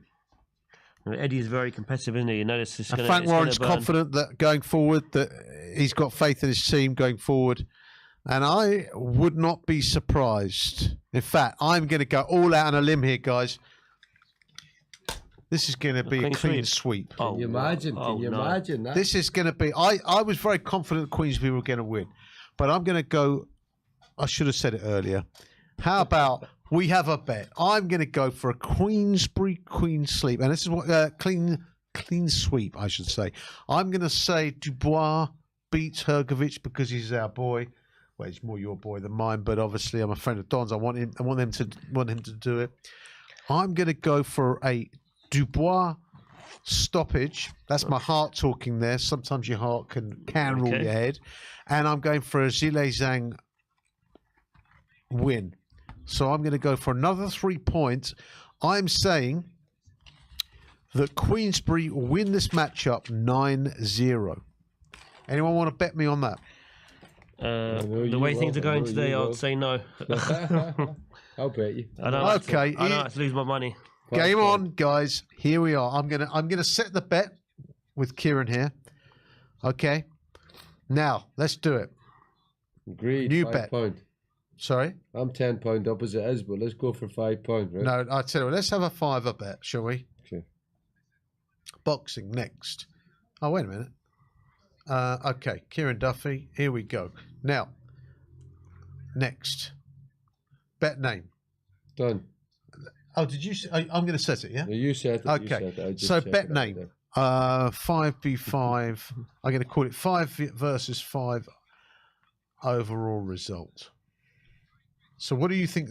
I'm saying it's going to be a 9-0 whitewash. Well, I think it's going to be a knockout for Daniel Dubois and a knockout for Wilder. Wilder's going to save face for it. Okay.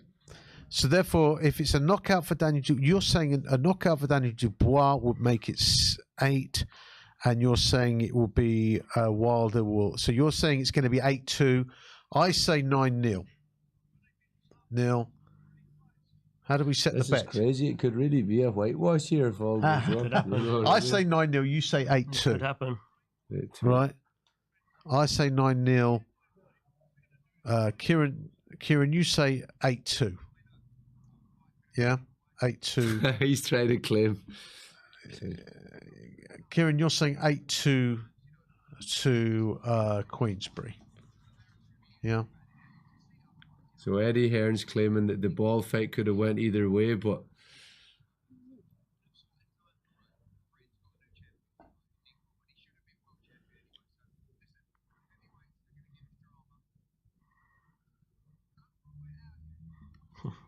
Frank Warren's not happy about that comment about Nick Ball, isn't he? No, no, he didn't like that one. He didn't like it. So I'm going to set this at a $5. Sorry, £5. £5. Yeah. Let's do it. Let's do it. Is that all? Create bet. Come on. Bet created. Good. So you hear the bet, ladies and gentlemen. I say it's going to be a 9-0 whitewash to Queensberry. Kieran says it will be 8-2. Okay. Bring it on.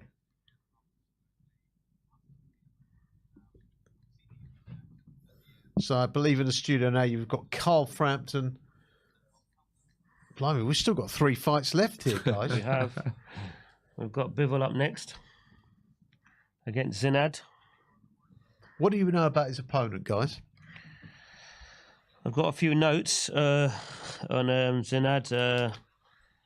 Orthodox. He's got good form.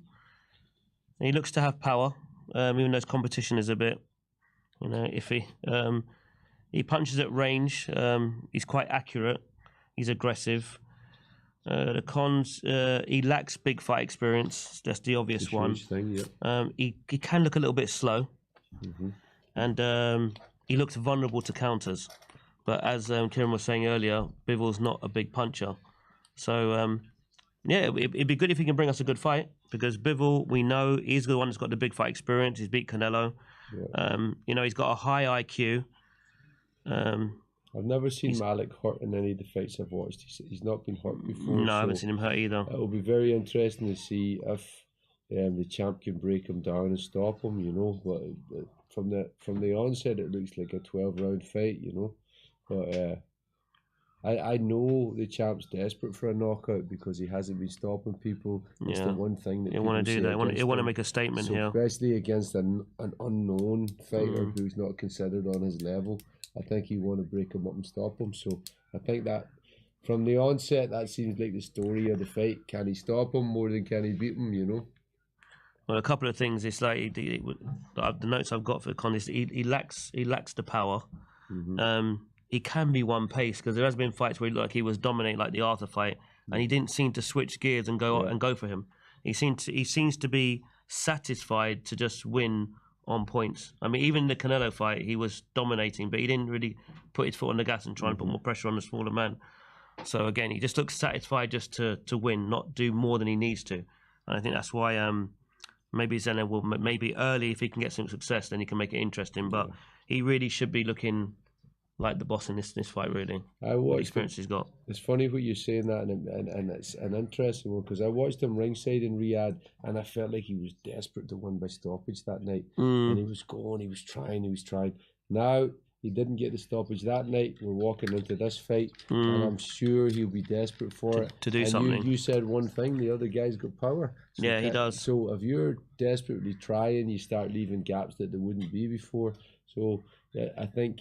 Is there a possibility, and a long odd shot of him hurting the champ because he goes outside what his normal discipline is. So don't know if it can happen. Just reading between the lines, I think it would make things interesting if he shook him up a little bit. But And this is Zinad's chance. This is a big chance to change his life. That's what I'm saying. You know, It's like, who knows? if you're going to It's a go cup for it, you've got to go final, for it you know? now. Yeah, cup final. And straight, look at Ball, he done it. It can happen. Look at Hutchison tonight, he changed. It can he happen, went yeah. and done it. So let's see. And Bivol could be in a dangerous spot here because he's obviously was expecting to be in a massive, undisputed fight. He's got to take a step. His mind gonna He's be looking there, down exactly. now, and he might not have the same sort of motivation he had before. 100%. Dangerous That's place exactly to what be I was in. going to say. He's damned if Mentally. he does, damned if he doesn't. He beats this guy and everyone expects it. He has a bad performance. It's You true. know what I mean? And Yep, he gets no-win scared, situation, and he really. loses money on his next fight against, the renegotiated purse. You know what I mean? So it's a lot of pressure on him in some ways as well. I'm glad he's getting the opportunity. It's hard to imagine they couldn't find an opponent that maybe had a bit more about them that had been up at this level before. Especially with the money they're offering. But I guess, looking at you his can see record. there's plenty of empty seats there. Plenty. Yeah.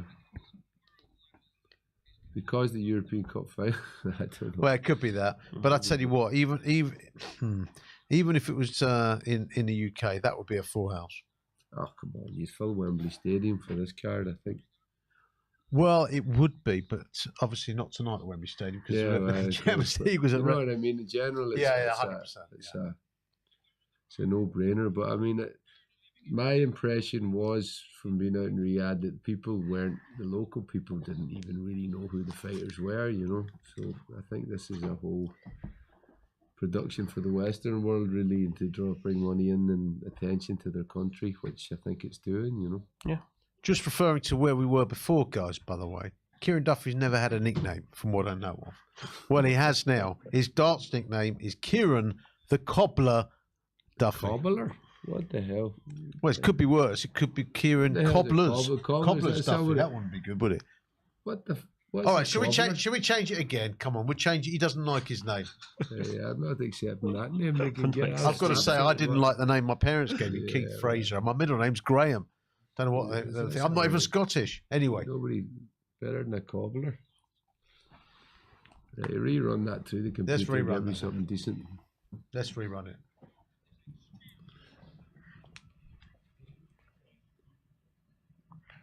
We've got Zinad making his way to the ring now. Yes.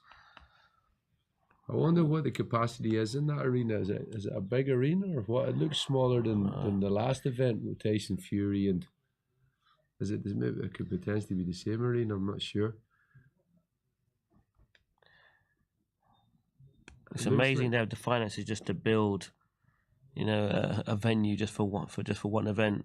Yeah, we're talking on a different level financially. Well, they've basically turned boxing on its head, and that everybody's willing to fight everybody out there because the money. You know what I mean? Everybody's prize fighters at the end of the day. We've got Frank Warren sitting next to Eddie Hearn and having a great time, you know. Well, good luck to Will in the corner. That's O'Hara Davis's ex-coach. Will Jones. Will Jones, yeah. And who's he good calling guy, this guy? Is this a London-based fighter then, yeah? Yeah. I didn't know that. Good luck. Good luck, Will. Yeah, that makes it a bit more interesting. He's a London-based fighter? Yeah. We've all had guys sparring with his fighters. He's a good guy. He's got a gym up in Essex. Look. I know, but look, the point of the matter is this is made for TV. This is made for the Western market. Who cares, man? Who cares who's at the fight? I don't get it. Yeah, but bear in mind, it's not. This is The people don't care about boxing out there. So what is it? What are they doing then? Because what is the they're point of doing it? Because it's generating huge interest in the country. It's a pay-per-view event, isn't it? Saudi Arabia on the map. Everybody's out. They've created a whole area out there for the Western market. It's like a big complex. It reminds you of Las Vegas Strip or something, and that's for the Westerns to travel and come. And they've created a whole tourist industry. Nice food, nice hotels, everything else. That's what it is. But in terms of wanting the locals to support it, I don't think there's a great interest in the sport. But who cares? I think it's about £20 or £25, isn't it? for this card. Pay-per-view. Pay-per-view, yeah. So, and that's global to Zone. So yeah, they're making money, definitely.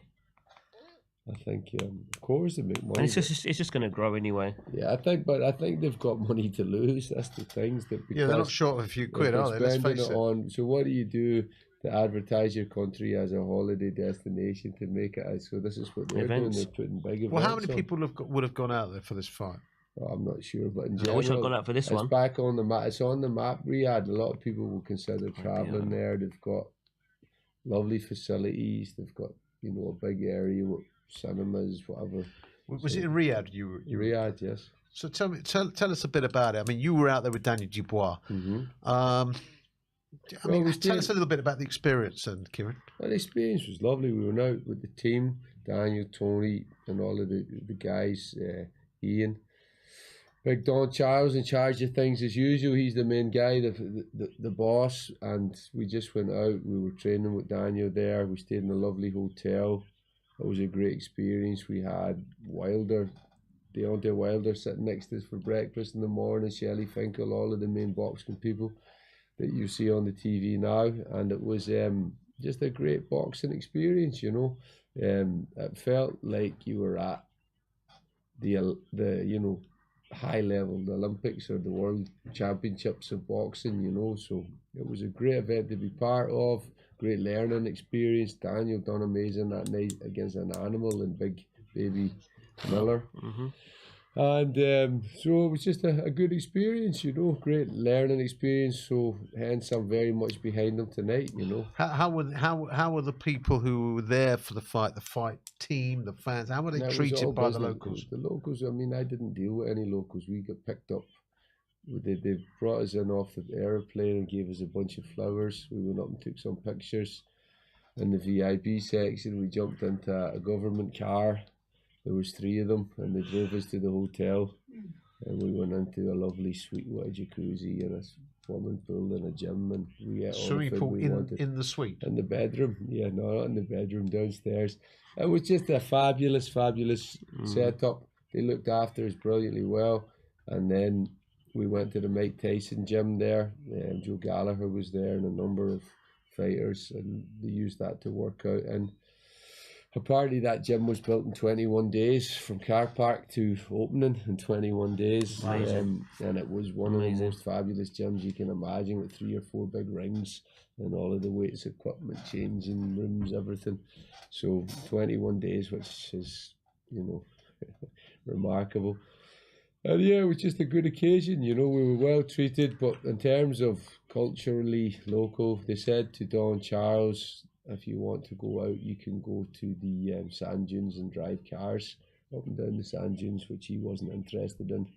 He didn't want to go motorbike riding in the sand dunes. But apart from that, it was pretty much all business when we were there, But a great experience.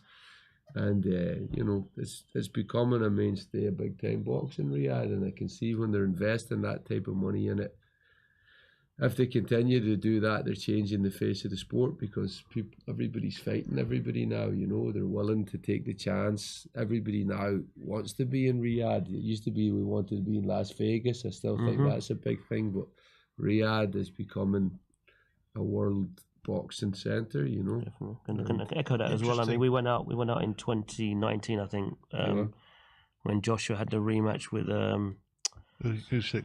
No, with Andy Ruiz. Andy Ruiz. Dillian White was on the undercard, fighting Marius Wack, and again the treatment was amazing. I think it was one of the first ones. The arena was absolutely outstanding. The hotel, the treatment there is second to none. So it's been built from then. It's amazing. They can build a new boxing facility in 21 days. Here you had Luton Airport car park burned down over a year ago, and they still haven't built it again. Well, there you go. There's a difference. Priorities. Strange, isn't it? It is indeed. We're in round 1 now. It's just started. Dimitri Bivol. It's a good jab by Zinad there. Zinad.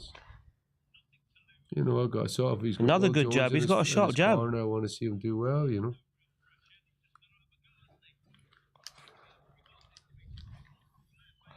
I like Zinad's left hand so far. Yeah, not really that hot on his right hand. He's pushing it, but the jab. His jab's got zip. Very sharp.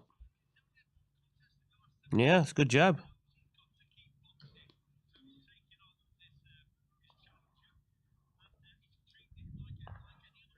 I like Bivol. I mean, I think if that fight would have gone ahead with Beterbiev, I had him winning.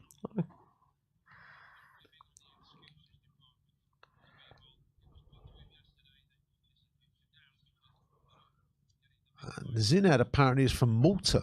Not many boxers from Malta, I would say. No, not under the British Board of Control. Anyway, I think they had their own organisation out there for a while. But good shot! Right. Good shot from the challenger. He's settled on that right hand now. Yes, he has. Yeah, but he can fight. Got a lot of zip in that left jab. Yeah, he settled really well. He looks like he like the good right hand again. And I watched him in those 2 or 3 fights, and he looks just like he does now. And as we said earlier, his record suggests that he's a puncher. How many stoppages has he got? He's got 16 knockouts out of 22 fights. Okay, good punching record, yeah. Whereas Bivol is he's got a 50% knockout ratio, 11 knockouts out of 22. So on record, clearly Zinad's the one that's carrying the power.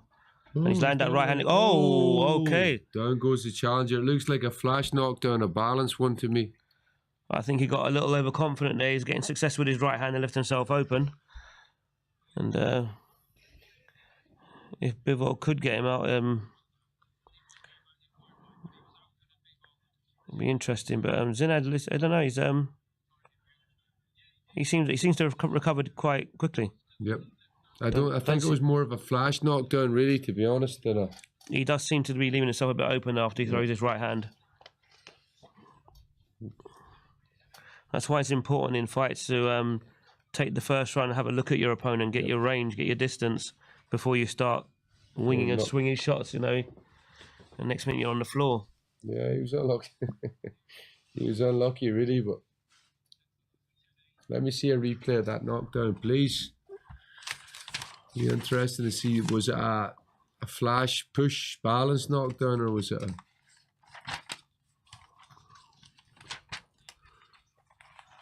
Yeah, well, it'd be nice if we had a replay of it.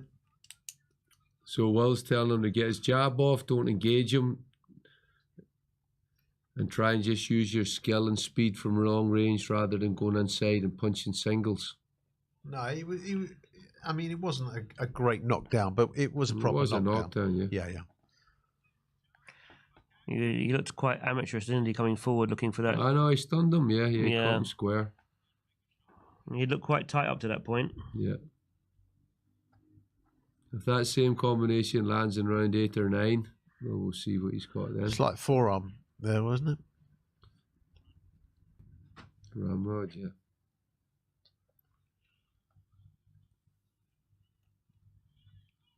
Well, he's got some good fighters through there, then, eh? He's good. And he's got Tom Willard as well, isn't he? He's doing pretty well at the moment, signed to What about O'Hara Davis? What's happened with him? He lost his title fight, didn't he? But I think he's going to come again, will he? He'll come again, definitely.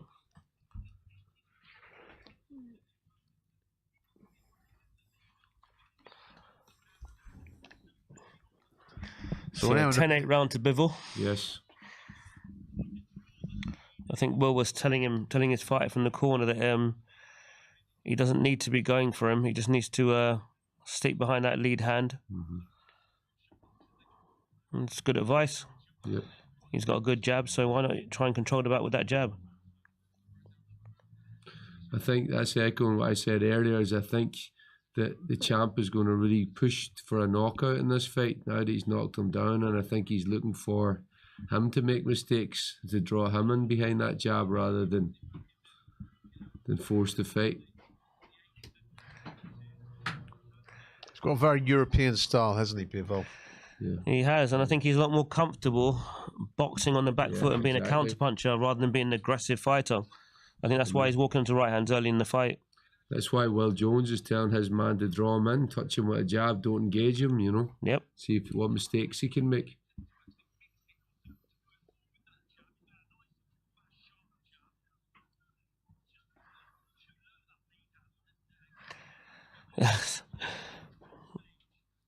strange comparison here, but right hand from Bevell. Lyndon Arthur also had a very good left hand, good jab, you know, that he snaps out there. There wasn't much else behind it, but that's what Zanad's got. He's got some nose damage, isn't he, already? That's a nice right hand from Bevell. I still think it's the champ's round, you know. He's taking the centre and he's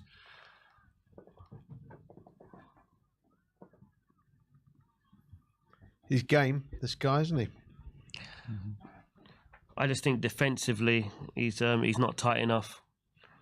When Bivol closes range, he doesn't bring his hands close to his face. Yeah, but Bevell isn't comfortable coming forward, you know. No, he's really not. Isn't, it's not really his natural style. Yep.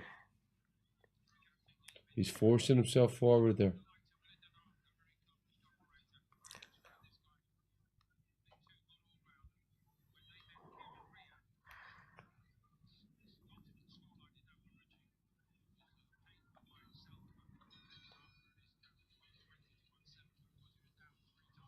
End of round 2. Who do you have for the second round? Oh, still Bivol. Bivol, yeah. It's an inspiration to some of these fighters coming up that, you know, if you can produce a decent record, you can get an opportunity like this. You know, Zinad's coming with a good record, so he's got this opportunity.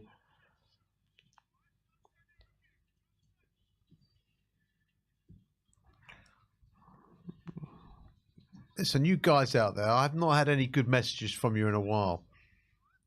Not even these ones that don't make any sense. So come on, keep them going. I want to hear what you said. Well, you haven't gone to sleep already. I hope not. Well, he's taking control of his corner in there. I like to see it. It should be one voice. Yeah. You know, I like that. This other guy's climbing over the ropes. Obviously, his brother. And you know, he should say the same thing now when they climb back down the stairs. They say to him, "Listen, it's one voice." I'd keep him out of the corner. To be honest, I wouldn't let him in if he was doing that. One voice in the corner.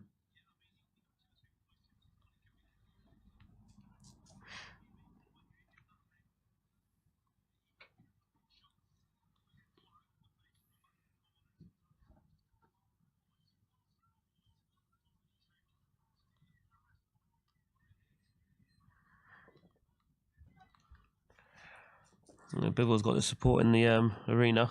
He has. Talking of that high guard, I mean, Bivol was a classic example of that, hasn't he? But he's got what I call an active high guard. Mm-hmm. You know, he's catching punches, but his hands do move with that high guard, so the punches are rolling off his gloves. It's almost like a double block when the jab comes in. Well, he's check punching off all of those shots. It's like he's punching over the top of his hand with that jab. If you catch him, he's going to counter straight back. It's the Eastern European style, the Russian style. You see, he's parrying as well. It's not just a stiff high guard. It's an active high guard, which I do like. I just don't like stiff high guards. The reason he's leaning forward is he's trying to draw the punches. He's trying to get him to touch his gloves so he can counter over just like that. Understand? So, good jab from Bivol. I think Bivol should be working the body a bit more here. He's the experienced fighter, and you know, make us in a bit, make him uncomfortable. I just think he's not a body puncher though. Do you know, it's funny, I think I mentioned to you last time, I've done quite a lot of emceeing on amateur nights. And the amount of young amateurs who never go for the body. Yeah. None of them. Yeah, and I don't get it. It's just they think there's one they place don't, to hit. The problem is they don't score it. Like, we had a lot of issues in the amateurs, you know, for our club, because we had more of a pro teaching style in our gym where we used to work the body, work the head, but a lot of times, you know, we worked the body for a whole round and wouldn't get no credit for it. They just like scoring straight punches. You know, whereas in America, you know, you watch the Golden Gloves, the guys look like semi-pros already because they're working the body, working the head. A lot of good counter punching. It's different education out there. I'm watching it. I said to Julian Tobier, do you know him? No. From Edmonton Eagles. I said, yeah, I know Julian. Yeah. I said, Julian, Amateur gym. how come don't they teach them to hit the body? He says you can teach them, but they don't seem to do it. Yeah. That's good work from Bevell now. Yeah. I know Julian very well. He allows some of my fighters to go on his shows. He does about 4 or 5 amateur shows a year. Yeah. He's a good guy. He's a good guy. Yeah, very good guy. Well, I've seen some of your I've emceed, and some of your, I'm pretty sure some guys might boxers, yeah. He's really putting the pressure on him. He's not letting him breathe, Bivol. He's standing in front of him, forcing him to work and punch, and he's taking advantage over the top. So big round for Bivol, but he still doesn't look like he's going to stop him. He's just controlling him, you know. But when he was getting to the ropes, when he was backing Zinad up, was he actually working the body though? No, he doesn't work body. Yeah, Have you ever seen him work the body? That's the He's problem. not a body puncher, you know. That's probably why he hasn't got as much stoppage as he should have. You know, the pressure's there, but he's not doing enough to wear these guys down. Yeah, Daniel Dubois. Come on, Daniel. Isn't that his dad in the corner there? He's up next, isn't he? No, that's Don Charles. There's Big Don. No, His sister, yeah, his dad and his brother, yeah. Is that Tony? Is that Tony Pill? I can't see Ian yet. Ian's on the other side. Tony Pill. Isn't it Kieran? Kieran Farrell, yeah, and Tony Pill, and Big Ian. So Daniel Dubois warming up. Come on, Daniel, let's go. Definitely. Let's go, son. Come on. I've got to tell you talking about Daniel before. You know, I interviewed him a few years ago. I think it was when he fought that guy. I forget his name actually. Anyway, I interviewed him a couple of times, and he just came across so shy and so almost nervous to speak. Yep. He's not quite like that anymore. Not that guy anymore. So that's not a bad sign in itself. It's a really good sign. I mean, he became more confident, more belief. All he's thrown is his jab. He's just touching his gloves. He's not bringing anything behind it. Who's that, Bivol or Zinad? Zinad. He's just touching. He doesn't seem to be trying to set anything up.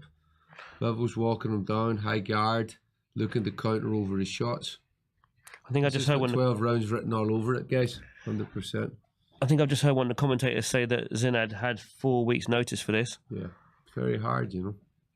But look, you take the opportunity. I think he's got a pretty large sum of money for it, I'd imagine.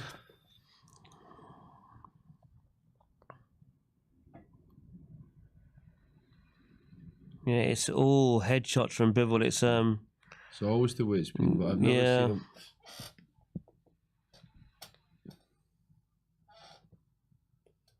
In fairness, he's a difficult guy to throw body shots against when you've got a style like Bivol. If you're up high-handed, upright, yeah. He doesn't roll or bend or come up with shots. He boxes the head off people.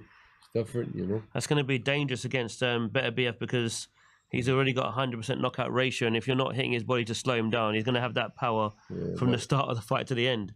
It would just be a matter of Better BF is not going to be able to catch him cleanly enough to hurt him. That's what he'd be trying to outbox him, isn't it? Classic boxer v fighter. I think Better BF would hurt him though. Would hurt Bivol. Do you think so? Yeah. I think it'd hurt him. Yeah. I think he hurts anyone he hits. Yeah, exactly. Yep. He hurts a heavyweight. I think he hurts anyone. Definitely.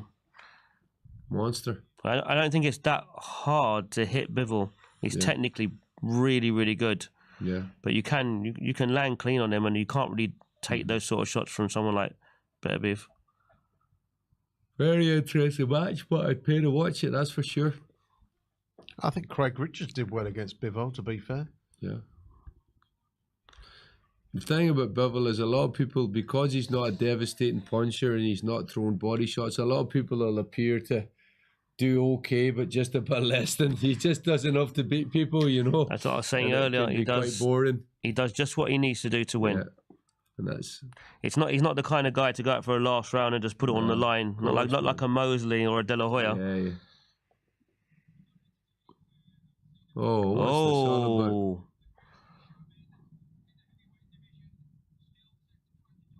A bit of afters there. Is that the same arena you I think so, yes. It looks like the same arena inside, yeah, it is.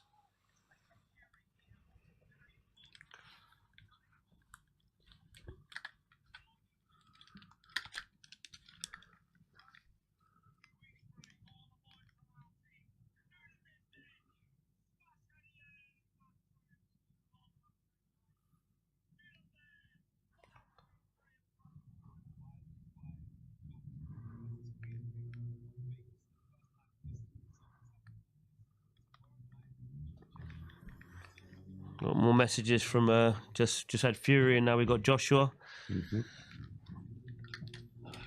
Yeah. Bit of extracurricular after the bell, both of them going head to head. A little bit of pent up aggression, I think. Zinad's actually following instructions, isn't he? He was told to go back behind that left hand. He is, but he's not winning the rounds. No, not doing enough. So I think it's got 12 rounds all over it, and I think he's doing well, but just not enough.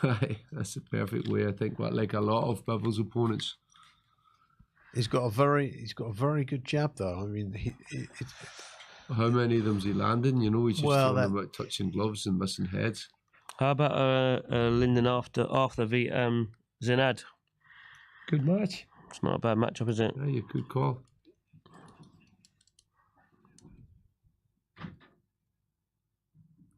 Well, he hasn't lost this one yet. He just landed a good right hand. Landed a lovely right Bivell hand. walked straight through it. Yeah. Durable. Bivell's never been down, has he? No. He's never been hurt in a fight.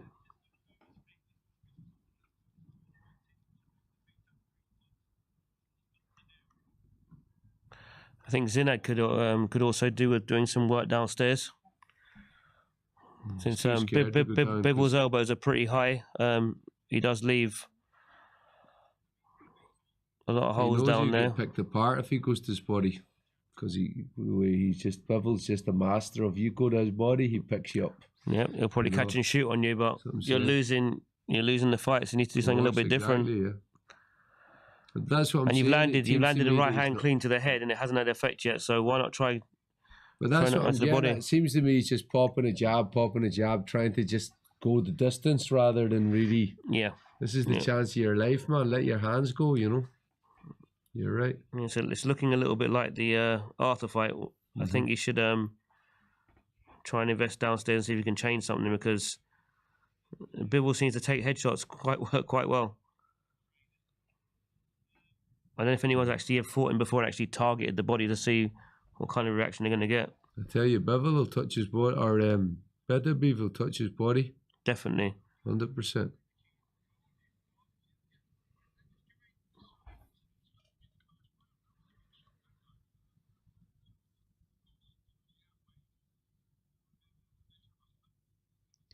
When are they talking about for the rearranged date for the Bivol fight and Beterbiev? I don't know. Is it September maybe? I'm guessing. Well, this is what I hear, but I don't know. I imagine it will be probably a few months, 4 months after this. I don't know.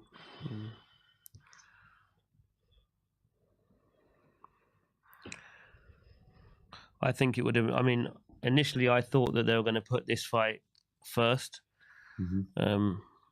That's what I'd seen online a couple of days ago. I think it would have been a good idea, because it's sort of stopped the momentum of the tournament. One-sided, yeah. I was going to say the same thing. Yeah, I think it would have made more sense to get that fight out of the way, because it's not part of the tournament. Yeah.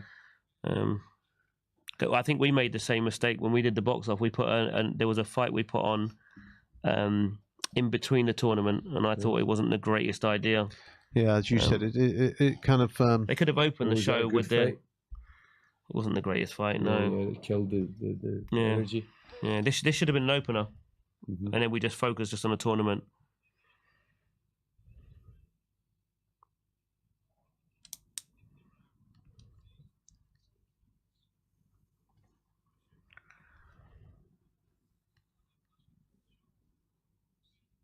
So how did you see this going? 12 round points decisions for Bivell.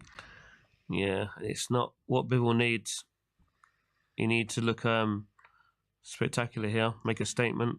But does he really need to do that? I mean, you know, he's still the champ. I think at this level of competition, I think he should have. Yeah, really. Yeah, but he's got the big fight sewn up already. It's not like he needs a big statement in order to get the fight. He's there. He's champion. He's going to get the big unification fight, isn't he? That's if Beterbiev can actually come back. I mean, we've expected Keith Thurman to come back 3 or 4 or 5 times. He hasn't managed to do it. What was his injury? Well, Keith Thurman? No, Beterbiev. Beterbiev. I think it might have been knee. I have to. No, Can good. someone in the Not chat good. update us? I can't remember. Was it ACL or what was it? I can't remember. Meniscus, ACL. Is Johnny Nelson working on this tonight? I'd imagine he's out there. I know Spencer's out there. But I'm not sure about Johnny. But Spencer, No, with Sky, yeah. So Spencer's working for TalkSport. Yes, TalkSport. But Sky aren't covering this, are they? Yeah, I'm not sure if Johnny's out or not. Maybe he's not. I think he was out for the Fury fight. He was out for the Fury. Yeah, it's a knee injury. Knee injury, sure.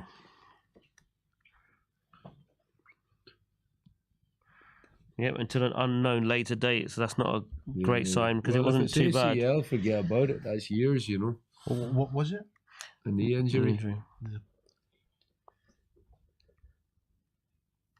Maybe they'll put him on the December build, the rematch between Fury and Usyk, Yeah, that'd be something like good. that. That'd be a massive. That'd be good. Definitely one you'd watch, isn't it? But the more you watch Bivol, the less interested. Oh, good shot. That hurt. There you go. There you go, Bivol. Here you go. Oh, Oh. good. He's going for the finish. No, you should be holding. You should be holding here. should It's just the inexperience. So you're not holding. You're going to get stopped. Stop. And he needed that kind of performance to me. He did. Good finish. Come on. Yeah. Good finish. Yeah. He done what he had to do. Yeah, that's what he needed. Yeah. So Bivol has won by a stoppage. I think Well, he World's guy he gave it a good go. He's never been at this level Yeah, before. yeah, Never of even course. heard of him before this fight. And Of course, he done great. Yeah. yeah, done good. Just reverting back a few weeks. Obviously, we were here for the Usyk Fury fight number 1. Second fight has been announced. Well, it's been set for the 21st of December. Bit of a way down the line. But who do you guys take for the rematch? I thought that Usyk was actually going to beat Fury a lot easier than he did. I had that fight easy, like an 8-4 sort of fight. I didn't expect Fury to have done that well, but I think Fury showed enough in that fight where I would actually slightly favour him to win the rematch. I think he could make a couple of adjustments and Depends on yeah. if he can get his fitness up. He can walk. He's able to tag Usyk. He broke his eye socket and his jaw in that fight. Eye socket? Yeah, he's got 2 fractures in his face.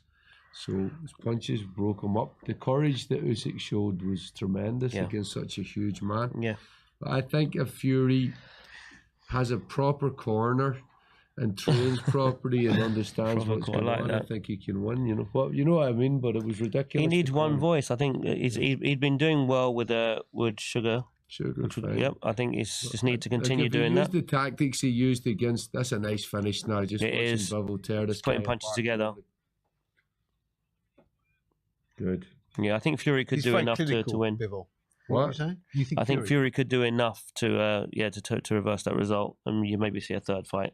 Then you got a trilogy. And then you got trilogy. Yeah, I just didn't think that.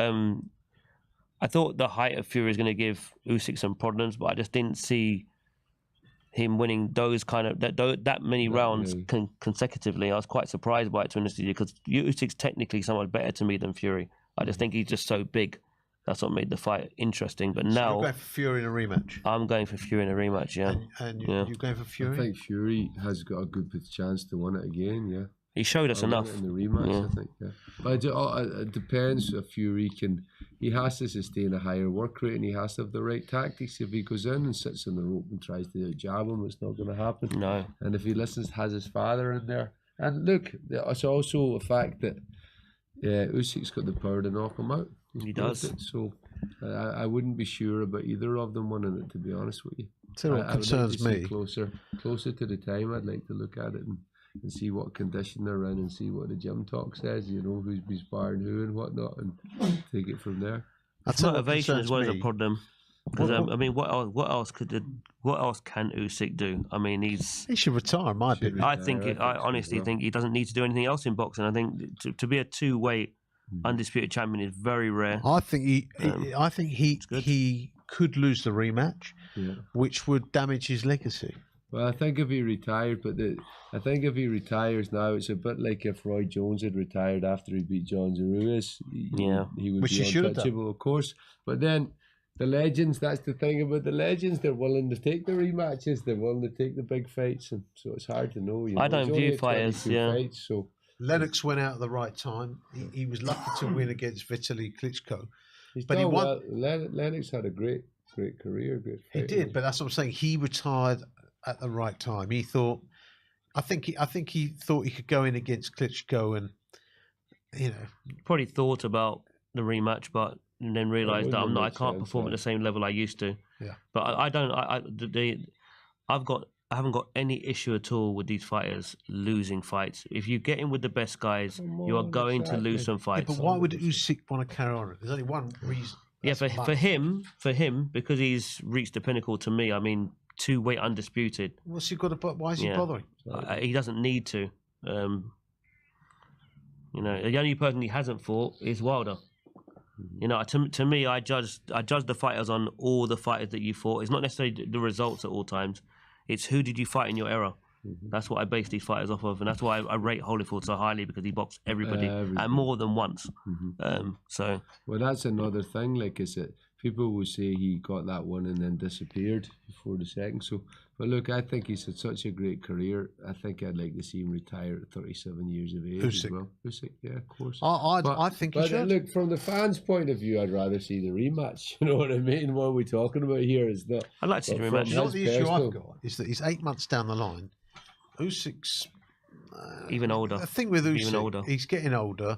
He bases his whole fight plan on his movement and his footwork, and that's the first thing to go as you age as a boxer, isn't it? It was a grueling fight for him, you're right. But Sorry? It was a grueling fight for him. That but as it was well. also a grueling fight For Fury, Tyson. You know, very even worse, Yep. like, you know, so it goes both ways. I think he was lucky not to be stopped. I think most likely as Fury to age worse than Usyk, because he's generally lived a lot worse. I promise you, he's having beers and living, you know, he's not. I think exactly Tyson's living been at the lucky moment. 2 or 3 times. I think that cut that he had in the Wallen fight, that should have been stopped. Yeah. I think that the referee should have stopped that fight. You know, he was. We were told that obviously, you know, you were given a stand 8 count because you were going to fall out of the ring. He bounced off the ring 4 times before that happened. I know, He was but- bouncing off each corner before the referee waved it off. And then when he was collapsing like into the corner, you know, you should have just stopped the fight. To me, you know, it's yeah,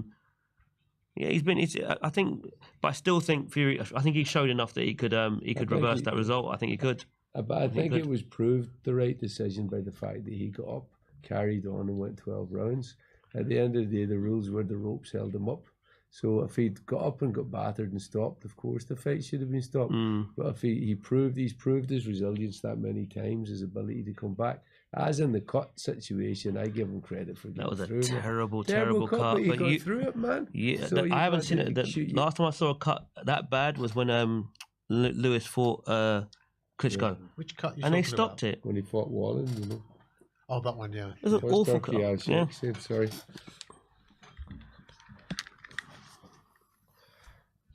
Yeah, he's bringing him back.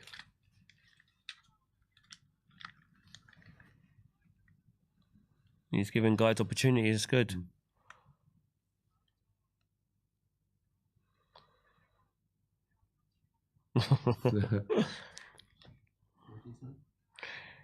Take it is giving credit to Zinad because of his performance and saying that the you know, you're getting in with machines like Bivol and Crawford and so on.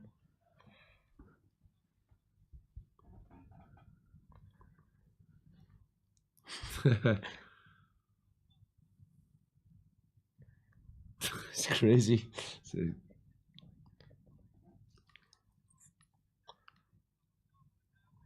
Wow. 12th of October. Yeah, yeah. Sorry, Undisputed guys, my fight. eyes are Sorry. big. Oh, it's gone. It's gone again. Never mind. So October is when the undisputed fight takes place between Better BF and Dmitry Bivol. So it's happening. Oh, amazing. 12th of October. Look, that's not that long away, you know. That's just what I was saying. September, another training camp. So his knee's obviously repaired enough to bring the big fight in then.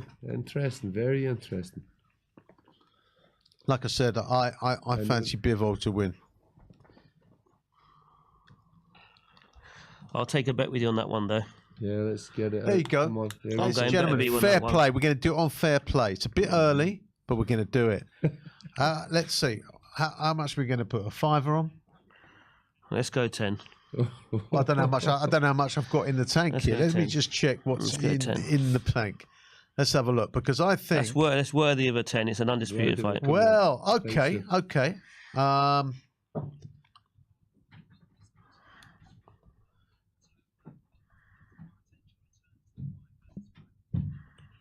the big one's coming now. Excited. Dubois fighting now, ladies and gentlemen. Daniel, next one. Okay, so me and Xavier Miller. Let me see what I've got here. Boxing. Bivol versus Beterbiev. This is what you guys should be doing out there. Betting with your mates. Mm-hmm. And if you win, you will get paid out. Trust me. I've had many a bet with my friends and they never paid me a penny. But never mind. I am the sort of person who doesn't hold it against them. But many people would. There'd be many a falling out. But one thing is guaranteed, on fair play, you don't get a falling out when you bet with your mates, because you do get paid out. So I am having a bet here with my mate over there, Zav. I'm going to say better BF. I'm going to say Keith says better BF to win. Bivol to win. Bivol to beat better BF. Sorry for the long-winded approach. In this box, you have here notes. That is proof of what you've predicted, okay? So Keith says Bivol to beat better BF. Xavier says better BF. Okay.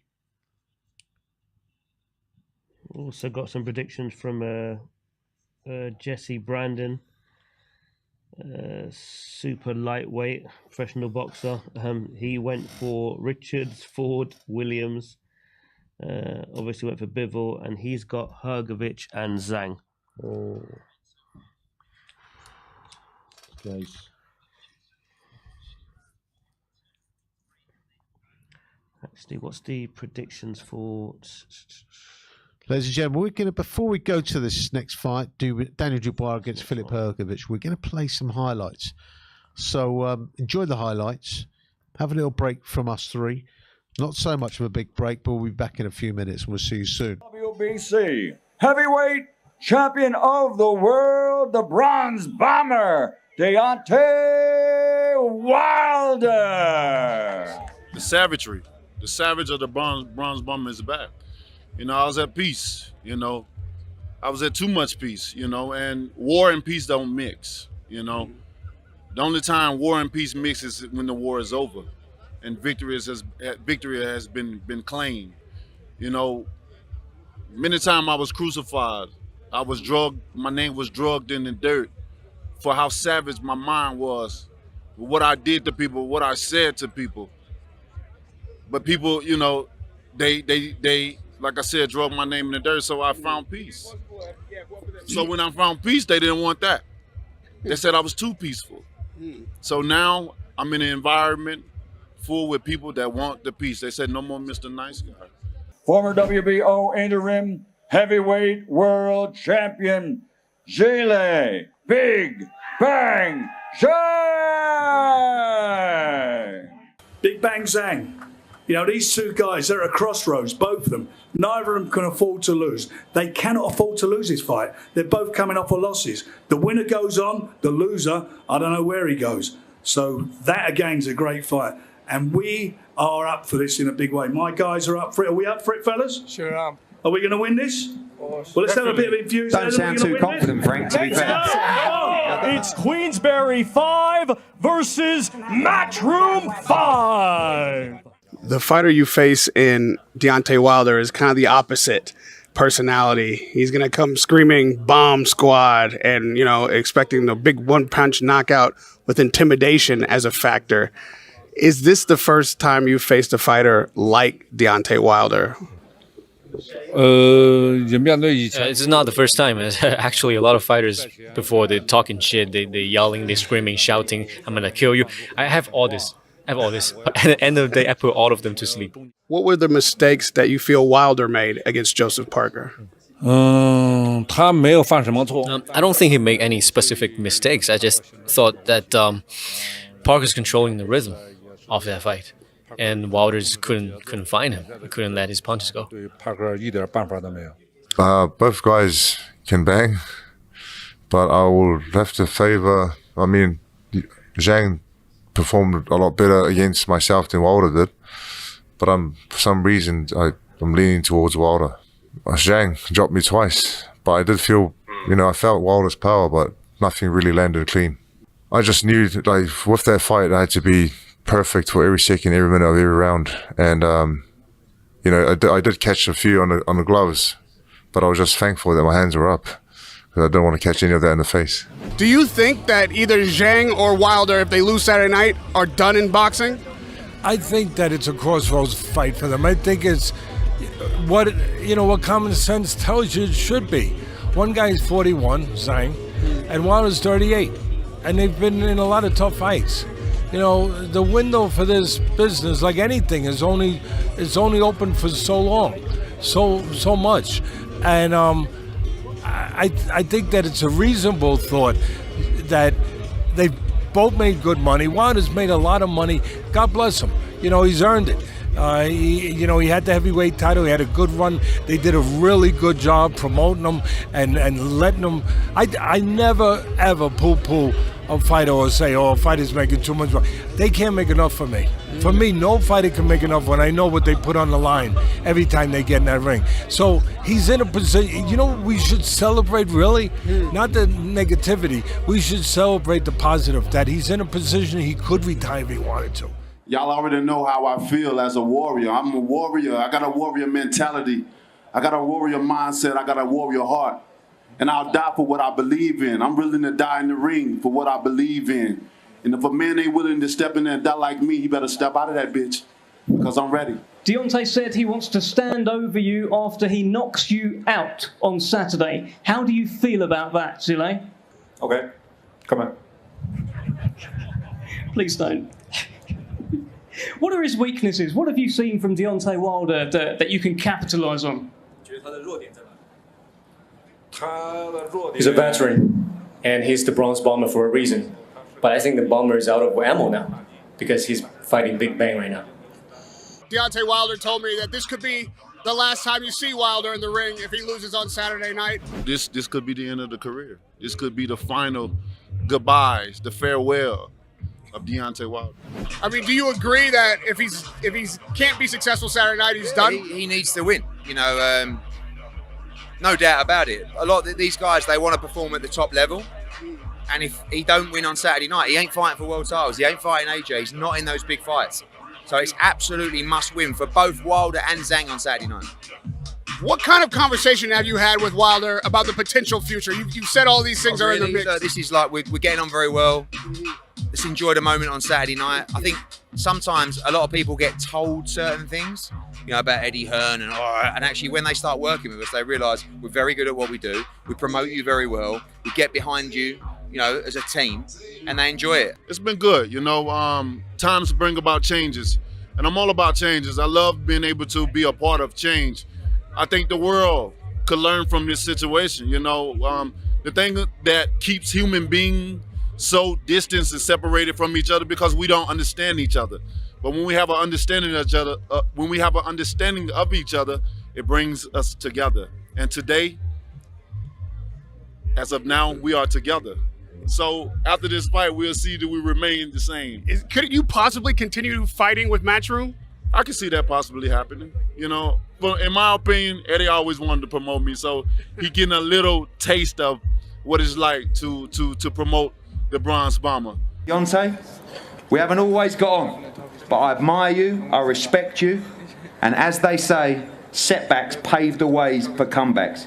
You are one dangerous, dangerous man. And when you destroy this man to my right, ZHILEI ZHANG, on Saturday, the whole world is going to take notice that you are back.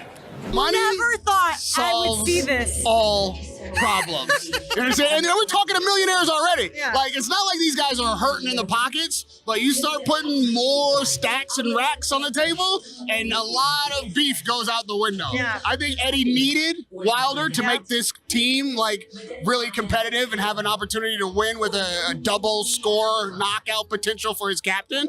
And Wilder needed him for comeback on a big stage in Riyadh, particularly where he can, if he is successful, you know, for the first time, it'll be successful on Saturday night, establish himself as still a player in the major heavyweight events here. So yeah, they needed each other, and in a heartbeat, I think that made, you know, strange bedfellows of former enemies. That's what this whole card's about, right? Because yeah, they're rivals, but Eddie and Frank had to work together to make this happen, and they've been working together for the past several promotions. Whereas, you know, before, all we had to do to get a couple of extra views is mention one guy's name to the other, and they started going off. So, you know, I think money, as they would both admit, is the huge greaser of the wheels. But then also, everybody in the fight game, really, I would say, is a class warrior at heart, and they want the best fights. They want to be in the best fights. They want to put on the best fights. And if it means dealing with somebody that you maybe previously didn't like, but you have a common goal of elevating both of your careers and giving the fight fans something that they want and deserve, they'll do it. ZHILEI ZHANG, how he didn't beat Joseph Parker, and I love Joseph Parker, probably the nicest guy in boxing. Joseph Parker came back because ZHILEI ZHANG fell asleep. He had him beaten. And he was terrible in the second half of that. All credit to Joe and Andy Lee. And then Joe beat Deontay Wilder more convincingly. Deontay looked terrible that night. Has the trilogy with Tyson Fury taken too much out of him? But the concussive power, the biggest single puncher since Ernie Shavers, since Lennox Lewis, he can really bang. But so can Big Bang Zhang. Great fight. Whoever lands first, you could say, but it's a great fight. Wilder still got that. You're not quite. They're both sort of past their prime, in my opinion, but they're both good one-shot punches. So I think Zhang's just better. Like, he's just a lot better boxer, better puncher, I would say as well. I think Zhang would stop him early. Wilder from a few years ago, maybe a different story, but the Wilder that boxed Zhang against Wilder that boxed Parker against the Zhang that boxed Parker, I think there's only one winner in that Zhang. I think Zhang's really good, really dangerous. He can box. He's huge. You know, he's tough. You know, he does seem to be let down a little bit by, you know, a lack of whatever it may be, stamina, fitness. But he's very good. You know, I would avoid him at all costs if I was a heavyweight at the top level. I'm not interested in that right hook at all. I think it's a good fight. Probably be a close fight, but I think with Wilder, what probably hurt him a lot in his last fight was that he has been so inactive. So hopefully now. Welcome back, guys. We are at the fag end, but the business end of this tournament, because now are the big guys. Daniel Dubois is in the ring. Filip Hrgović is on his way to the ring. It's a big fight. Call it, guys. Oh, should we go? Actually, should we go with the boxers first? We've got Yusuf Kamari going with Dubois, Kasim Kiani going with Hrgović, Adrian Redmond, Hrgović, Amar Kiani, Dubois, Ahmed Hatim going with Dubois, Alfie Clegg going with Hrgović, Ergul Elizaj, the heavyweight, going for Dubois, Emmanuel Zayat going for Hrgović, Ernest Warchek, Dubois, Chris Congo's going for Dubois. We've got Reza Ali going for Dubois, and we've got Anis Taj going for Dubois also. I'm going for Dubois because he's my boy. Who are you picking? Dubois. Come on. Inside the distance. Keith Fraser going for Dubois. That's what I want to see. Look, it's what a fight this is. Really interesting matchup. Stylistically as well, it's an interesting matchup. Who can enforce their will? I'm hoping to see Daniel get this guy out of there inside the distance. I think he's just getting my switches scorecard off a ready. lot, yeah. From what you guys have told me, from what Don's told me, from what Jason Matthews has told me, of what they've seen of Daniel Dubois in the gym, he's looking good. Of course, you can't really say what translates into the fight from the gym is necessarily the case, but fingers crossed. Daniel Dubois, let's go. Come on, Don and all of the team. Just got a few notes on this matchup with Hrgović. Obviously, his amateur experience. He's been at a high level. He's durable. He's powerful. Good technique, and he's a good combination puncher. Cons for me, his feet do look a little bit slow. Again, he's another one that's not hard to find. I do think he has a stamina issue, and he does have flat spells. With Dubois, obviously we know the power. His jab is very effective. It's a ramrod jab. He's physically very strong. Good right hand. It's just, I'd say, the cons, defense, and he's just got to have the right mentality, really. He's got a lot of confidence right now because obviously he's had that big win, and I think he's coming into his own and entering his prime. So agreed. Yeah, it makes the fight a very even fight. He's coming off the back of two really high level fights. You know, anyway, he's fought Usyk, carried himself very well. A lot of people think he won it. Me, one of them. Yep. With that body shot, I think it was legal. It was legal. So he could be heavyweight champion of the world tonight. And then he's come and beat Baby Miller, who, don't get me wrong, that guy was a beast. You know, he's a strong lump, kept coming. Yeah. Gave him everything he could. So big confidence. He's used to this arena, used to this place, type of occasion. So we need a good start. Good start. Come on. That's what we need, a good start. My only issue with Daniel Dubois is just that I feel that sometimes his guard is a bit low. He's a bit square on. Yeah, defensive. Yeah, defensive now and sometimes a little bit robotic even. But I don't know how he's looking now because obviously I haven't seen him for a little. A lot looser under Don, definitely. Yeah. Don's helped him grow. He's helped him move, develop his defense a lot, be far more rhythmic. He's made a big difference to him. His punch selection, I believe, is a lot better now, you know. And he's made a big difference to him in his career, you know. Well, listen, this is going to be interesting. Filip Hrgović, 17-0, 14 by KO. We've heard a lot for a long time about Filip Hrgović, haven't we? Very experienced cornerman. Ronnie Shield's been with a lot of fight. I think Tyson, Holyfield. Yep, he's been around a long time.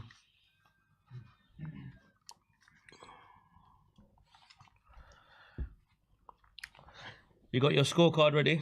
I've got mine ready. I'm ready. Okay. Let's do this. Ready to rumble. Let's go.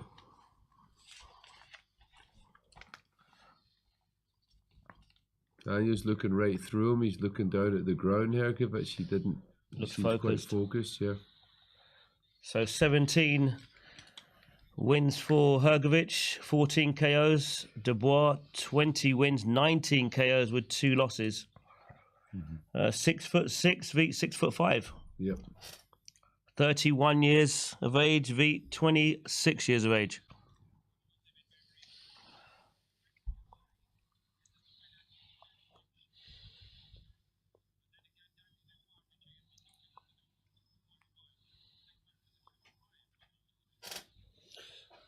Nice positive start from Daniel. Yeah, I was going to say. Ring, but that jab is it's a ramrod jab, yep. Ramrod. Oh, there we go. He's like a big wide right hand, just missed Hrgović by a short amount. Well, I did like in Daniel's last fight. It was the output. You know, he started really fast, and he maintained it, and he got stronger. Most heavyweights, if they start that fast, they tend to slow down. He just seemed to get stronger. So good signs. Hrgović says that obviously they sparred together and it was pretty easy. Big right hand from Hrgović there. Sorry. Yeah. The rumours about sparring, I wouldn't pay much attention to them. 10-ounce gloves, I think. And good right hand. He is having success with that right hand. I like Dubois to bring that left hand up. You see, it doesn't need to be that low when Hrgović is in range. The one area that I worry about is the straight right hand against straight. Yeah, or get that the left right hand up and against turn it in. Don't try to roll them all. You can catch that right hand. Up higher, Danny Dubois, in my opinion.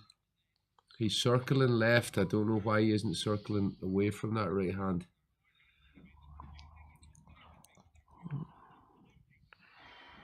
Get the right hand up, Daniel. It's early in the fight, you know. Got to get your range. That's better. A few heavy shots, but at least he's back moving. Hrgović is very, very accurate with that right hand at the moment. And he seems loose and relaxed as well. I've got to give him that. It's an interesting. Oh, big right Keeps hand. getting caught again with that against right hand, I Daniel. tell you. Hrgović is timing him with that punch. That's what I was saying about his defence. Yeah, it's just the defence, really. He needs to be a bit more, a less square on, turn a bit. A little bit tighter. Oh, nice great right hand by Daniel. Dubois there. Wow. They're both landing heavy leather in this first round. There's not much feeling out. Hrgović didn't even budge. It was a great right hand, He Daniel. took it very well. Slightly worrying, but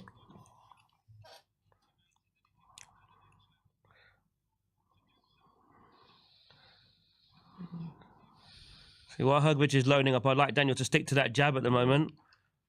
You know, it doesn't need a shootout this early.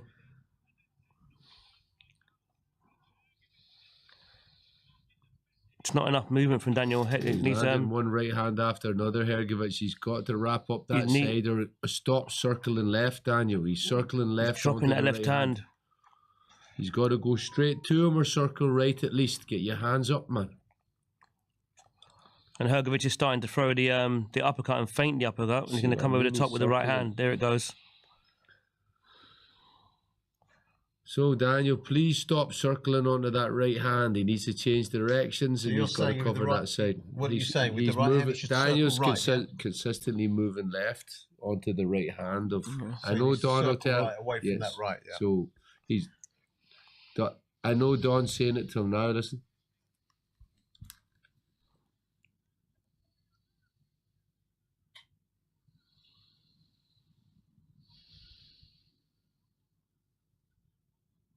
Yes, good advice, Don. I think his father seems to be shouting from outside the ring or something, is it? Yeah, and he needs to be focusing what's going on. You see, if Dubois was against Joshua, Joshua has got a big right hand.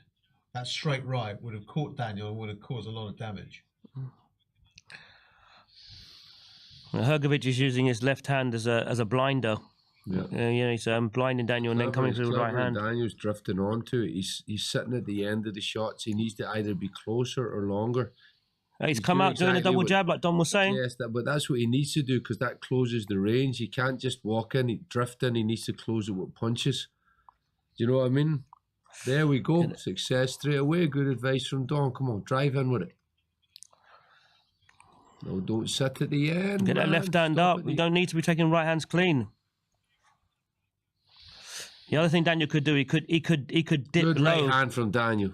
It's heavy leather. What an exciting fight for both of them here.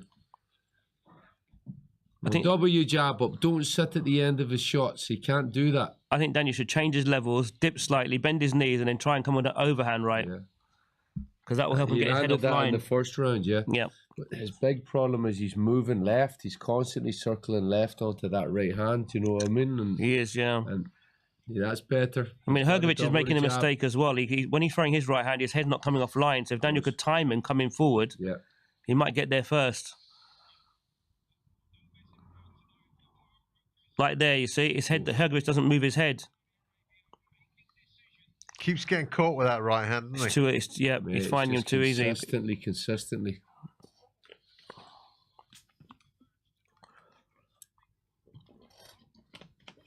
Well, go to him, Daniel. Don't sit at the end of his shots. Come on, move forward. Go. Bring that left hand up. Drive in behind that jab. Come on, work. He can't sit there, not at the end of his shots. Good jab. Good. Jab his chest. Stab him with it. Bring that right hand over then.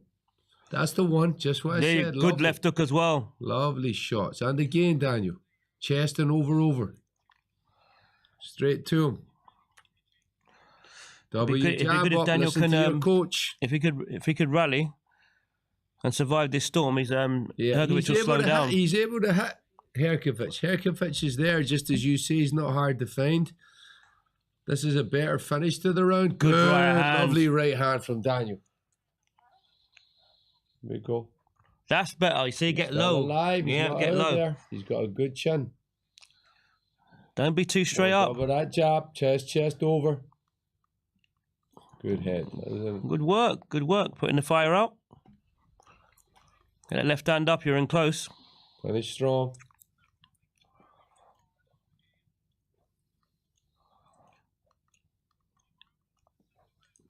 It's already a grueling fight, isn't it? They're heavy leather both ways. Good shots, Daniel. Lovely. That's the shot I want Daniel to That's throw the one, with drop the head the off shoulder. line. Oh, he's landing some big shots on Herkovic.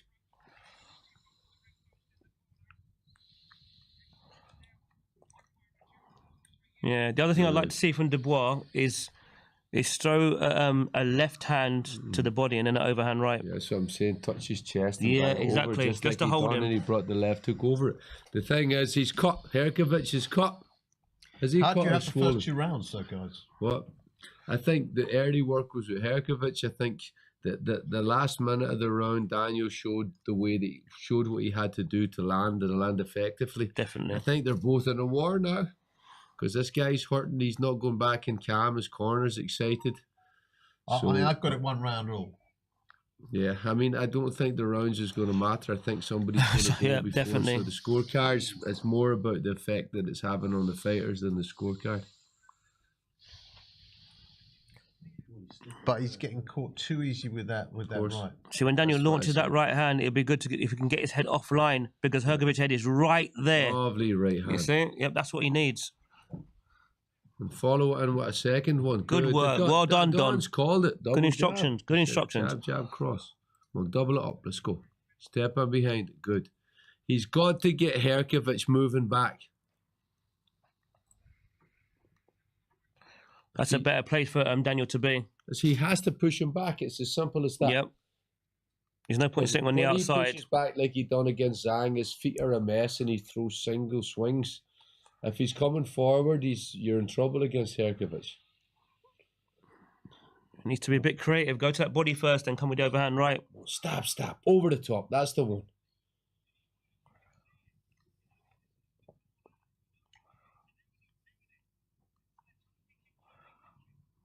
Well, hands up. Cover that left side and drive in now. Step in behind that jab.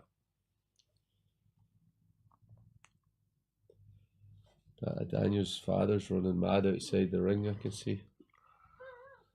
You step in behind that jab.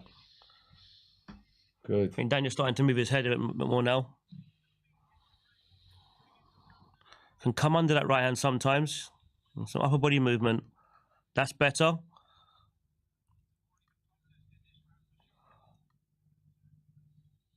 Come on, step in with that jab. Right hand over his left glove. Come on.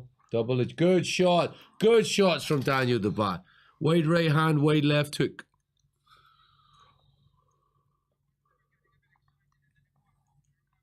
Good jab. The cut on the eye of.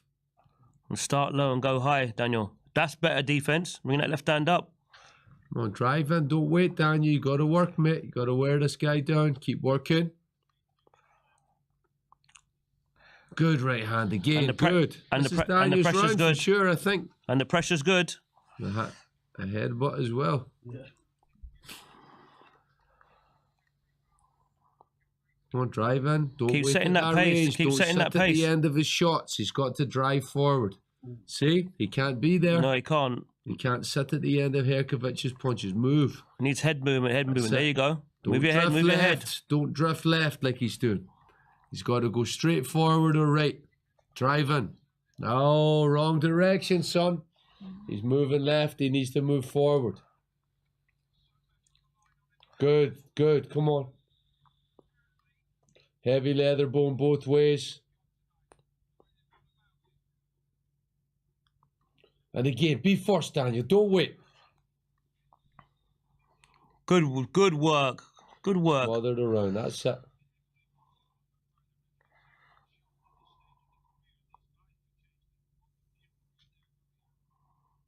Very good. Good work. But he's drifting. It's dangerous. That's it. He's starting to move his head. I think he won that round. I've got What that. do you think, Yeah. yeah? Not that it matters, because this fight isn't going 12 rounds.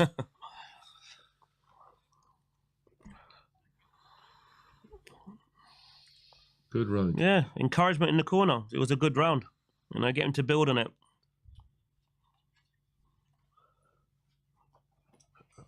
Of the three of them, who's going to be giving the instructions? Don. Don's the main man. There's nobody else. But you've got Kieran talking to him and Tony. Yeah, well, he shouldn't be. No, Tony's not talking. He's listening. Kieran might be saying something. I'm not sure. But Don is the guy that's instruments the games plan. He's the main coach. Listen. Mark, There should be John, one person talking, and it's Don. Yeah. Malabuya. What is your prediction? He says. Well, we're all going for a Daniel Dubois knockout. L-Town Special K said Hrgovic is feeling the pace. Spiros Stath said live stream link, please. Yeah, YouTube.com, and then just do a search on Seconds Out. You get the watch along. Come on.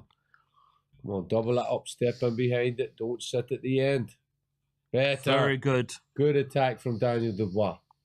Whenever he drives forward, he gives big problems to the Ukrainian. Good. And again.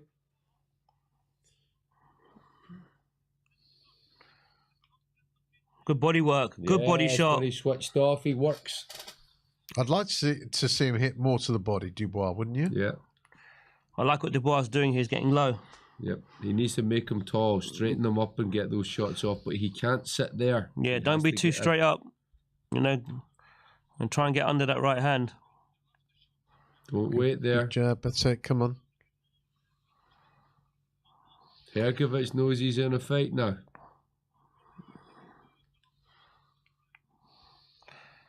He's making Hrgovic use a lot of energy. He's making him miss that right hand at time, which is good. Don't forget that Daniel Dubois has been in a very hard fight just He's a number hardened. of months ago. So Yep. he's battle hardened. When's He the is. last hard fight this guy's been in? So And the training that he's doing with Don, you know, he's big right hand. He's sitting at the. He can't. durable. Daniel scares me when he sits at the end of Hrgovic's punches. He's got to close the range. He can't be there. That's a good body shot there. Drive in, Daniel. Hrgovic. Move forward behind that jab. Sit low. Come on. Work, work. Right hand. I think you're right. I think he needs to maintain that pressure. Yeah, he can't. I think he sitting out there is At that's the not end of working the for shot, him. He's losing the right hand battle at the end of it. He has to be closer to work there. Work there. Come on. Don't wait. Don't wait, man. Good Shots jab. off. Good jab. Don't wait. Let your hands go. Good. Good Even try. if he ties up and smothers, get a hand, get the shots off. Good. So I'm saying there's no drive. Don't wait, mate. You're sitting at the end of his shots. You've got to come forward, Daniel. Hrgovic is putting so much into that right hand, though, he's going to get tired. Hrgovic. Either of them could go. Like, let's call it like it is. Either of them could go in the next few rounds. It's a real battle of attrition, and who wants it most here? Come on, drive in. Low, low, high, Daniel. Low, low, high. Keep away from that right hand. Come Come on. on, low jab, high right. Let's see it. Bend your knees. Good jab. Good jab again. Again. Double it up. Step forward off it. Good headbutt. Oh, good. Sorry, fell in with the head. Okay. Now that we teach people headbutts, that was an accident. If he could just do a better job at dealing with that right hand, bringing his left hand up or coming under it, I think it's a complete different But fight. that's what I don't understand. It seems to me, and I obviously listen to you guys, but it just seems to me he's a little bit too square on. His hands are very much seem to me like this. Look, like that. Mm. Why isn't he like that more? Yeah, it's definitely a fundamental adjustment he needs to make. Like going forward, he needs to, you know, when you close range, that's when you need to get your hands up. Or if you're on the outside, you need to be moving your head constantly. No, what you're saying is correct, but that's an issue that we understand, but it's not so easy to fix. The guy's got his way of standing, that's the way he does it. Very basic. No? You can tell a fighter over and over and over again, and maybe even in training camp and in sparring, he's getting it right, and then come fight night, sometimes he might revert to type. That's the only mistake he's making. Come on, but at that's this a range, positive start. Good double jabs. It is a mistake that he could come a cropper with. Yes, he's driving him back with that double jab. He's holding the centre. I know what it's like when you cut someone in a hard fight. It can give you a big lift, you know. Yeah, definitely. And he's come out sharp. Good shots. Good good shots left hook from Daniel.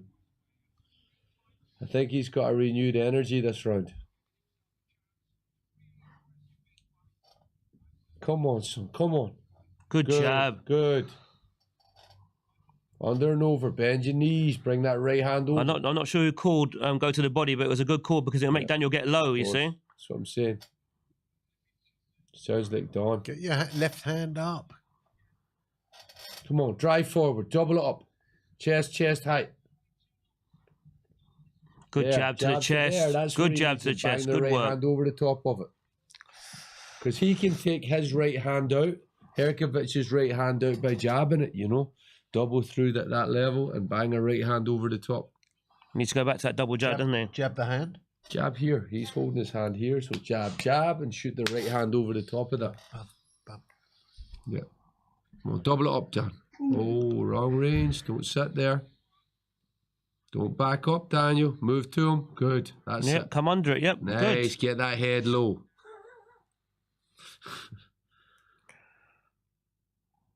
Yeah, good. This is what the rest should be doing. Yeah. I don't mind these fighters doing this during the bout, but at least warn them and control the fight. Come on, in on top of him, straight away, in on top. Big right, come on. Jab to the chest and right hand, or jab to the stomach. Bang it. Don't wait, Daniel, don't wait, son. Come on, drive that jab and cross. Drive forward with the jab. It'd be nice to see him moving to his right sometimes as well, to get away from that right hand. Well, that's what I'm saying from the beginning. Yeah. It's a disaster moving left. Not a disaster, but it's giving him an opportunity, especially if it will give Daniel a different look, yeah, if he's at the end of his shots, you know. Because move your head in the way, move your head, move your head. His feet are disorganized, especially if you step left, you know. Right, sorry. Good. A little bit closer, and again. Look, I can see what Don's been showing him now. He's moving and moving. That little bit of hustle. I like that body shot. I like that body shot. It was a bit low, actually. Come on. Hrgovic is feeling the pace. Would have got down on that one. Hrgovic is feeling the pace. If Daniel starts going down to the body, it's a different fight. Yeah. Oh, big right. He took it. He seems to be able to hold Hrgovic's single shots at least. Yeah, Daniel looks up for another tough fight here.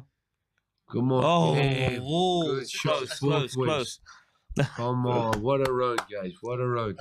Assuming Daniel were to win this, which we hope he does, if he was to fight Joshua next, he's got to correct that, because Joshua over the top with that right hand will knock him out.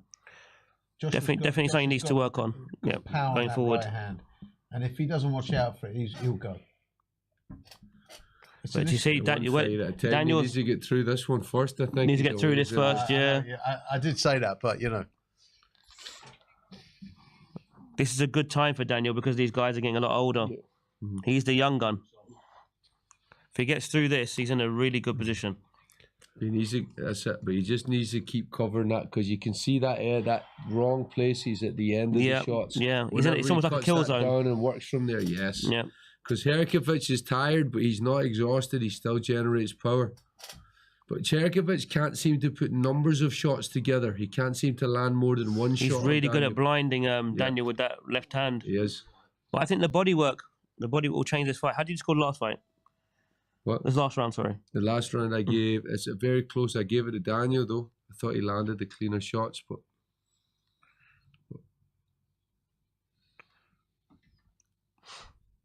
Yeah, it's good advice from the corner. Roll that right hand. Yeah. But Daniel doesn't seem to be... Dubois down. Good control there, Daniel. Neither man has really hurt the other man yet, even though there's been heavy leather landed, which is... Remarkable, isn't it? Yeah, so the kind of shots have been the shots that have been landing. Carry, like, it's good. Stay there and work. How did you score the last round? Just about gave it to Hrgović. How you Because that right hand was on the cards. Ball in. Double that. Don't wait. Don't wait.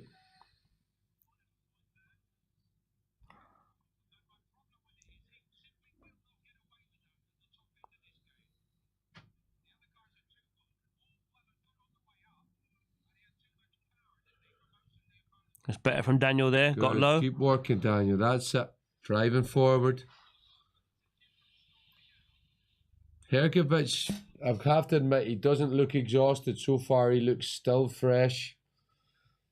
He's not taking the amount of clean shots this round that he took in earlier rounds. So I think he's just been warned again about the back of the head. So that's the second warning. It slowed down a little bit this round from both of them, not unsurprisingly.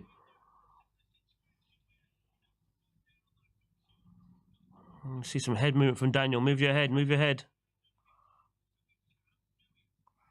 His fitness seems so much better under Don as well. Yeah, Daniel. It is, yeah, of course. Don pushes him, you know.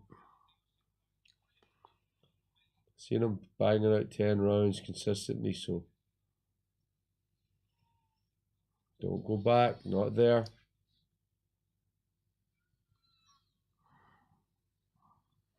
The head on screaming, working to the work to the body. It will change the fight. Because Hrgović is putting everything into that right hand. A couple of body shots are slowing down. He's not bringing a lot off it, you know. No, he's not. No. They're going to wear you down over 8-10 rounds. It's a harder round to score.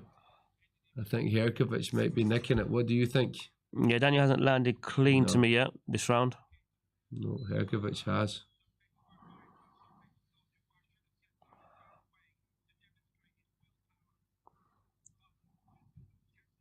Oh, good shots both ways. I'll tell you what, there's a lot of... Good jabs there, doubling up with the jab. Oh, nice again, Daniel. Finish strong. When he gets close, go to the body. Good.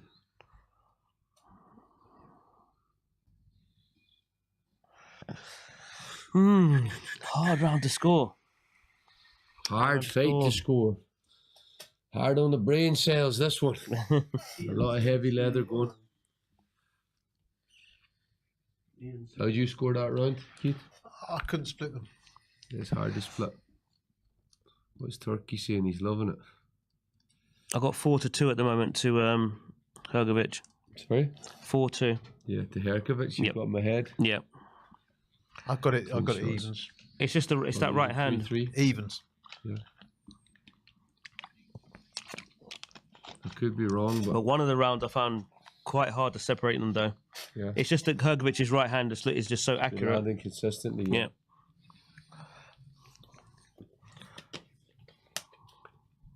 But I think Daniel is warming into this fight. I could see a change if he can really start getting close enough and working the body and then coming up top. He did, but he struggled to land in that last round. But yeah, they both still seem strong. Neither has been shook with the other's power. So good attack from Daniel Dubois. He's got 2 cuts now, hasn't he, Hrgović? What's that? It's got 2 cuts. That's the kind of body work I need from. There you go. That's what you should be doing when you get close. On in the gym, get closer, disrupt this guy. Yeah, I'm not saying you do it from the outside. Walk, yeah. As soon as they fall in, invest a couple of body shots when you're in a safe place. He is. Well, this is what we're saying. Daniel needs to come forward, man. If he sits, he's in trouble. He's got to drive forward. There's only one way. Good double jab.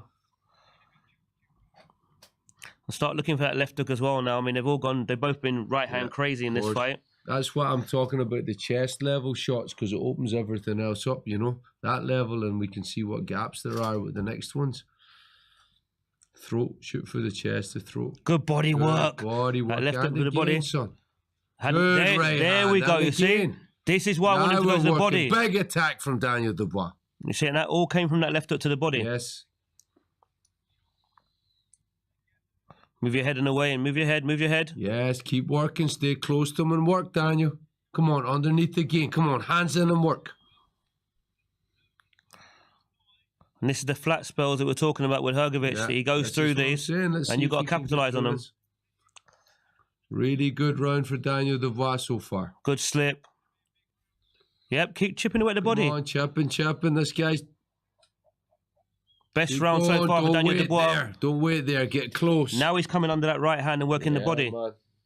Getting his head in the right place again. Drive in.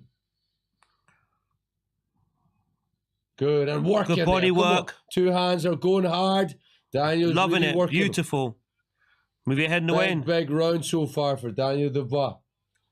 Good. right hand. Come on, he's going to take him out soon. If he can keep this up. Hands in and work again. He doesn't like this high tempo, Hrgovic. Come on, work in and again. Good. Who wants it most? Big round from Daniel. And we'll like out Daniel because he's young. He recovers well during the break. Of course, and he's forcing his will on Hrgovic consistently this round. He's backing him to the ropes. It's starting to look like the Baby Miller fight. Yes. Hrgovic doesn't seem like a hungry fighter to me now. He's trying to survive. Left hook to the body again. Good work. Keep going. Drive forward, Daniel. Come on. Focus on that Good body. right hand. Big right hand from Daniel Dubois. First time he's genuinely been hurt, Hrgovic. He's holding on for dear life. Oh, what are you doing, ref? That's referee. Wow, The referee's now giving Hrgovic a rest even though he's hurt. Good left hook. Good, that's Big the left shots. hook. Good work. To be honest, I think the referee really saved Hrgovic in that round. I think he was very close to the stoppage. What do you think? Yeah. Yeah. Momentum's changed. There's been a swing. And that's all we needed from a couple of rounds ago. We needed this a couple of rounds ago. Just start hitting the body. But look at this. It's desperation in that corner. He's hurting, so... Ronnie She's telling him to use his jab, but he doesn't have the strength to use his jab and maintain his distance, so I think... Big round for Daniel Dubois. And the problem for Hrgovic is he's thrown that right hand so many times and put all his weight into it. Good, those shots all hurt. Good, Daniel. What a right hand. I love the left hooks from Daniel Dubois. Love it. And the body shots, as you said, lovely left hooks. If Daniel wins this fight, it's because he's starting to go down to the body. Good yep, shot. there you Straight go. Away. Right into the body. Maintain that this round and take him out. Hands in. Come on, chase him down. Big hooks. Big. Good, keep hitting that body. Angry start from Daniel Dubois, really trying to take the control of the fight now. Keep working, and again. Move your head in the way, move your head, move your head. Son. Keep going. Good right hand. He's coming up, he's doing everything you need now. Big down from Daniel Dubois. He's coming under that right hand now. Sorry. Yeah, sorry. He's coming under that right hand now. He's doing what we need. And again, get him on those ropes, Daniel. Drive forward. Good left hook. Come on, hands in and work. I can hear Don Charles shouting at him to work hard. It's exactly what he needs to do. Got the cuts. Got those cuts. Ah, come on, man. Just let him fight. This referee. We'll take this as well because it's gone past the 4 rounds. Aye, but I think he's on the verge of knocking him out. They're not going to stop this fight. He's just giving him a rest. Oh, wow. Wow. Oh, come on, Daniel Dubois. Go on, Don Charles, Tony Pill. What a win. Over the moon for him. Come on. I think he was on the verge of knocking him out there. Definitely. Big one. Go on, Ian. Brilliant. Congratulations to Don, Ian, Tony are Pill. Completely out of it now, aren't they? Yeah. 2 massive wins in a row in Riyadh for Daniel Dubois. What a night. What a night. It's his time. He's the young one in this crop, this current crop. But if he fights Joshua next, he's got to correct that. He's got to make some adjustments, definitely. Because if he gets hit by Joshua too many times with that, he'll go. Whatever he's doing in training camp in regards to 100%, endurance, 100%. he looks like he can go through the gears, and he's getting He's done stronger and brilliant there, stronger. much better. Yeah. He just needs to make a couple of adjustments fundamentally, and he's a serious force. Yeah, Seriously, he is a serious force. because the weight of his shots, you can see he's wearing these big heavyweights down. And he's maintaining, just as you said, with Dawn, with the fitness regime, with the different that training camp. He's able to maintain it consistently round after round after round, you know. And I always say to the guys in my gym, when you've had a good performance, like, you need to write down exactly what you did during training camp, because you can keep going back to it. If you've had a good performance, there's a reason why you had a good performance. It's your nutrition, your diet, the amount of rounds you sparred. Record everything. How many runs you did, the time you did them in, because then you've got something to build from. Of course. He's had a good performance, Daniel, last time out, and he's got better as the fight went on, and he's done the same thing here. So whatever Don's doing, it's working, you know? Listen. And bear in mind, remember, I understand what you're saying about, you know, defensively, he needs to tighten up, he does. But Joshua's also got to take those right hands from Daniel, and Daniel hits very, very hard. Yeah, he's already knocked him out. I mean, he's stopping and knocking guys out that never lost or never been stopped. His power's for real. Yeah. Well, here's the thing. It's like Just before this fight, I don't want to kill the buzz of such a great one. Yeah, it's a brilliant fights in the future. I'm delighted to see him. I'm just Of over the course, moon. he came in, he took this guy out on his own. This is And Hrgović. now he's This is going to fight Hrgović. for the world title. So I don't want to say, oh, the future he could lose to this guy. That yes, he needs to tighten his defense, but positive, man. He done this tonight. I love it. I'm so happy, you know, and that's what we want. That's the team got the victory. I mean, not forgetting, he had a good performance against Usyk. Yeah. So Anyone he's can lose to been a anyone. really good performance since he's got to Don. I mean, you can't gotta give want him his more. props, Yeah. exactly. 100%. But one last thing. Me and my good man here had a bet before this fight. Yeah, clean sweep. I said that Queensberry we're gonna take this. This is interesting now. Yeah, Clean It sweep. is. Having said that, wait a minute. I don't think either of us can. If Zhang wins by knockout, then I'm lost as well, because it'd be 10-0, wouldn't it? Well, you said 8-2. I said 9-0. I've got it wrong. I just can't see that fight going to points. Honestly. So then neither of us can win the bet, can we? Come on, I'm just so happy with this result. I'm so happy. So happy for Dawn and all of the boys. What a great one. IBF interim champion.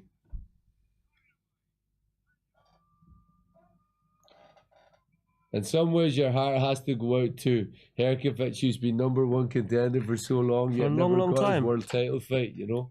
And that's why I think Daniel deserves all the credit in the world, because Hrgović was seen as the next guy coming up. You know, after Usyk, Fury and Wilder and Joshua. Come on. It's What Hrgović. big nights to come for Don Charles and the team over Yep. the moon. So that could be Daniel Dubois, Anthony Joshua, big fight at Wembley Stadium. Yes, that's Definitely. what I'm talking about. I think it will be. And will we see you in the corner there? I don't know. I'm not as you'll see me in the crowd screaming for him, or you'll see me in the corner. I don't care. I maybe we'll support be here. Daniel. Yeah, well, maybe we'll be here. I support Daniel and his team. I'm delighted about it. It was my pleasure to be in his corner for one of the fights, which was great fun. Good, I lost It's good. At the time of the stoppage, I had it even. It's good. You lost your Yeah, sound? he was. Yeah.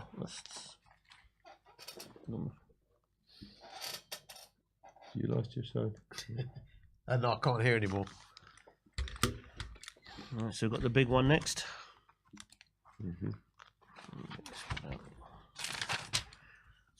No, I can just go home now. That's the only one I wanted to see. No, I can't hear anything. I know, we can't hear what's happened here. Do you know? Sorry, Vinny. Any idea, Vinny, what's going on with these? It's that one. Where does it need It's plugged on the into? floor. It's the I'm all female. tangled up in Female's all there. this. Sorry. Let's have a look. Do you know what you're doing? Yeah, I found it earlier. Sorry, man. That's the one. I still can't hear it. No.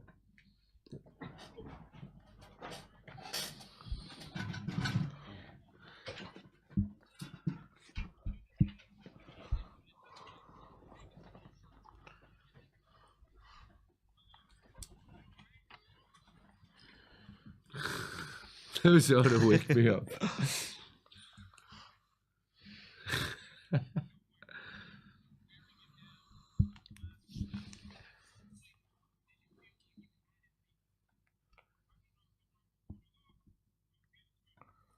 Definitely.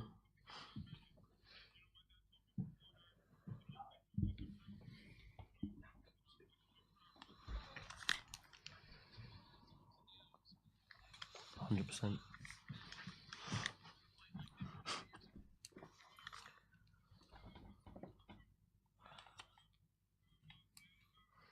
I'd like to hear Frank praising Don for the work he's done with Daniel. So would I. So would I. Really?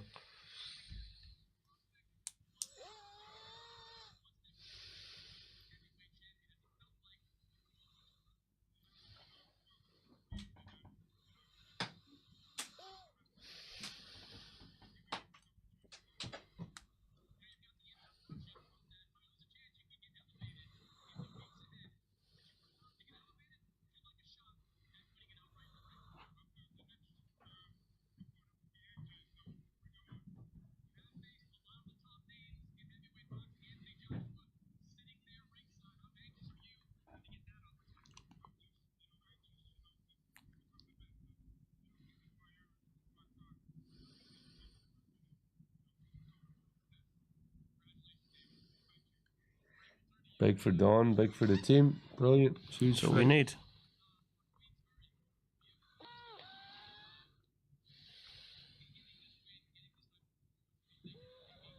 Big George.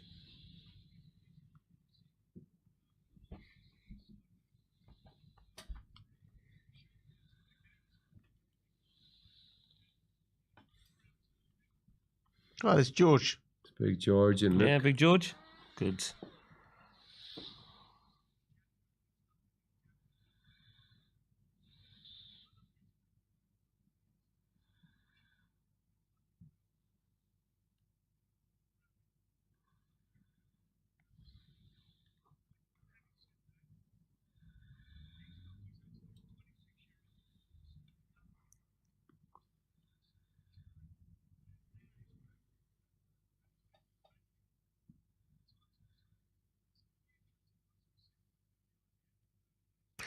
What's going on with George? I mean, George is Don's son. Don's been talking him up for a long, long time. What's going on with him? Very skillful, George. And, Good fair. I think he's got a lot going on in his life. He just had twins, and it comes down to desire if he wants it. Do you think he's going to come back and box again? In all seriousness, I think so. Yeah. I don't know him well enough. I would hope so because he's talented enough to. So yeah, I've had George. He was at my amateur club as well. Yeah. Yeah, known George for a very long time.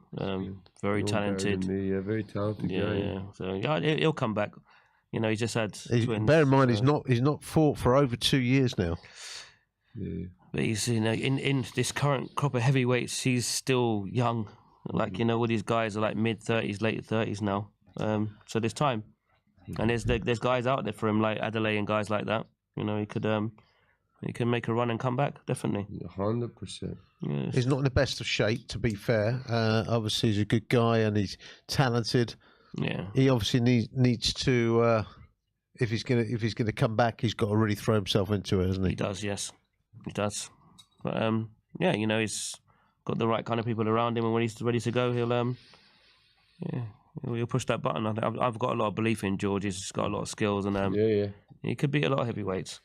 I've seen him sparring. I've seen him spar a lot of times, so I know what he can do. Good. Yeah, he's technically very good. He moves like someone half his size, Have you? He sparred Dubois, I believe, hasn't he? I've never seen him spar Dubois. No, I don't know. I think he has.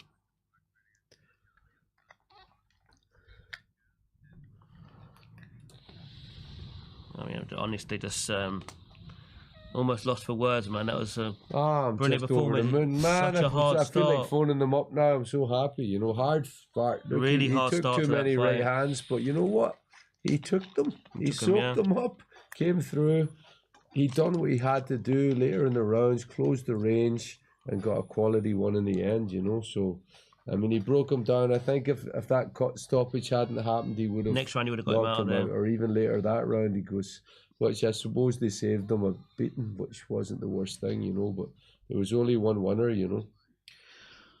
We're going to be showing some more highlights now because we've got the one last bout to come, which is ZHILEI, Big Bang, ZHANG against DEONTAY, a bronze bomber Wilder. So don't go away, guys. One big fight to go, and we're going to go out with a bang. Will ZHILEI ZHANG go out with a bang? We shall see. Don't go away.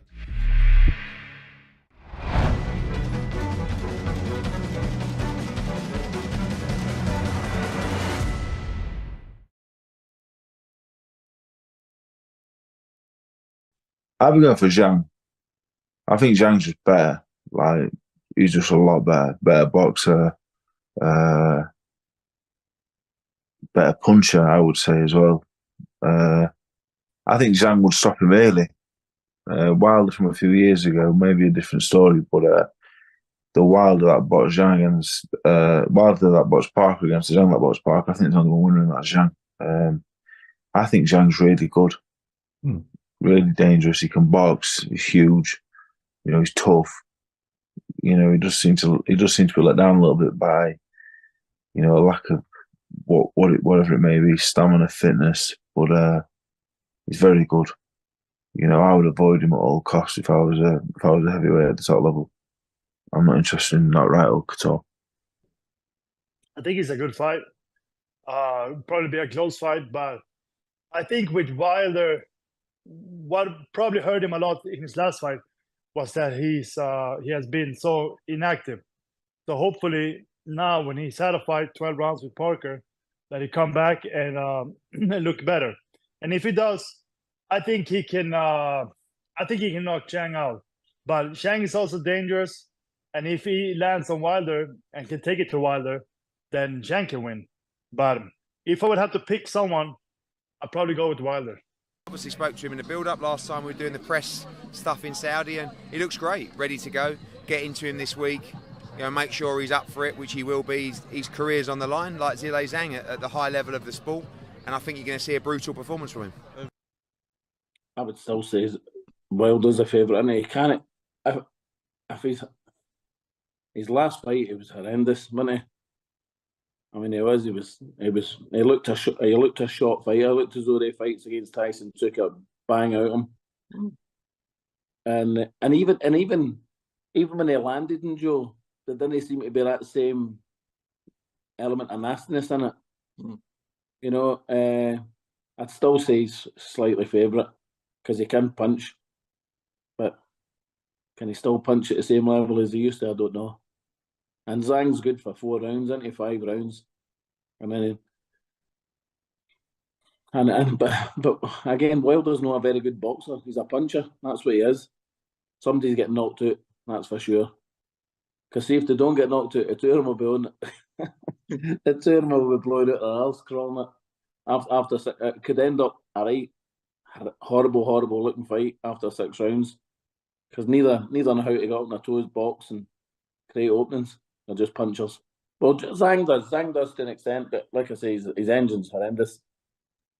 I personally think it is. You got 2 people that's gonna knock each other out, and then you got 2 people that just lost to the same guy because they didn't do nothing. Like, I don't want to say they didn't do anything, but they didn't do enough to secure. Like, Zhang dropped Parker, but he didn't do enough to secure the fight. Like, he just, after he knocked him down, it's kind of like he gave up. I don't know. It was crazy. It was crazy watching it. Because I'm screaming at him like, damn, you got to at least punch back. You just sitting there now being a punching bag. I don't understand this. So, and then kind of for the Wilder too. Wilder, a couple rounds he showed that he could punch, but it was like he was going through something mentally in the ring. Like, he wouldn't punch. And I can't even really say he got beat up because it really wasn't like he got hit a lot. He was like, Parker was fighting his arms most of the fight.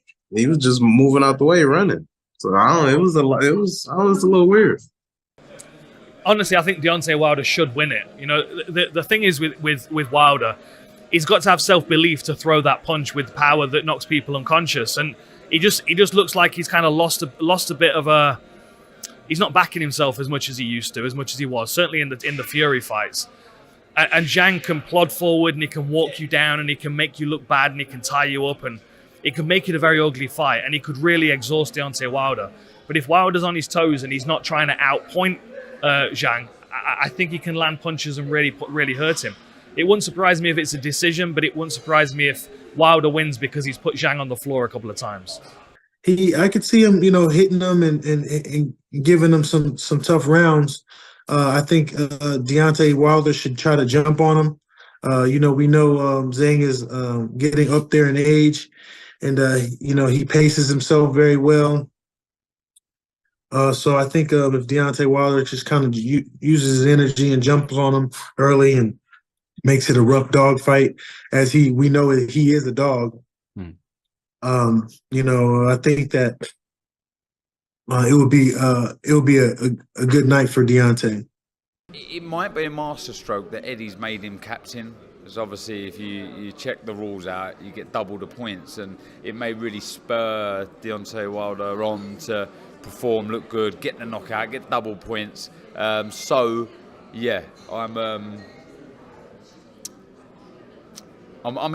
excited to see, because I don't particularly know how much Zhang's got left. That was a performance against Parker where he should have won. I mean, he didn't put his foot on the gas. It was ridiculous. So we'll have to wait and see. Deontay Wilder struggles with himself when he tries to box, right? Do you. Just go and do you. And I believe that if Deontay Wilder does himself, then he's going to chop ZHILEI ZHANG down. But if he doesn't, then ZHILEI ZHANG, who can literally punch hard, will knock him spark out.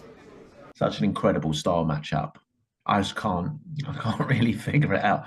Probably the two biggest punchers in the division. Probably the two biggest punchers going against each other.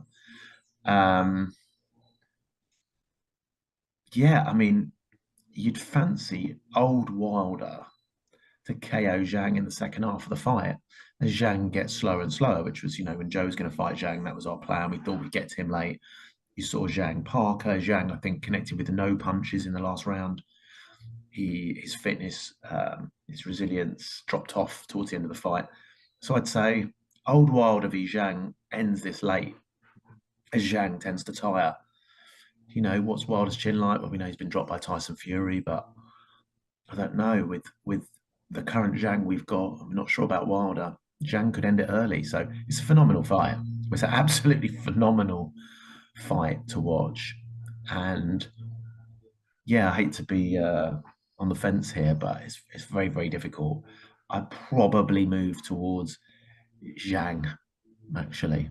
I'd move towards Zhang in that fight. I think Zhang gets beaten. The boxer that beat Zhang is a good technical boxer. That's why Parker won. He can box to instructions. That's why Parker beat Wilder. He's a tremendous technical boxer under Andy Lee. I don't think Wilder's that guy. I think probably Zhang gets to him. Queensberry versus Matchroom Boxing. And something I was just informed of, and you will find very interesting. Ladies and gentlemen, the winning promoter, the winning promotion of the 5 versus 5, courtesy of Riyadh Season, will be awarded $3 million. Like that? All right. $3 million additional dollars. Like they both needed. Anyway, ladies and gentlemen, it's a great night of boxing tomorrow night as Frank Warren for Queensberry Promotions and Eddie Hearn for Matchroom Boxing proudly present 5 versus 5, presented in conjunction with Riyadh Season, National Events Center, the General Entertainment Authority, Gold Star Promotions, and Sella. They'll be presenting an evening of world-class professional boxing for your entertainment. It's a special thanks, ladies and gentlemen, to the custodian of the two holy mosques, King Salman bin Abdulaziz Al Saud, His Royal Highness, the Crown Prince Mohammed bin Salman, and His Excellency, Chairman of the General Entertainment Authority, Turki Al Sheikh. So now, ladies and gentlemen, the official weigh-in continues with our final bout of the evening. It's 12 rounds of boxing between two of the very best in the world in the heavyweight division. Coming out first to the stage, he has a record of 29 fights, 26 victories, 21 of his 26 victories by KO, 2 defeats, 1 draw, standing 6 feet 6, from Zhoku, China, now living, training and fighting out of New Jersey, USA. former WBO interim heavyweight world champion, ZHILEI Big Bang ZHANG. Hustle hard, hustle every single day. I'll be making moves till I'm buried in my grave. To the system, I don't wanna be a slave. I've been doing shit my way, or the highway. And in the driveway is a nice range. Cause I grind through the climb, I invite pain. You'll never hear me, bitch, nah, I don't complain. Just gotta flip the switch and you can go and obtain anything you want, anything you need. Your mind's got the key ingredient. And now making his way to the stage with a professional record of 47 fights, 43 victories, 42 of his wins coming by way of knockout, only 3 defeats with 1 draw, standing 6'7" from Tuscaloosa, Alabama, USA, the former WBC heavyweight champion of the world, the Bronze Bomber, Deontay Wilder.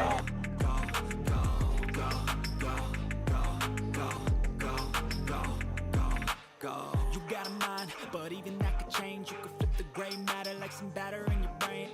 That's why I say, fake it till you make it A. And if you play that game, then you just might make a change. First onto the scales, ladies and gentlemen. He comes to us from Zhou, China, now living, training, and fighting out of New Jersey in the United States. 26 victories, 21 by KO. One of the top heavyweights in the world, ZHILEI Big Bang ZHANG. 282.8 pounds.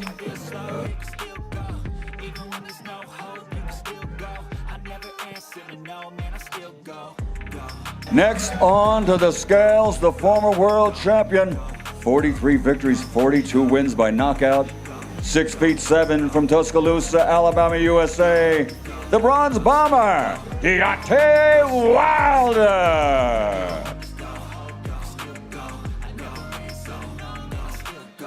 Hustle hard, hustle every single day. I'll be making moves till I'm buried in my grave. To the system, I don't wanna be 214.6 pounds, the Bronze Bomber, Deontay Wilder.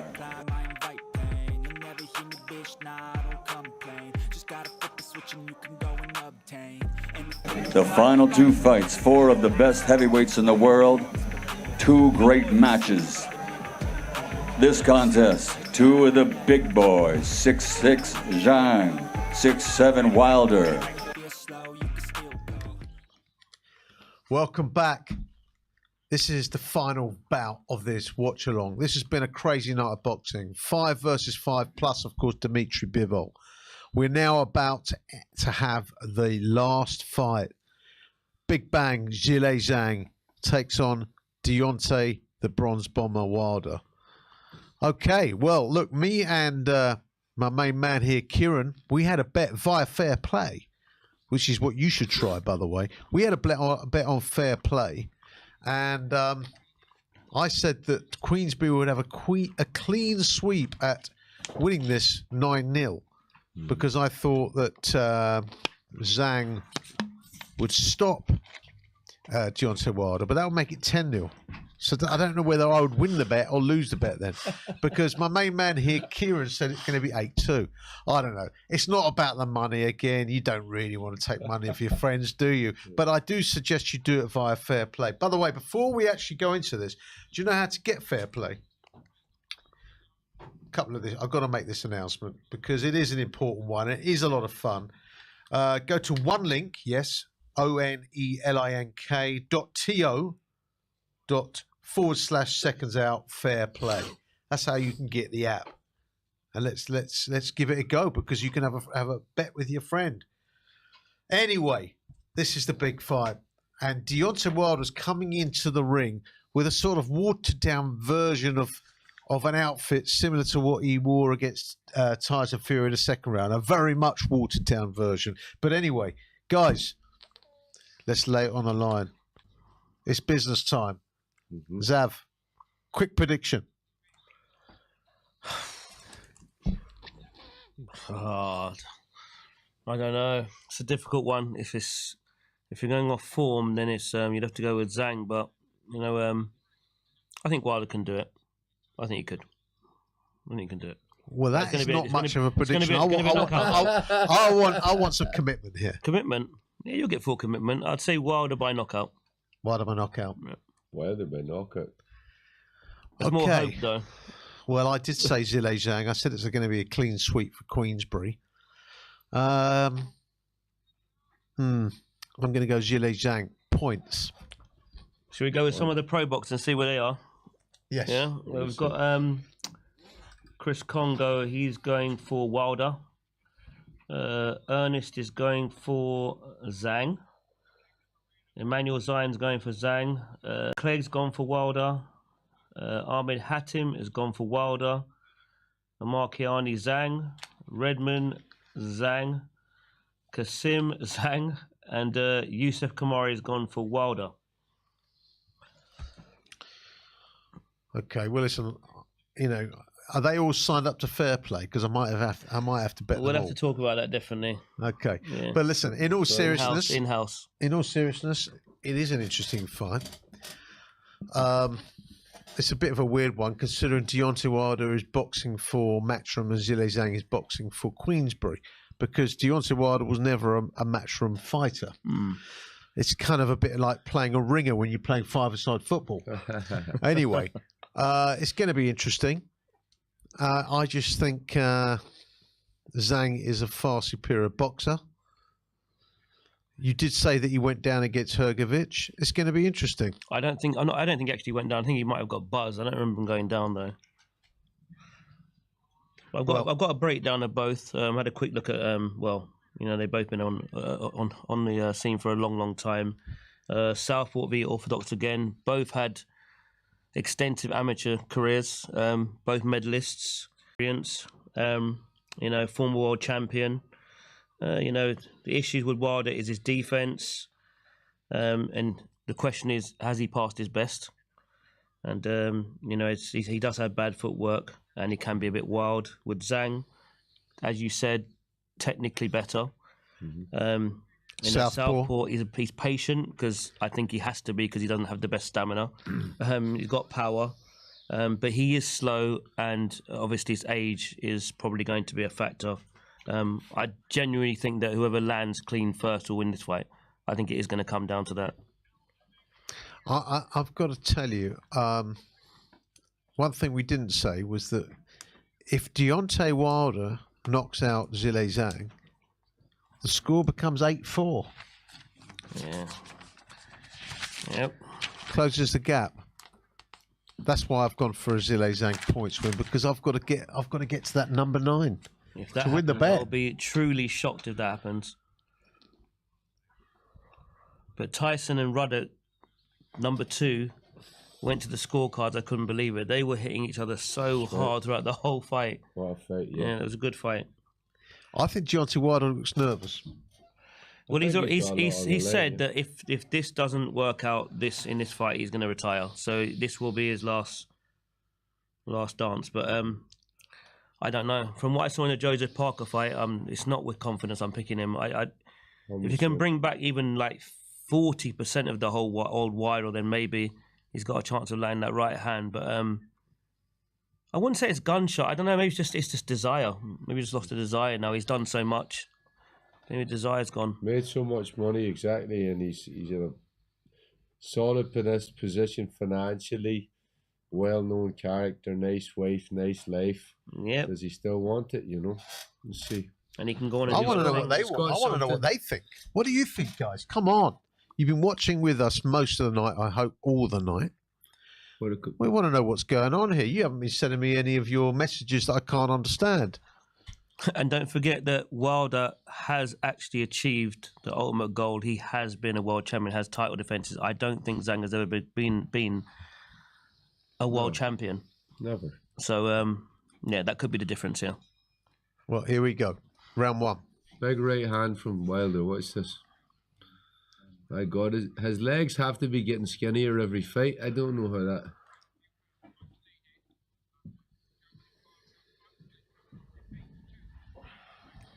What he'd want is Zhang to commit and then for Wilder to counter. This looks like he might be planning on throwing a right hand, doesn't it? Look at the way he's standing. My God, do you think he might throw one? This might go in the first round. Yeah.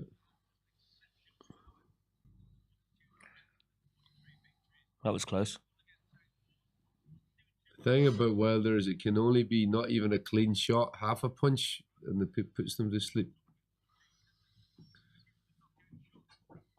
I mean, look at his footwork, Wilder. I mean, it's just, you kind of wonder how he was a WBC champion looking at his footwork. Because he was banging everybody to sleep, man. That's why. Anyone he touches with half a scuff, he was putting them to sleep in his prime, you know. So it's crazy power. God given.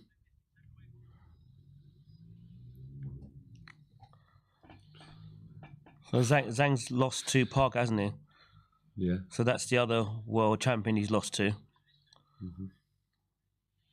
Has he beaten a former world champion, ZHILEI Zhang? He lost to Herkovic and he lost to Parker. Parker, and he beat Joe Joyce.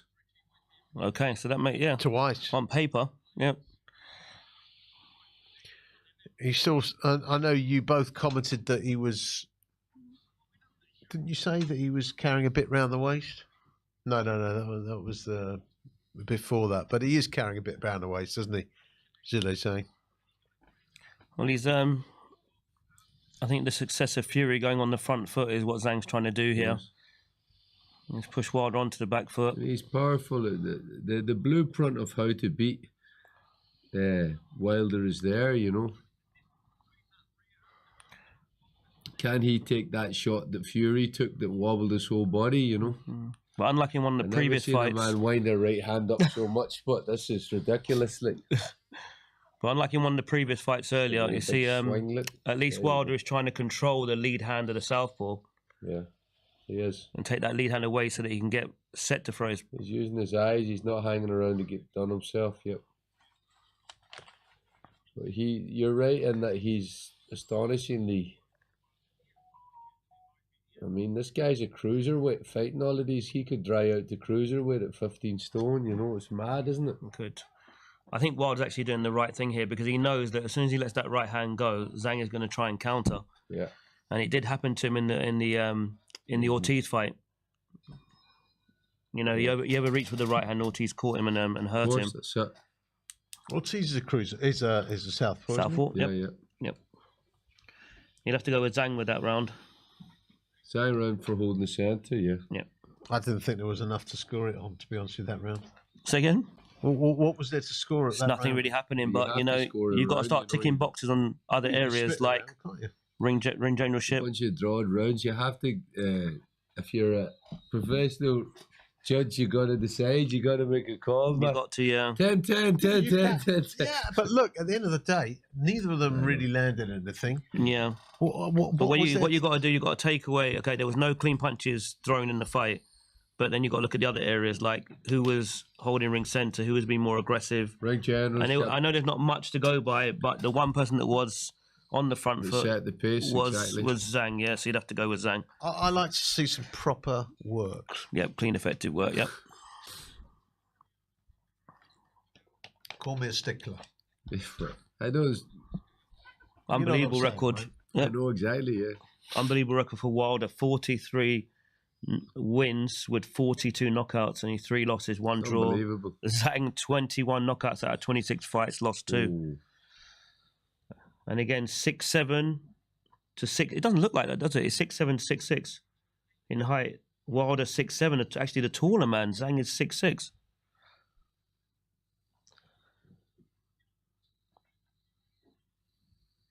It's no joke for Wilder. This guy's a monster walking him down as well when you see it from that angle. Good shots.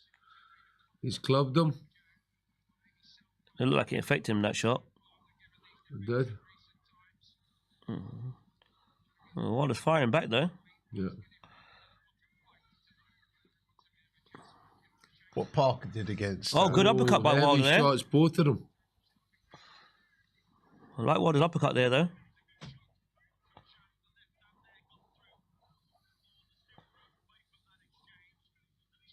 How old is Deontay Wilder? 5 stone. Wilder is 38. Zhang's 41. 38, yeah.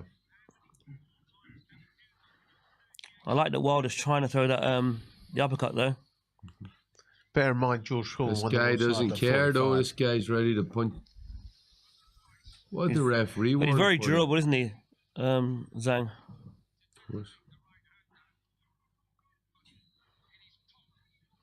Wilder needs to go back to controlling that lead hand. You see, the reason why Zhang's closed range on him again is because he'd actually stopped doing it. He's gone back to doing it a bit now, so that's why Zhang can't get off. Very important against the southpaw that you do that.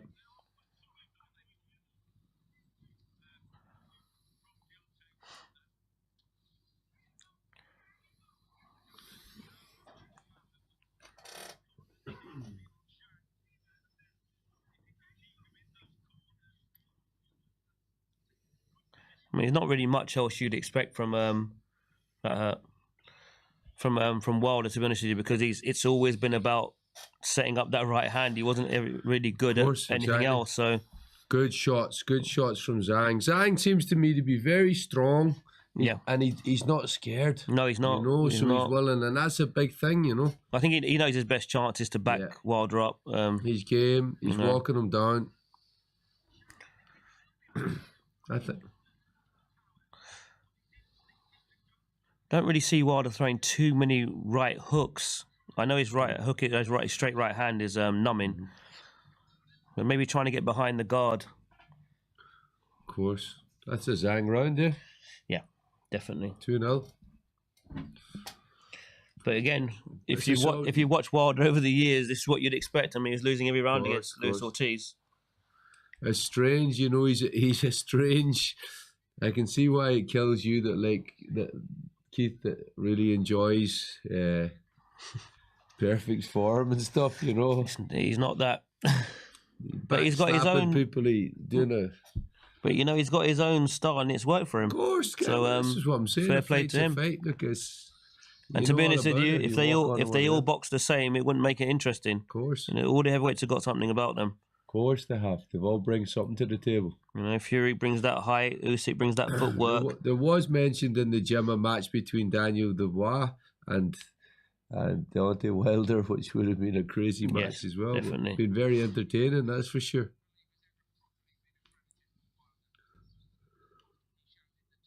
Yes, I agree with what they're saying. He showed some bottle against Tyson Fury, huge bottle.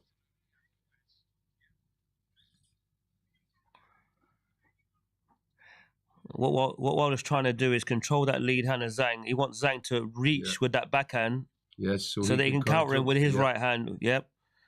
Yeah. Oh, good feint. Good feint. You see, Zhang's not biting yet. He's not throwing that backhand yet, is he? Zhang's slapping that lead. Yeah, he's trying to take there, and he did it really well there. Shot from Zhang. He did it really well there. Yeah, good call. Good call. That was a good adjustment by Zhang, actually. It was. Wilder's not and Zhang's doing it again. Without leaning back like that. Wow. Wilder's hurt.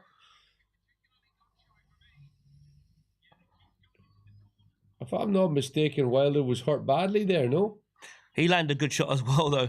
Oh, big leather both ways.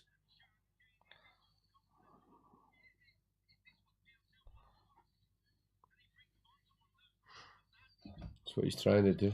It's a good adjustment by Zhang here, tapping down that lead hand of Wilder. Wilder needs to go back to controlling it. Yep, that's why he's open down the middle now. It's a good adjustment.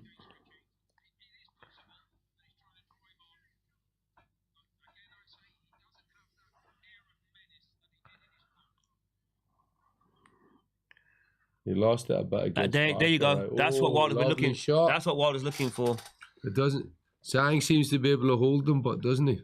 I think he's not as fast as I've seen him in the past.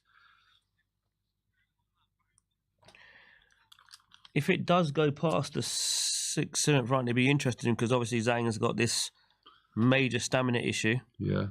And then he'll become more of a sitting target. But this pace suits Zhang. Suits Zhang. You can do this all day. It's more concentration that'll get him tired now, forcing to thinking. not make mistakes against such a big puncher. Definitely. I think that short left hook, straight right hand for Wilder could work as well. Yeah, he's not throwing it. I don't know Doing something why. a bit different. Yeah. Try and bring him onto the right hand. Because he has to be respectful of the power of Zhang, I guess, 100%. As well, you know. So Zhang's a major puncher, I mean, to hold the shots of someone 5 stone heavier than you is ridiculous, you know. It's amazing that Wilder's got the legs he's got and he's able to hold these shots. How do you think he'd get on at Taekwondo or what? He'd probably do pretty well. He's probably got some good flexibility there, Deontay Wilder. He's got what, sorry? Good flexibility, I'd imagine. Takes up his eye out with these, yeah.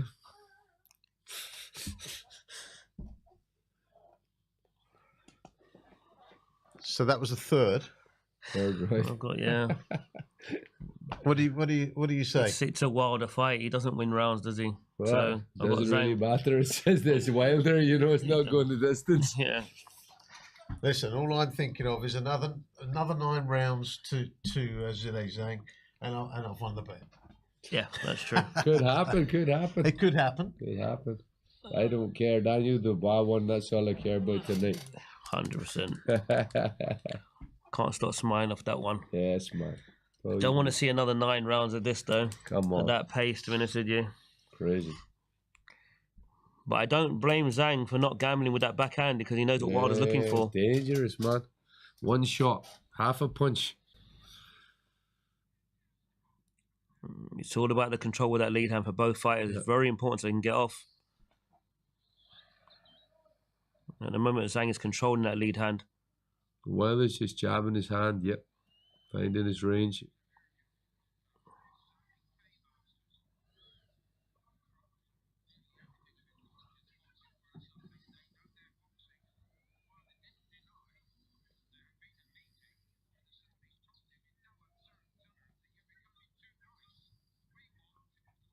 Good shot. He held it. Good straight cross from... Oh! Wilder backed up again. That was good defense from Wilder there.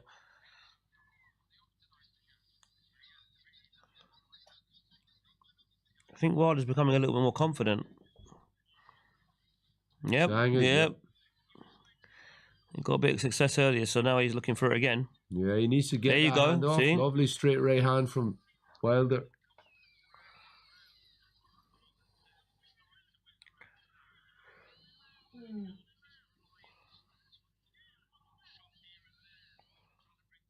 Wilder is just relying on one punch to knock this guy out. He's got no plan B or plan C, you know. It's just either knock you out with this big right hand I'm showing you, or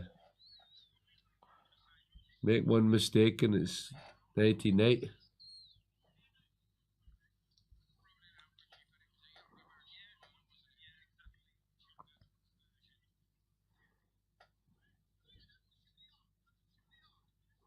Can't tell one guy that. don't Really, think ref. they are. You can't tell one guy that. They're both doing it. Referees It's a good referee, though. Yeah. Who is it? I can't remember his name, but he's a good referee, yeah. You see him regularly on the circuit. On the circuit, yeah. Yep. I recognise him, of course. I don't know his name either.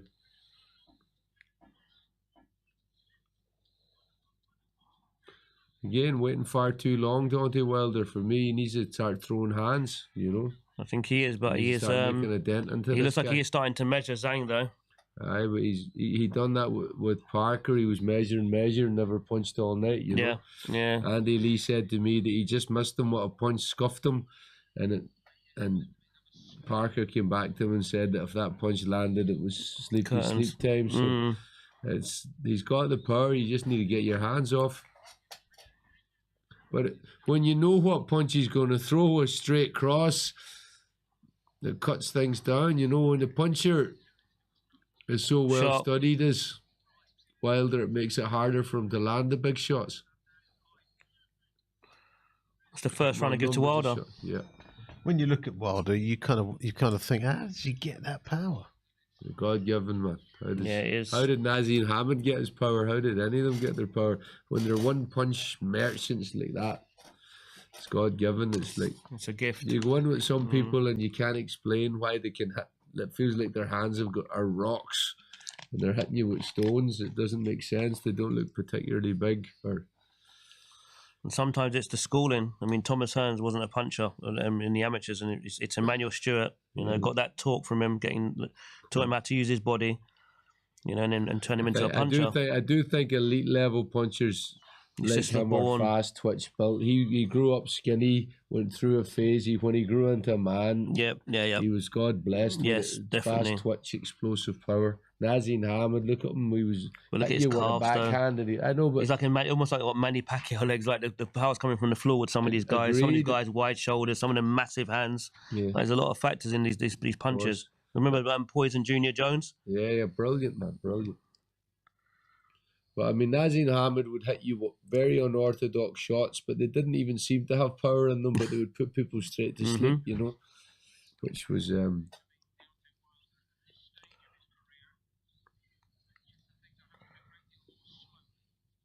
Oh, there's a right. He's holding his punches.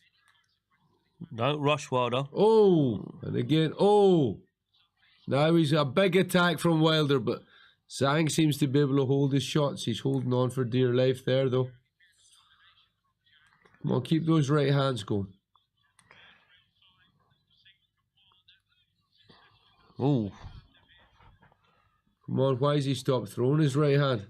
I think what we didn't talk about earlier is Wilder should obviously be a lot quicker than Zhang. Yeah. So maybe that's why he's having some success now, especially when the pace starts to slow down. When he backs Zhang up, he stopped throwing the hand. It's like he's only got 3 or 4 right hands around, you know. When you're only throwing one punch and you only throw it 3 or 4 times around, you're never gonna.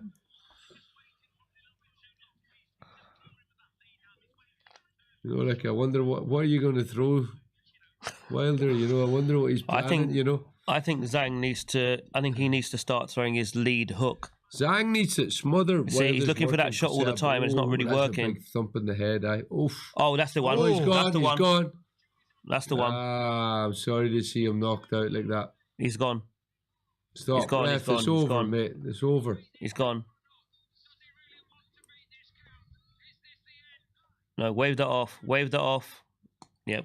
Good stoppage. It's all over. Right. Good stoppage. Good stoppage. Good stoppage. You're right. It's the Queensberry have won every single fight. It's crazy. Come on. Every single fight. That's insane. God damn. What the hell has got what on earth is Matchroom going to say about this, Eddie here? I think it was a better effort from Wilder to go out. He can go out. Let me try something. I'm sorry to see him knocked out like that, but look, I'm happy for Zhang. Big opportunities coming from him. Yeah, definitely. You know? I said for a long time to Don, I said, you know what? When you compare Frank Warren to Eddie Hearn, Frank Warren knows a lot more about boxing. I'm not talking about necessarily the business of boxing, but he knows more about boxing. And I tell you what, the fact that this was such a whitewash tends to support my point. Well, he's been in it a lot longer though. Frank Warren is the veteran. Yeah, I think he's the veteran. If I'm honest, Eddie's a lot younger than Frank, so he's he is coming to his own. But I think that that there's one thing about the business of boxing, and there's one thing about boxing. Yeah, understanding the art and the skill set of boxing. But to be fair, going in, a lot of the fights were genuine 50-50. I mean, Raymond fought Ball. They were 50-50. This fight, you're on the fence with it. The Williams and Shiraz fight, couldn't pick a winner in that one before the fight started. I think the matches were really, really good. That's what made it so interesting. Good matches, and I think I think you could easily get half a dozen Matchroom fighters that would beat half a dozen Queensberry fighters on another show. Like what did I say a few seconds ago? That he needs to start throwing the lead hook. Yeah, that was a weird knockout because he was walking back and he got hit, but from behind. He kept looking for the backhand. But look, I said he needs to start throwing the lead hook because Wilder's looking for the right hand. Look, you see that he's complaining to the ref and he got caught then because he was caught with the first shot that. Yeah, but he's a natural fighter, Wilder. He was walking back and he got caught. It's this shot that done him. This is the lead hook. You see, bang. That's the one that. There you go. He didn't know where he was when he was walking back. And you see, that was the worry. You see, as Wilder yeah. started to get a little more aggressive and letting his right hand go more, you know, Zhang. I'm sure that's the same shot that Zhang knocked out Joe Joyce. Joyce with. Exactly the same shot. Yeah. But look at that. Look, what's he doing there? Tell me. He's a fighter, man. He's out, he's just a fighter. Like he's just no. He's out on his feet. You know, he's not. He doesn't understand what he's doing. Well, he doesn't understand what's going on right at that moment. Look, man, great career, great warrior. I'm always sorry to see an old champ going out on his back like that. But most of them do, though, don't they? Most of them do. Most of them do. Most of them do. Sugar Ray Leonard when he got beat by Camacho. Hector Camacho when he beat Sugar Ray Leonard. Terry Norris as well. Terry Norris went out quite bad. De La Terry Hoya Norris got beat up bad by Manny Pacquiao. Most of the all-time greats go out that way. Look at Ali. That's it. Went out sad. Frazier. They all go the same way. Yeah, you know? That's true. Good point. Still, but as what it is, for me, I don't know. I remember him in his prime. He never looked so skinny and vulnerable. There's something about him, just the skinniness level and his legs and stuff. It's maybe he wore different shorts, maybe he dressed differently or something. But this guy looks like he's a fucking. He looks like a. Excuse my French. He looked very vulnerable. Is what I'm saying, and it was very clear. It was one punch in his mind, and he didn't have the same speed or sharpness that I've seen before. You know, he's aged. You know, he's 40 years of age. So, look, you have to be happy for this guy as well. He's got natural power. He's a hard fight for anyone. Him against Daniel Dubois, what a fight! Like, can you imagine? Or him against any of the big boys. You know, makes it interesting. And I think the unfortunate thing really is with a lot of these fights is that these guys tend to fight each other at the end of their career. Yeah, this guy's 41. You do get the fights, but it's usually, you know, when they're ready to bow out. Most of them are just a last payday off you. Yeah. Well, overall, guys, tonight, first of all, Xavier, how you enjoyed it? I think it's been great. You know, both times I've been here, I've had a great time. You know, talking boxing for hours. That's all I do in the gym anyway. So, yeah. You know, being with. That's what we do. Kieran, you enjoyed it tonight? Amazing. Great matchups. The depth of the matchups, just like you were saying earlier, was excellent. You know, close fights, hard-fought fights, a lot of passion, world title fights, heavyweight knockouts, the whole shebang. You know. And congrats to Don. Yeah, come on. Don's and Daniel Dubois. The team's done the business. So happy for them, for Daniel Dubois and for Don and Tony and Ian and all the gang and Kieran and everyone else involved, you know. Well, look, it has been a great night. I think it could be the start of something, as we discussed earlier. What was your fight of the night? I like the Raymond Ford. Yeah, I was going to say the Nick Paul fight. That was quality, wasn't it? That for me was the highlight of the night. Exciting fight.